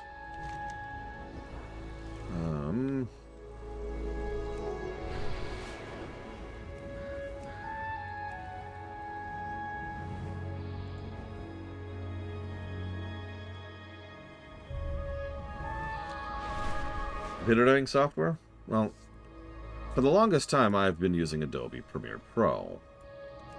Now, that's funny if you've been paying attention to what I just said. But, I don't know, it's the one I know, is the simplest way to put that. I know exactly what to do with it and how to do it, and I am very, very well versed in it. And for someone who doesn't have a particularly large amount of spare time, learning a whole new editing software is not something I've been particularly enthused about doing. Problem is, I ran into a problem when I upgraded to Windows 10, in that my paid copy of Adobe Premiere Pro kind of stopped working. I had to get the update, which involved getting a sub. So what I did was I went ahead and subbed up for it in order to get all of the videos edited that needed to be edited, which was primarily all the stuff for the Last of the Ruminations. And then, of course, I had to resub when I was putting together the rewrites. I am, once again, no longer subbed. Let me tell you, there's nothing I love more than just losing access to software that I have paid for because my subscription fee isn't current or up to date. What I will most likely do is, with the infinite amount of spare time I have, finally make the transition off of Adobe Premiere and learn another new software from scratch. Correct, Savacom. I cannot access Adobe Premiere unless I'm currently subbed, or, you know, go the other route. So, what's going on here? Chasing the locals and the League have been... Sorry. The locals and the League have been working together to reclaim relics up the hill, but it seems we've angered the previous residents. I think the Marines can keep the expedition safe for now, but I don't know how long they can keep up. We'll need your help before things go south. Find Hilda Fireraker. She's the leader of our expedition. She ran back to the cave for something or another. Something set off a trap in the cave, and I think the ruins themselves came to life. I expect most of our lads are still in the cave, and not in fighting for them. Could you clear out some of the living ruins to help them escape? Sure. Get cracking. Giant. One of those stone creatures killed quite a few Marines while we were trying to evacuate the cave. It didn't chase us too far, but ignoring it outright is too big of a risk. I'm not sure what this is, but it's bigger than the other ones that attacked us. Okay. The tide waits for no man.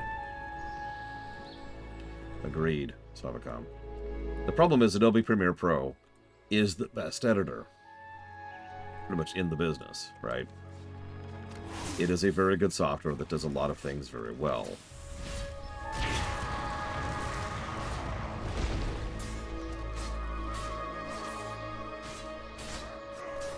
The Amazon problem. Or YouTube. Or Twitch.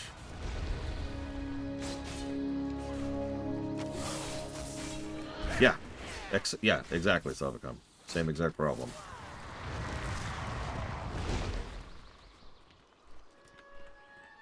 The good news is, over time, bit by bit, competitors have been cropping up. Like I said, I need to just sit down and commit to the time investment to trying something else. There are other editors out there. There's DaVinci, which has been making a lot of waves lately. And the aforementioned Vegas Pro. Sorry. To fix your mess. My mess. My mess? I believe you were the one that set it off, you insufferable. Yeah. Ow, that was my shin. You're lucky I can't kick any higher. Don't deny it. You set off the trap. Can I help you two? The remains of the previous trespassers arose when we set off the trap. Cranklefuse here has been demanding I help them. Well, I can't say I'm too familiar with turning the undead. I believe I have a solution. I've modified my staff to remove their curse. Here, take it. See if you can't help them. Okay. Birch and I are helping the expedition with field studies. I'm not much of a fighter, but I can't make another mistake. They might demote me. Could you recover some of the relics we packed in the boxes around the cave? I know, right? So yeah. I'm telling you, the side quests are weirdly legit in BFA. I mean, I guess that's just Blizzard's staple, isn't it? Main plot, Side quests, yeah. Oh, I am now cursed. Hello. I am now a spooky, scary skeleton.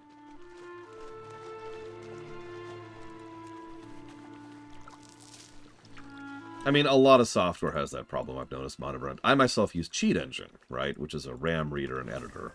But I haven't updated it in literal years because at some point or another it became a bunch of malware and virus-riddled crap. So I keep my out-of-date version, and periodically it'll be like, hey, you should update it. And I'm like, no. Hey, you should update. No, I'm good. And so I keep my old functional version of the software. Yeah. Actually, I'm in that same boat with Audacity. I have for different reasons. I didn't know Audacity had gotten bad. That sucks. But I use Audacity for all my audio editing, and I also have it extremely customized with a lot of custom plugins. So, I got another one for you. Winamp. Don't look at me like that. Winamp is still one of the best audio softwares out there to this day. Oh no, not the current Winamp. Not the one if you go and try to download Winamp right now. No, the version I have. Which, what version is this, actually? 2.95. Could someone do me a favor and look up when Winamp 2.95 came out?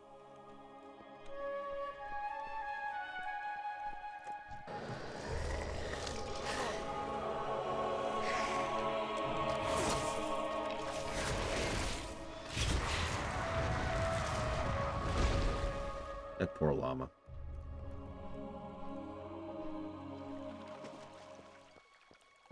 I made the really horrible mistake of trying modern Winamp once a few years ago. I do not recommend doing so. No, it runs just fine, Lunareth. By the way, I got another one for you. Media Player Classic. That's what I use for video files. Still. 1997. Wow.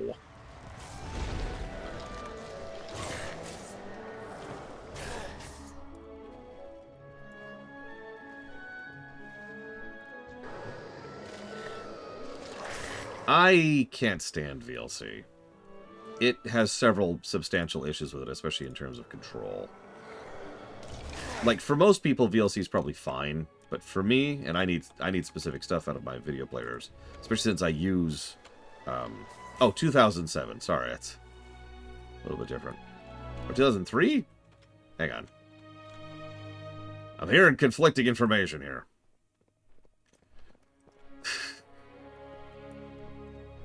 Whatever. Point being, it's been a minute. Okay, 2003. I'm getting a consensus on 2003.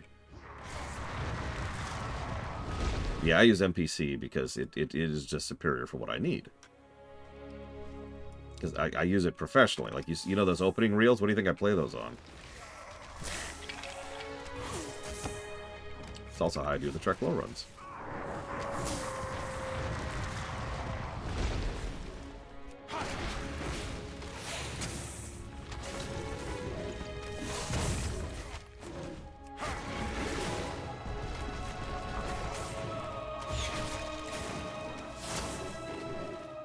Yeah, get out of here.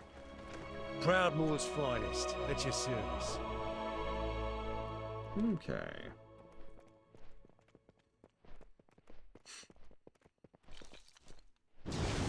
Ah! Oh, I'm cursed. Again.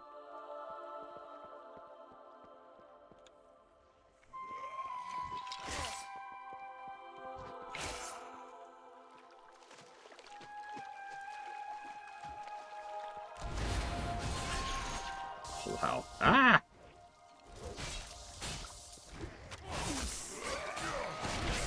Yo, just stop for 5 seconds so I can turn to the quest, please. Jesus. Okay. No, stop. Stop existing.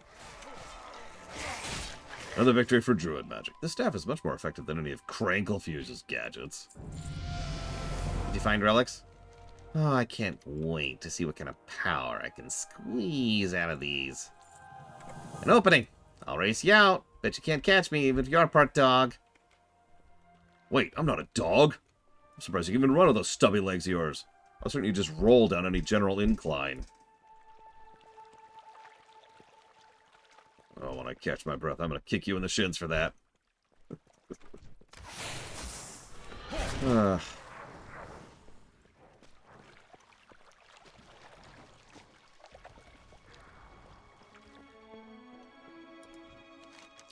you here to help? Finally. I came here to try and reclaim as many of the relics as possible. Sneaking in was easy, but I'm worried about the things noticing me while I pack up. You mind watching me back while I get my relics in a safe place? Sure. Let me spend a talent while I'm here. What am I spending on right now? Oh, nothing apparently. Some of our valuable finds are left behind in this crate. Watch me back while I secure as much as possible. Okay.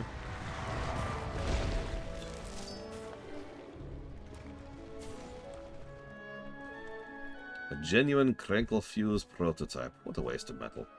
No space for trash. Easy.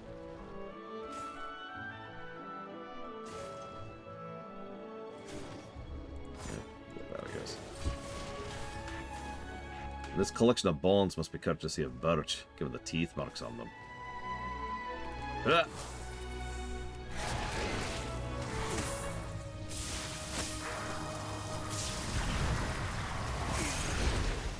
5.9.2. Wow. I'm gonna reach the extra relics now that all the additions are out of the way. Shouldn't be long now. I am glad you're liking it, Linear Ruth. Speaking as a Mega Man speedrunner, anybody who tells you controllers do not matter is a lying sack of crap.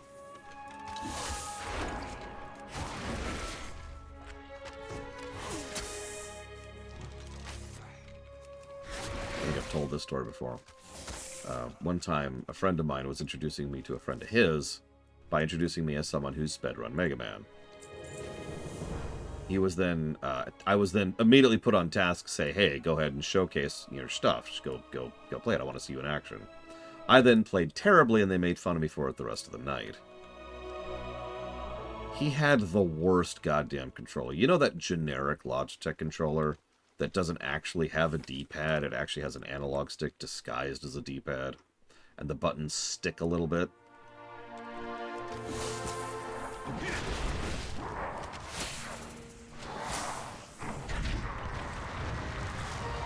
I felt humiliated at the time. It took me a while to come to grips with the fact that, no, that was the controller.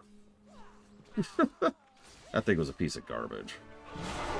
There's a reason I'm so damn picky about controllers nowadays. I've fought off spirits before, but never actual runes themselves. What's exploring without a little danger? I didn't even get a scratch. Mind your tack.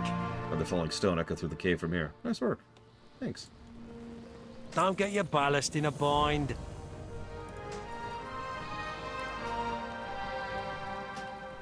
Oh, right, I'm a hunter. Actually, yeah, Bragwin. One in done. So there's the Mechagon quest. Let's go do this one.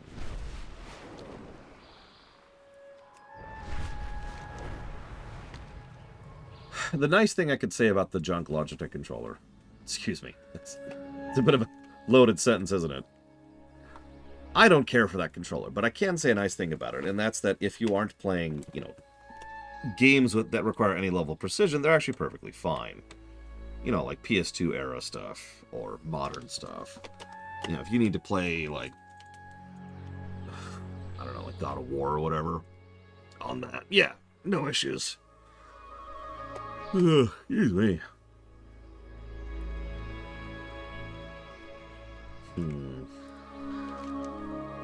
A warning to all griffin owners. Do not let your feathered companions out of your sight. We've received numerous reports of griffins in the air being stolen in the night. If anybody can track down and stop these thieves, a reward awaits. A reward awaits. That's a weird sentence. Reward awaits. Reward awaits.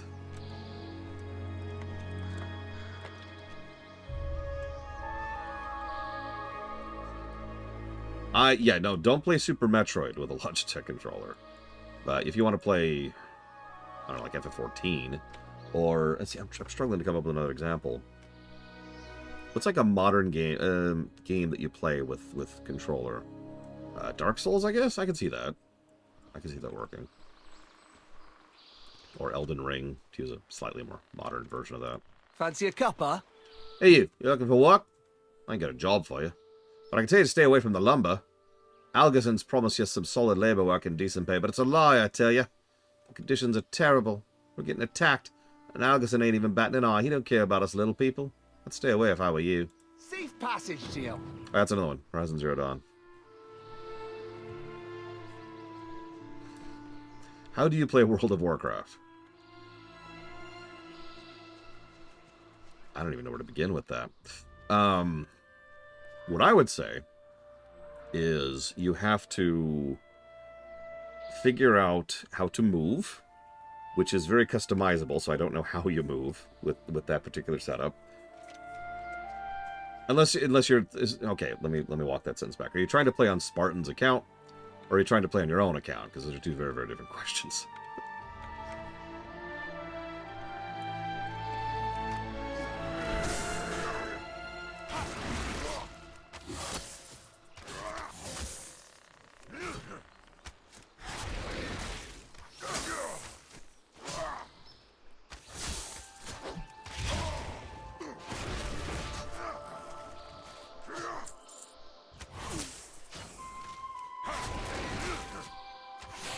No, I feel that, Ross.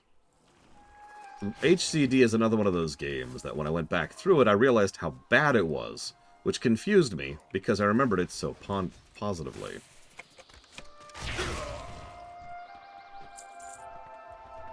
You're free, little boy. Get out of here. Well, all you have to do is hit up Battle.net, start up a Battle.net account, get the Battle.net launcher going, download WoW, and you're good to go. That's it. Boss, the trees have come for revenge. They're attacking us left and right. I'm sick of these excuses. Trees don't come to life. Get back to work. Dreadful state of affairs, isn't it? Welcome to Algason Lumber. How may I help you?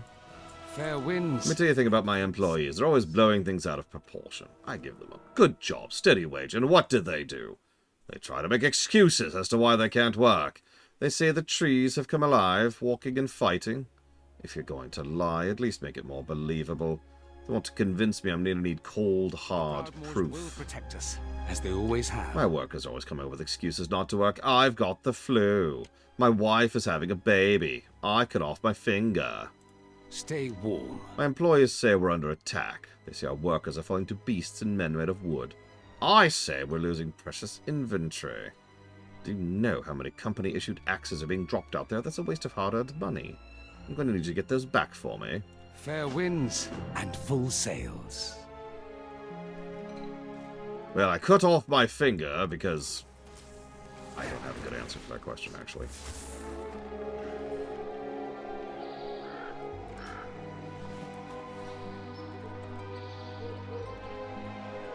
Probably Spartan's student. I don't know what to call you. I'm not particularly good at Elden Ring. I didn't enjoy it that much.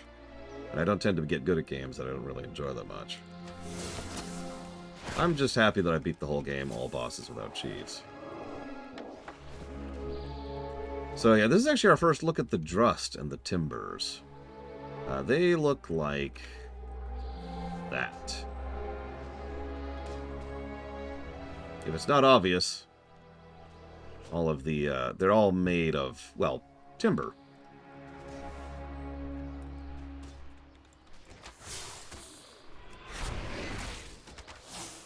Thank you for being part of the show, Blade of all. Give me a moment, I'll jot that down. Oh no, I love the dressed look. In fact, if I'm not mistaken, Kul Tiras druids can look like that for their appearances. One moment here. So that's going toward...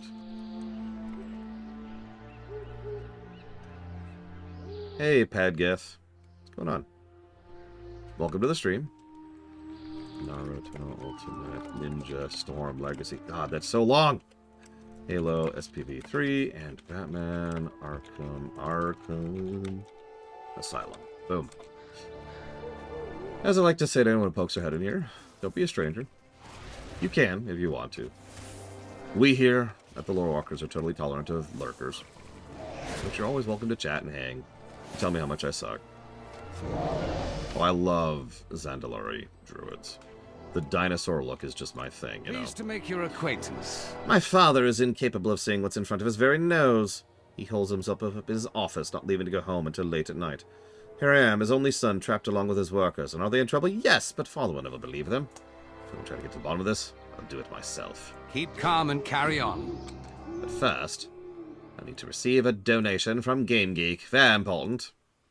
I don't know why this is my voice now. This is just where we live. This is just how things are.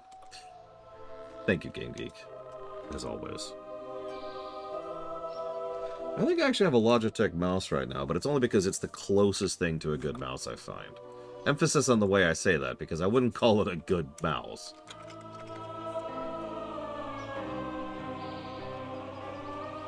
Dragon Age 4. Pokemon Violet. Star Ocean 2R.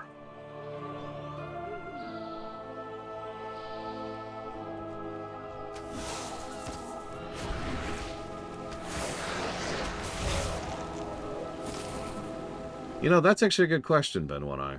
It's right up there with, well, I mean, this is an older example, but, I can't think of their names all of a sudden. There was a hard drive manufacturer, and they used to be, like, the standard of quality, and then they stopped.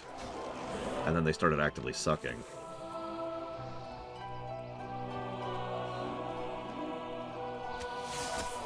That happens a lot, really. Western Digital. That's it. Thank you. Western Digital.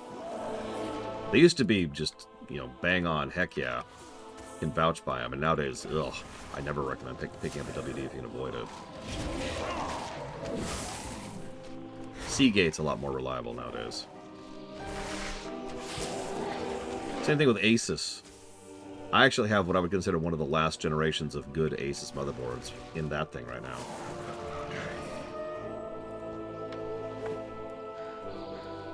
Why do they stop? I have no idea. Which brand of...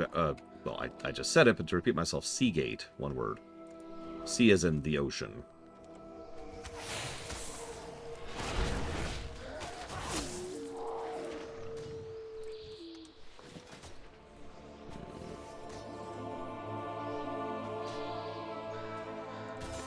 Grab that.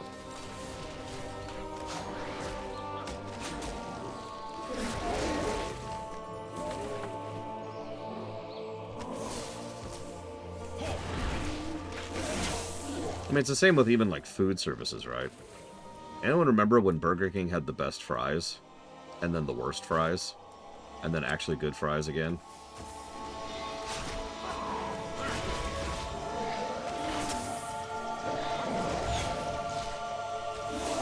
Oh, I got another one for you. You remember when, Burger King actually used to have good buns? I specifically mentioned that one because one thing I've noticed with Burger King in the last few years is that their buns are terrible.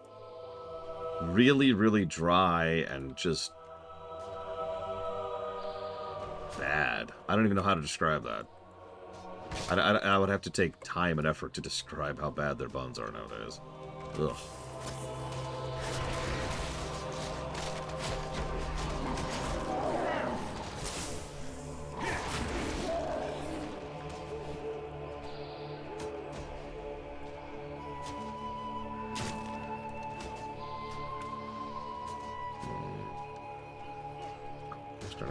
What? What? What?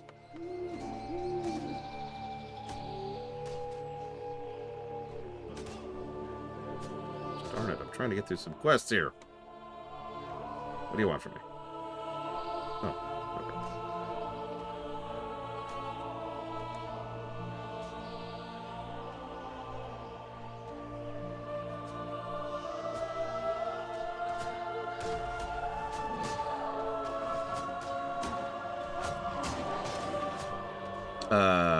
not necessarily Spartan. Like there's a couple of asterisk, you know, very situational situations that can lead that to not happening.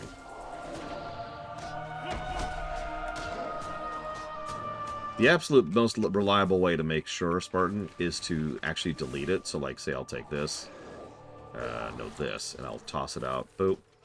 And that action right there will 100% code it in for your transmog. Transmog. I can talk. My aunt loves El Pollo Loco. I actually don't care for it that much, but I'm not a huge chicken person to begin with. There's only 2 kinds of chicken I like, and both of them are functionally the same thing.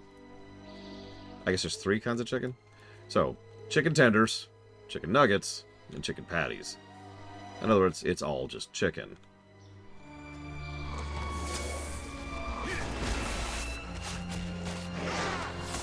Sure, Spartan. I don't know what the last part was, but if you just take an item that is soulbound, drag it out and delete it, I don't have one to show you now, that will 100% guarantee it'll get logged in for your transmog. Yes, the masculine crazy chicken is what El Pollo Loco means, if I remember correctly. Del Taco's a weird one. You know the weirdest thing about Del Taco, and I mean this with total sincerity? They have good burgers.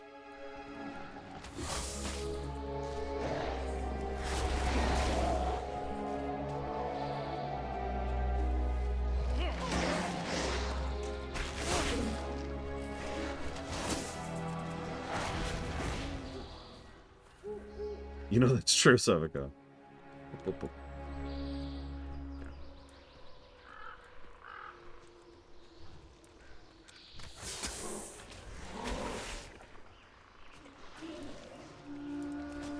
I mean, I wouldn't want to fight a crazed rooster. How about you guys?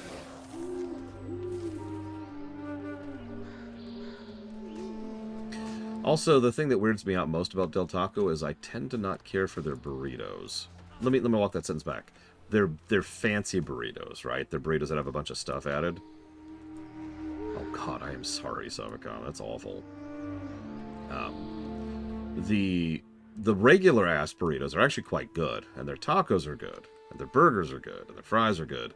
But you get those like really big burritos with all the crap in them, and it's just ugh. Yeah, they're epic burritos. I don't know, not for me. I fear we shall never know peace.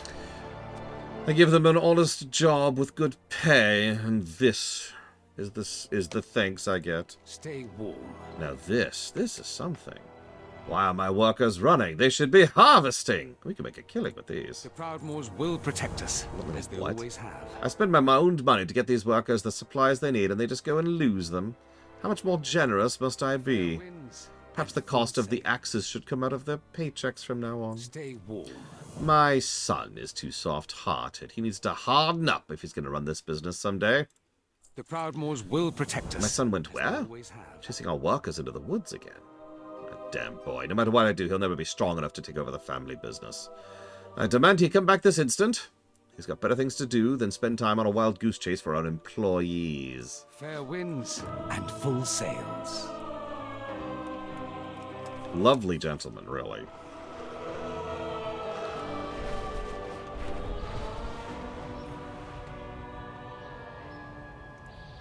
He's got a mug that says Best Boss and Best Dad on the same mug.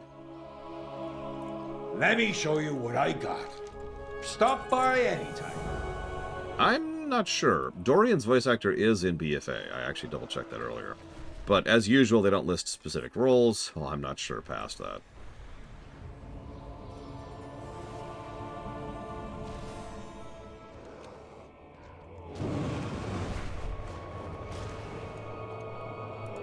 charmed, I'm sure. Father's blinded by his pursuit of success. If he won't listen to our employees, I must. Steady on ahead. Oh, no. The guy from earlier is gone. We've left his quest arc. If my father won't look after his employees, I will do what I must. See to your affairs. I'm not surprised some of the workers stayed in the woods, even amidst the beasts. They won't admit it, some of Father's workers are extremely dedicated. And now they're trapped by spiders. Perhaps they have information on what's going on here. Free them from the webbings. Best of luck. Sure, that sounds horrifically nightmarish. Steady on These ahead. woods have never been so densely littered with spiders. These are recent. They must also be corrupted. We cannot allow them to hatch into more aggressive spiders. While you're in there, destroy the eggs. Keep calm and carry on. Wonder our workers are terrified to go into the woods. Generally, the bears and spiders stay out of the way of humans, but these are no ordinary beasts. Father would be furious if productivity came to a halt. See to your affairs. Sure, I'll go make sure that productivity doesn't come to a halt.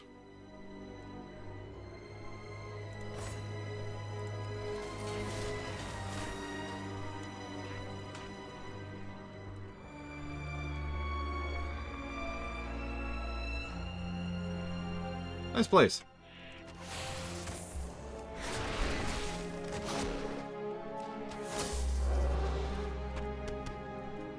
One of the little tidbits I like about Satisfactory is the narrative constantly emphasizes how you have to always be productive.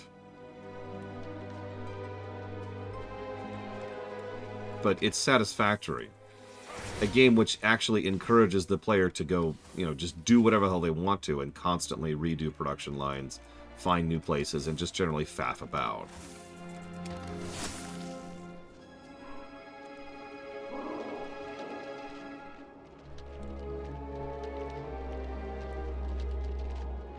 The beast ain't natural.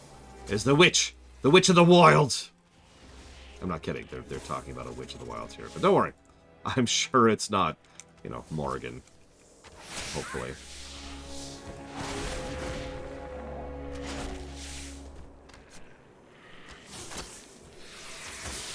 Maybe.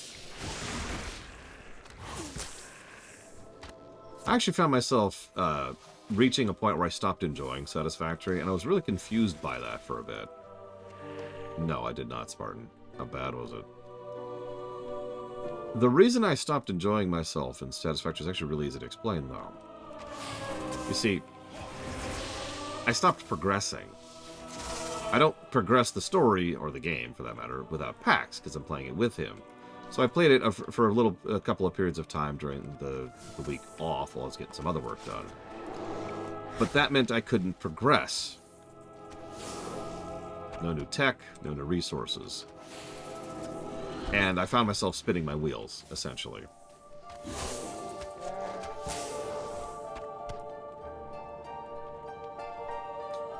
The reason I'm even mentioning this is because it's interesting to me, because it's one of the things that the good builder games actually...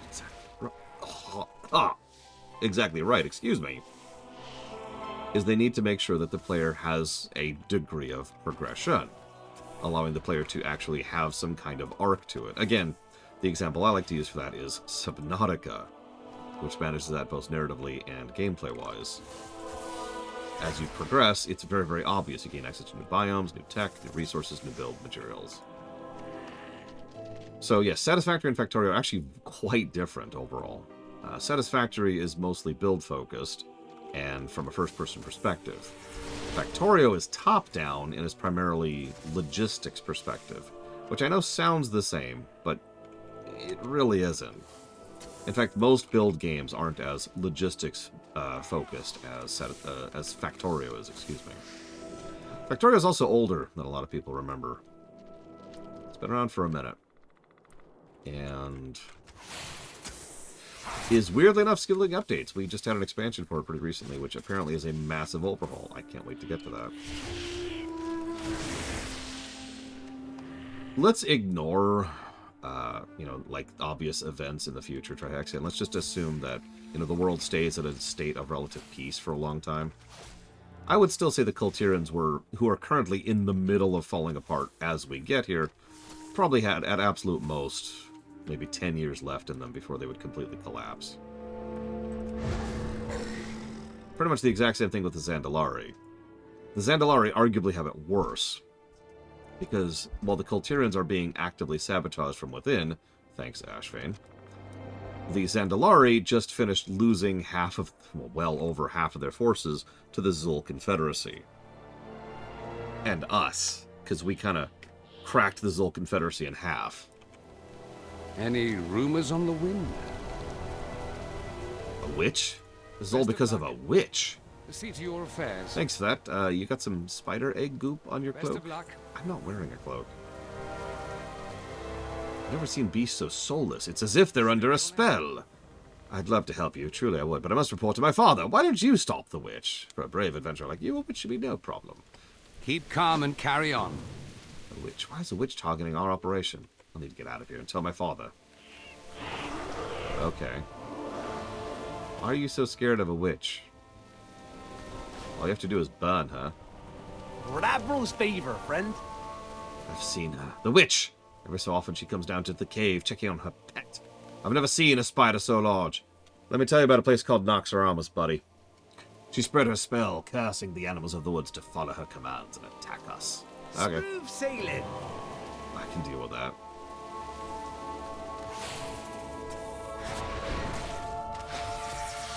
And yes, Factorio is 100% a time sink.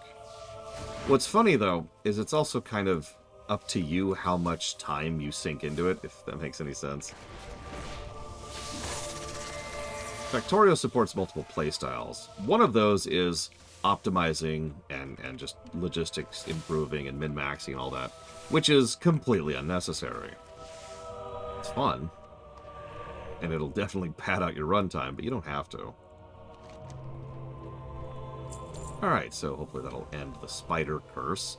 Boy, there's a phrase I never wanted to say. Spider curse. Can we not have a... Sir Maynard sends his goons to solve his problems, as he always does. Well, come, goon. I will deal with you as I dealt with the others. Can I help you? Ah! My husband's exploitation of his workers will never end. Yeah. To my dearest Petula, I will make a life for us. Soon you will want for nothing. Love, Maynard.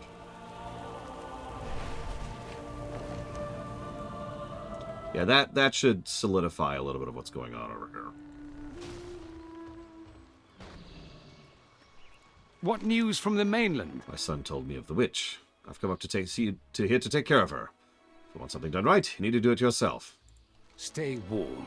He studies the locket. That ungrateful woman is his response to seeing it. The Proudmoors will protect us, as they always have. I wasn't always the president of a successful lumber company, you know. I came from nothing. I started this business to support my wife and our family. My work is my life. Forget Petula. Forget Benjamin. This is my legacy. For her to turn to witchcraft to exact revenge against me, I don't care that she's dead. One fewer person to get in my way.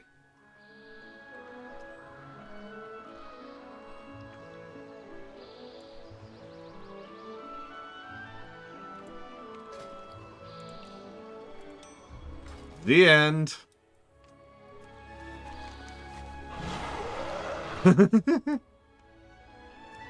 Kul Tiras, ladies and gentlemen. Keep in mind, this is one of their primary sources of lumber for making their ships.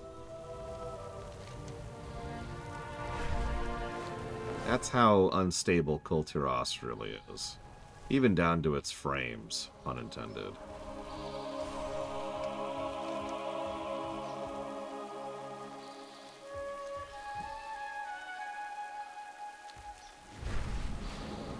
Was it a duck? What can I do for you? A year ago I lost my daughter to the largest boar in the forest. I've tracked him since, trading blows back and forth, but this time, let's just say I don't have much time left. All I wish for is vengeance, please. Avenge us so my soul can leave this plane and join my daughter. Safe passage to... Yeah, spoilers, the mechanisms of death are broken right now, so actually the only place you're going is the worst hell in fiction. So, have fun with that.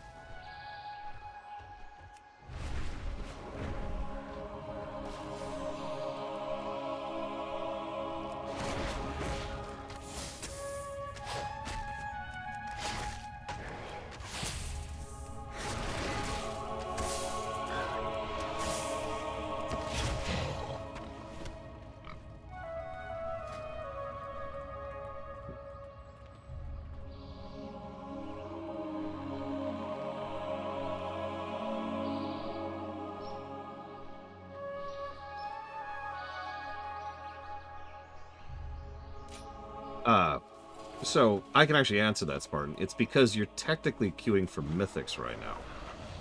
So, what you're doing is current season. So, War Within, War Within, War Within, War Within, Shadowlands, Shadowlands, BFA, Cataclysm.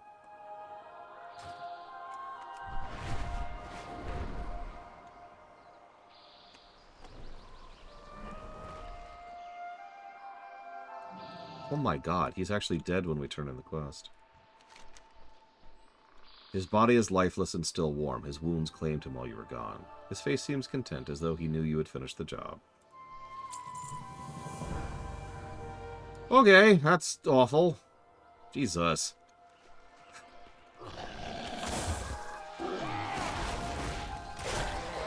Yeah, sorry, I actually meant to explain that earlier too, Spartan. I apologize. I actually do think it's an overall good change, because what they did was they kind of rotated heroics up into the current season rotation, and mythics got rotated down a step to lower the barrier to entry into the mythics. Ugh.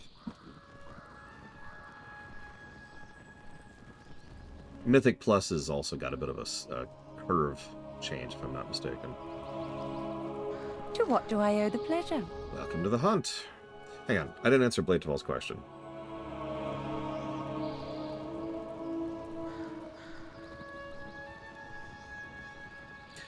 I don't think we help any assholes in Dragonflight, and I'm pretty sure we don't in War Within.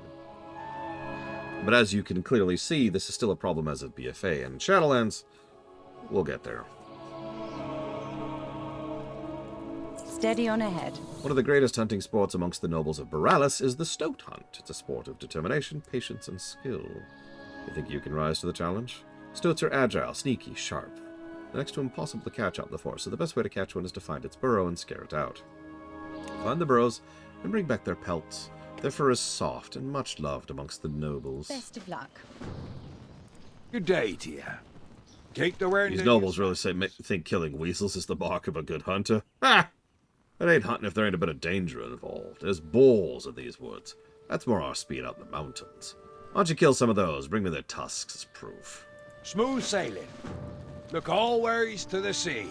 Up in the mountains, we know the value of a good hunting companion. We use Boralus to shoot down our flying prey, and our retrievers go in for the kill.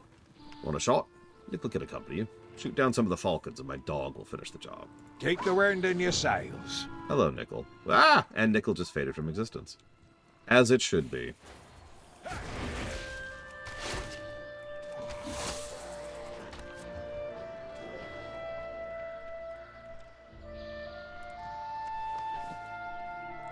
Yeah, no, the Kul Tiras mountain men, the strong men, are, well, more or less exactly what they sound like.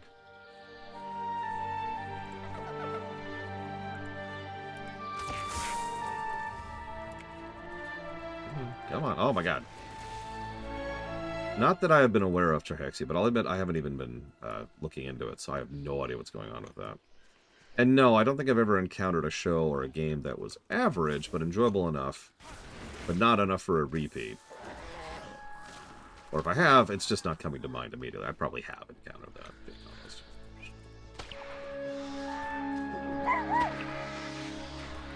Go get him, Nickel.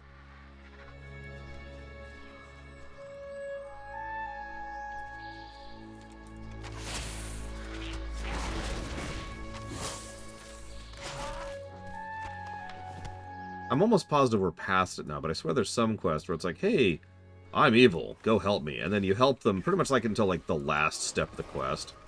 At which point you turn around like, yeah, okay, this is enough.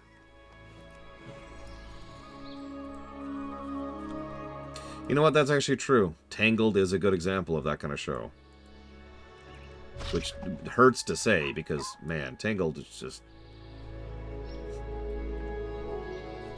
really, really close to a really, really good show. If I ever rewatch Tangled, it'll be a heavily curated rewatch, you know. I still listen to some of the music periodically. get frickin' Broadway singers on your show. What do you want from me? I don't actually know, Bragwin. I've wondered about that for a while. Because it is definitely a thing. Up until Dragonflight and War Within. Maybe that's exactly it. One of the things that I will consistently praise both Dragonflight and War Within for is the... Well, not the expansions themselves. It's more like the attitude of the developers, who finally said, you know what? Let's challenge preconceptions about how we develop games. I have many wares. Well, saying they took a new direction doesn't quite get across it. Like, I feel like I'm underselling how big of a complete change in process May your it feet was. find good Yeah, the fundamental philosophy of how Blizzard's offices operate changed, technically in Shadowlands, but for the creation of Dragonflight. And if I might be so blunt, it shows.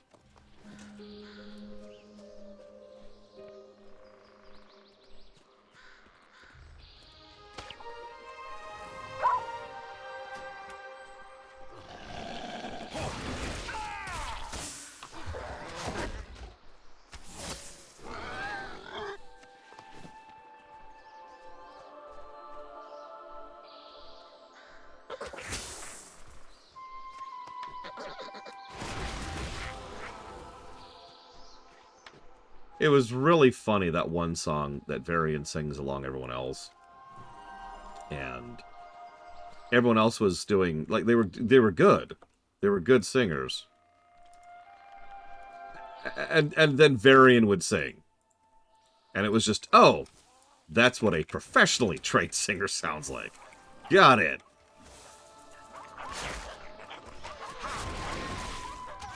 Like, that gap is just, wow.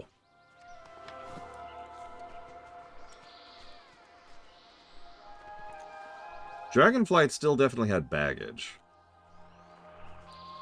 War Within is the first expansion to truly, no really, be free of the general baggage of, well, Titan and everything that came after that. And Bobby Kotick, actually, while we're on the subject. And the crony era. Ahoy! Safe passage to ya. Boars actually present some semblance of challenge to a hunter. Smooth sailing. Now that's what I'm talking about. Pleased to make your acquaintance. Have you collected enough stoat pelts? Keep calm and carry on. Not only will these pelts please the nobles, they'll prove your worth as a hunter. Do I have worth as a hunter? See to your affairs. I did just ding, so maybe. Alright, Eddie, keep hotshot calm. It's okay. Any rumors on Lord Norwington demanded I take Eddie out riding in the woods, but I knew it was too soon. I just knew it! I've got to find him. Meet me across the river. Keep calm and carry on.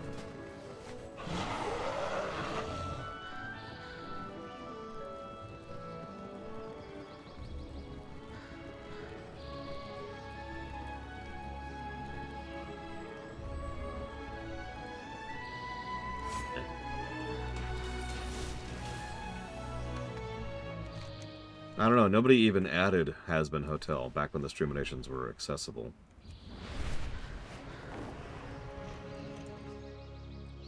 Charmed, I'm sure. How could this get any worse? The Trogs have captured Eddie! See to your affairs. What? Best of luck. My life is equestrian. I'm not a fighter. Could maybe take a Trog or two, but not a whole tribe. Please go in there and see if you can find Eddie. Lord Norwington would be furious if something happened to him. Nobody wants to bear witness to that. Steady on ahead. Trogs are base creatures. They barely have any brain process, living mostly on survival instinct alone. They're pests, through and through. They need to be dealt with. The fewer of them there are, the better. See to your affairs.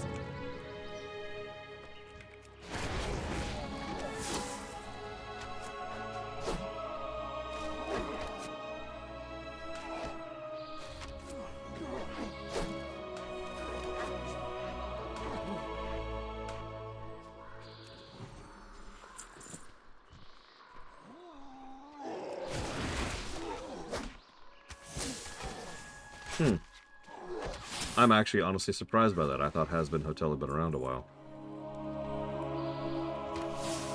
I will take egg on my face for that. Oh, that's why. I was gonna say, I swore Has Been predated last year. Hello, Jerison Gaming.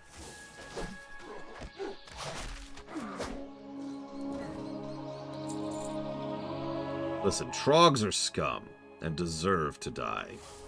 They're less than us. That means they can't be trusted.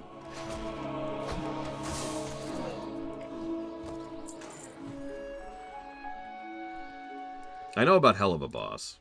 That wasn't what I was thinking of. You cautiously approach the Sorrowlisk tied to a post. It doesn't snap at you, but looks at you with defeat in its eyes. The Trogs seem to be keeping them against their will. They should be freed before they are abused further. Yes, Trogs are earthen who got severely warped and twisted. To my knowledge, we're not actually sure what by. I mean, there's the Curse of Flesh, but the Trogs are actually more stone than the Dwarves are.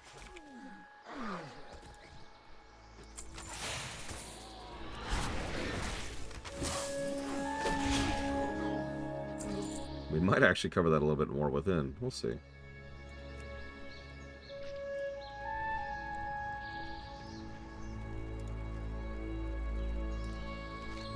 On the surface of the rock, you find the carvings of what made out to be ingredients. You can find the ingredients. You can make Trog soup. A Trog specialty loved by food connoisseurs. The recipe has eluded many a master's attempt at recreation.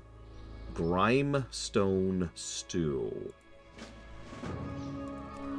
Okay. The ingredients are soup stones, Sorrowlisk scales, a stirring bone, and unidentifiable meat. I'm not sure I want to eat this.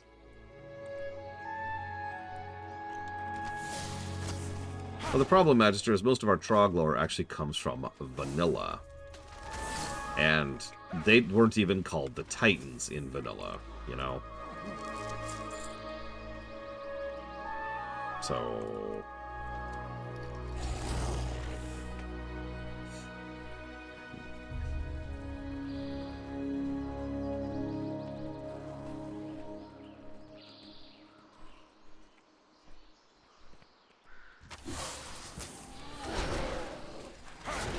use another example. The Curse of Flesh didn't exist when Trog lore was actually being dropped. No, not Trogdor. That's different. Trog lore!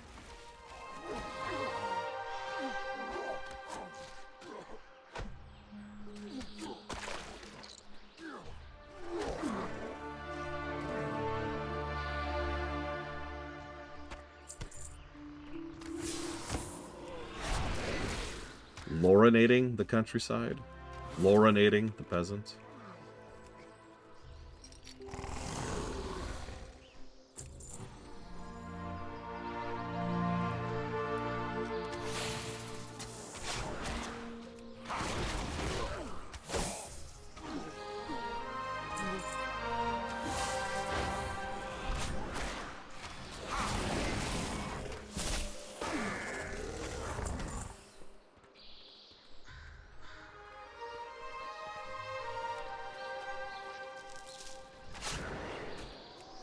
The other thing that's throwing me a little bit, and once again, this is kind of indicative of BFA.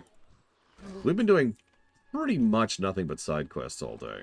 And I do mean traditionally, like, no arguing it secondary quests. I know some people argue that zone primaries don't count as MSQ or primary optional, but no. These are secondary quests. Straight up to a T.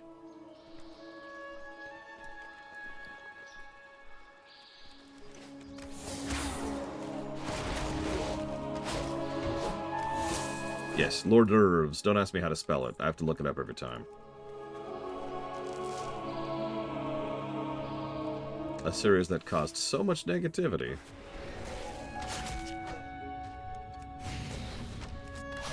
Nah, I'm kidding. That actually isn't why I canceled that series. It was part of why I canceled it, but it wasn't the biggest reason.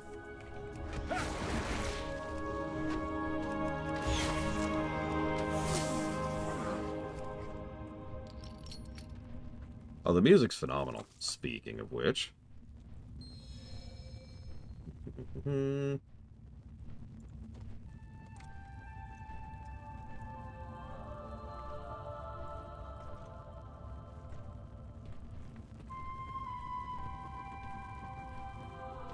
I mean, this is BFA.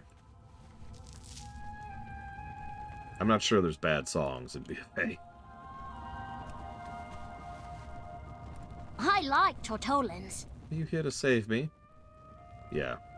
Anchors Oh, away! you saved me. Those trogs are really scary. They took Hotshot and dragged me through their camp. Steer clear of sirens! Yeah, go back to your extremely terrible father.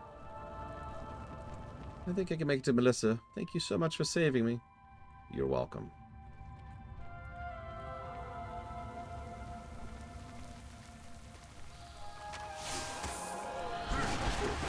You know what's funny is I'm sure Shadowlands music is good too. But I can't picture it. I cannot hear a Shadowlands song in my head.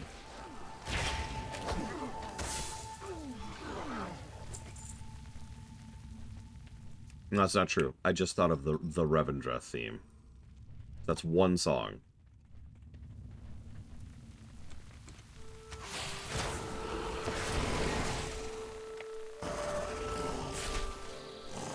Not yet, Grey Wolf.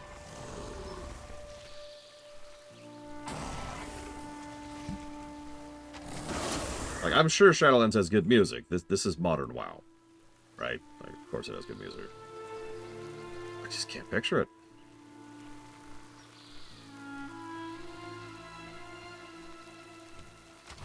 They do have that take on the Ice Crown theme, which is functionally the theme for the Jailer's minions.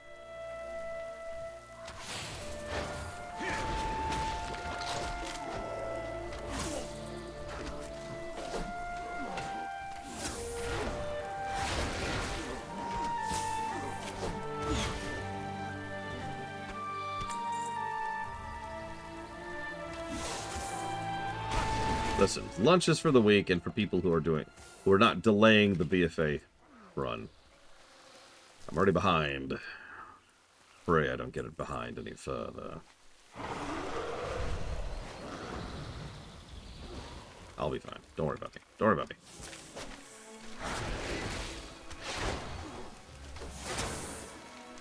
The flavor of the soup doesn't seem quite right. What's it missing? So the meat is, maybe especially you don't know, the soup is smooth and covered in moss and dirt. Perfect for soup! And the scale adds a bit of crunch. The soup has somehow taken on a floral quality. It feels well balanced on the tongue and goes down smoothly. This may be the most delicious cuisine you've ever tasted. I can't actually eat it, I'm too low level. Brr. BFA is not that long. I don't want to curse myself, but I anticipate we'll be done with it by the end of the week. Any rumors on the wind? Fewer Trog attacks means fewer people getting Best attacked. of luck. Lord Norrington would like to thank you for saving his son himself. Why don't you come to the estate?